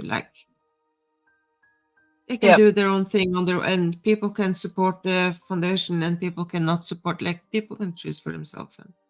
And we got to stand up when people are being bullied. We got to stand up and say it's not right. We got to be supportive to people who are getting a hard time, especially when you're getting a hard time from people who are supposed to be your, on the same team, and you're just gotta stop the name calling. That's got to stop. And Monica, she says we are cold. Over here, we don't have the don't have that heated exchange. Well, for everybody who comes through, who was in the chat, I want to say thank you for spending time with us today, and I hope you'll give Maya a nice like and a subscribe. She doesn't always have radical Americans on like me. She's usually making some nice art, and she's not making too many waves. So I hope you'll subscribe to her. And Maya, thank you so much for inviting me on, and thanks for having the conversation. Oh, that's wonderful. Look at that panda she did today. That's terrific. Yeah, and even as maybe you are busy tomorrow, but if me and Brad are doing a live, I probably will send you the link, and you can come on if you want to. And my Sunday mornings are I have a standing thing I like to do on Sunday mornings. So we'll see. I know. But we'll see. Like I said, I send you the link, and you don't have to. You just choose. We'll see how it goes. Yeah, sometimes that the engagement ends early and you guys are still going, and then it's nice to slide over and I allocated my time a little bit differently this week, so I don't know. We'll see tomorrow how I feel and how it goes. But thank you for the invitation. Of course. We like having you. I like having you. Yeah, well, I have to take the dog out and pee, and I have to pee, and I have to eat, and I have to all the things. We have to go do life. So anybody who's on replay crew, thanks for giving us a watch. Thanks for spending time with us. I appreciate everybody so much. Thank you and Monica, thank you for being here for 4 hours. And and we'll see you next time. Yeah, we'll talk soon. All right. Bye. Bye.